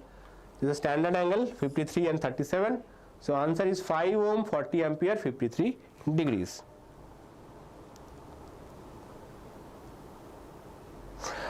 Vidya, I have solved unbalanced Wheatstone bridge in one of my past live. Today I don't have the time to solve unbalanced Wheatstone bridge. If you want, definitely you can check the live KCL and KVL special video I did live 2 months back. You can check there. I have detailed explanation of how to solve. That video was 2 hours only on current electricity, and there I have explained in detail on how to solve an unbalanced Wheatstone bridge.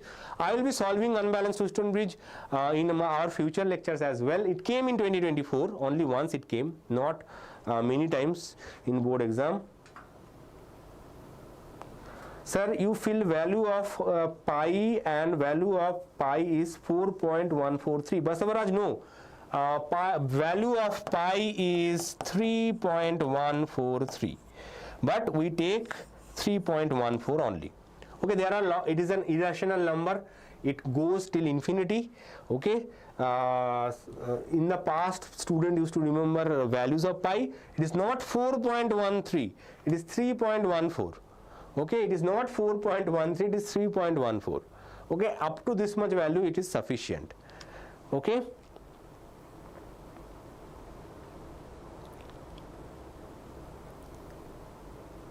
Correct, Vasavaraj?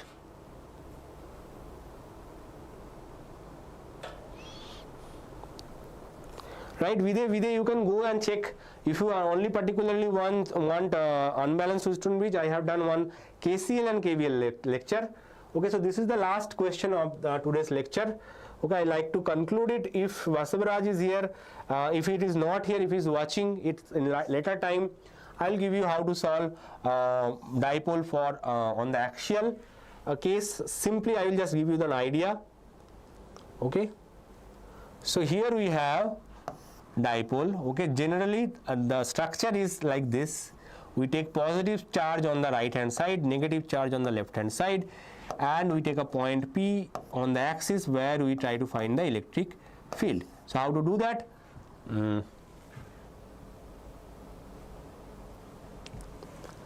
How to do that? Take the electric field due to positive, so the distance from the middle of the, always we measure the distance from the center of the dipole. The dipole has a length of 2a, so this length is 2a, this length will be also 2a. Okay, now this is the point P where we are trying to find the electric field. So due to positive charge, we need to consider only this distance, the total distance is r, so this distance will be r minus a. Okay, and this distance will be r plus a. Now we will simply use the electric field formula. E plus equals to k q divided by r minus a whole square, and E minus equals to kq divided by r plus a whole square. Now also remember that electric field due to positive is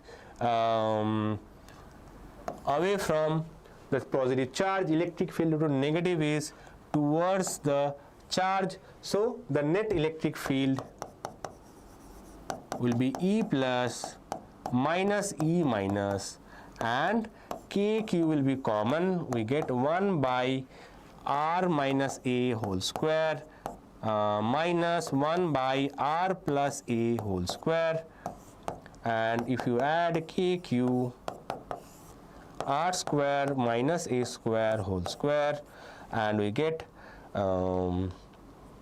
4ar. Okay, this is just simple formula, mathematical formula I have used. You can do the exact how cross multiply and simplify it. Okay, this is a mathematical formula. A plus b whole square minus a minus b whole square is 4ab. So that formula I have used, and in the division I have used a plus b into a minus b is a square minus b square. Okay, and there is a common square over here, so that common square is still here. Now we have to simplify. So E net equals to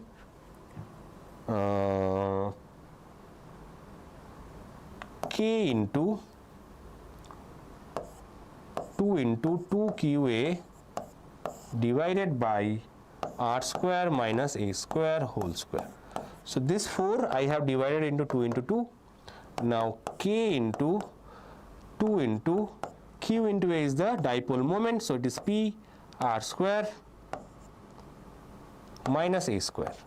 Now r is very greater than a, so E net will be 1 by 4 pi epsilon naught 2p divided by I think there was one r also. Yes. So 2pr divided by r to the power of 4. So we ignore this a square because r is very huge. So a square is almost 0. So r square to the power whole square is r to the power of 4. So one of the r will cancel, and we get net electric field here as 1 by 4 pi epsilon naught, that is the value of this k, and 2p divided by r cube. Right? Hi Styloxus Supritha. Vidya, I have done the dipole. This is the axial one. Equatorial one I have already done. Okay, right?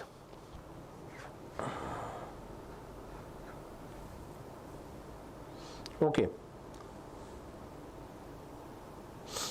So if you have any more other doubts, obviously I will try to complete them as much as possible in future videos. Tomorrow is your paper. All the best for your paper, and I will try to do a paper discussion video, at least the paper that is done in our college. So that much I will try to cover as much as possible, and see you in another lecture. And don't forget to subscribe to our channel if you have not yet subscribed. We are going to do a lot of content for your PU2 preparation as well as KCD preparation and Geometry preparation. So these 3 exams will be taken care by us. So don't miss out on any update. Don't forget to subscribe to our channel, and if you have any doubts, any other questions, don't forget to mention that in the comment section of this video. Okay. Hi. Okay, Javelin Thor, everyone, bye. Meet you. I will try to meet you tomorrow. In case I am not able to meet you, then I will meet you in another future video. Thank you.